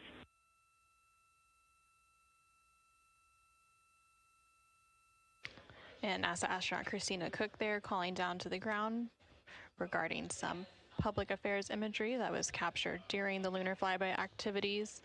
She referenced a PCD, that is in reference to their portable computing devices, which are basically tablets that they're able to transfer files and also follow along on processes and procedures and their timelines for the day.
This is Artemis Mission Control in Houston, Texas. Currently on console here in Mission Control is the Orbit 2 team of flight controllers being led by Flight Director Diane Daly and the Capcom or Capsule Communicator, who serves as the single voice link up to the crew, is Tess Caswell. The crew on board the Orion spacecraft recently wrapped up their lunar flyby observation period, and now they are completing some cleanup activities and transferring some data and files down to the ground following that lunar flyby. Many of these files will be analyzed by the science team overnight in advance of a post-lunar flyby conference tomorrow once the crew wakes up. The crew is also preparing for an upcoming public affairs downlink event. And then following that downlink, they will have a few final activities for the day, including a private medical conference with their team here on the ground. These are standard conferences that happen at the end of every day, and they'll also have a private conference with the flight director here in Mission Control to go over the vehicle status and any other questions or concerns they may have for the remainder of their flight. We are currently in flight day 6, and we have a splashdown expected on Friday, April 10th.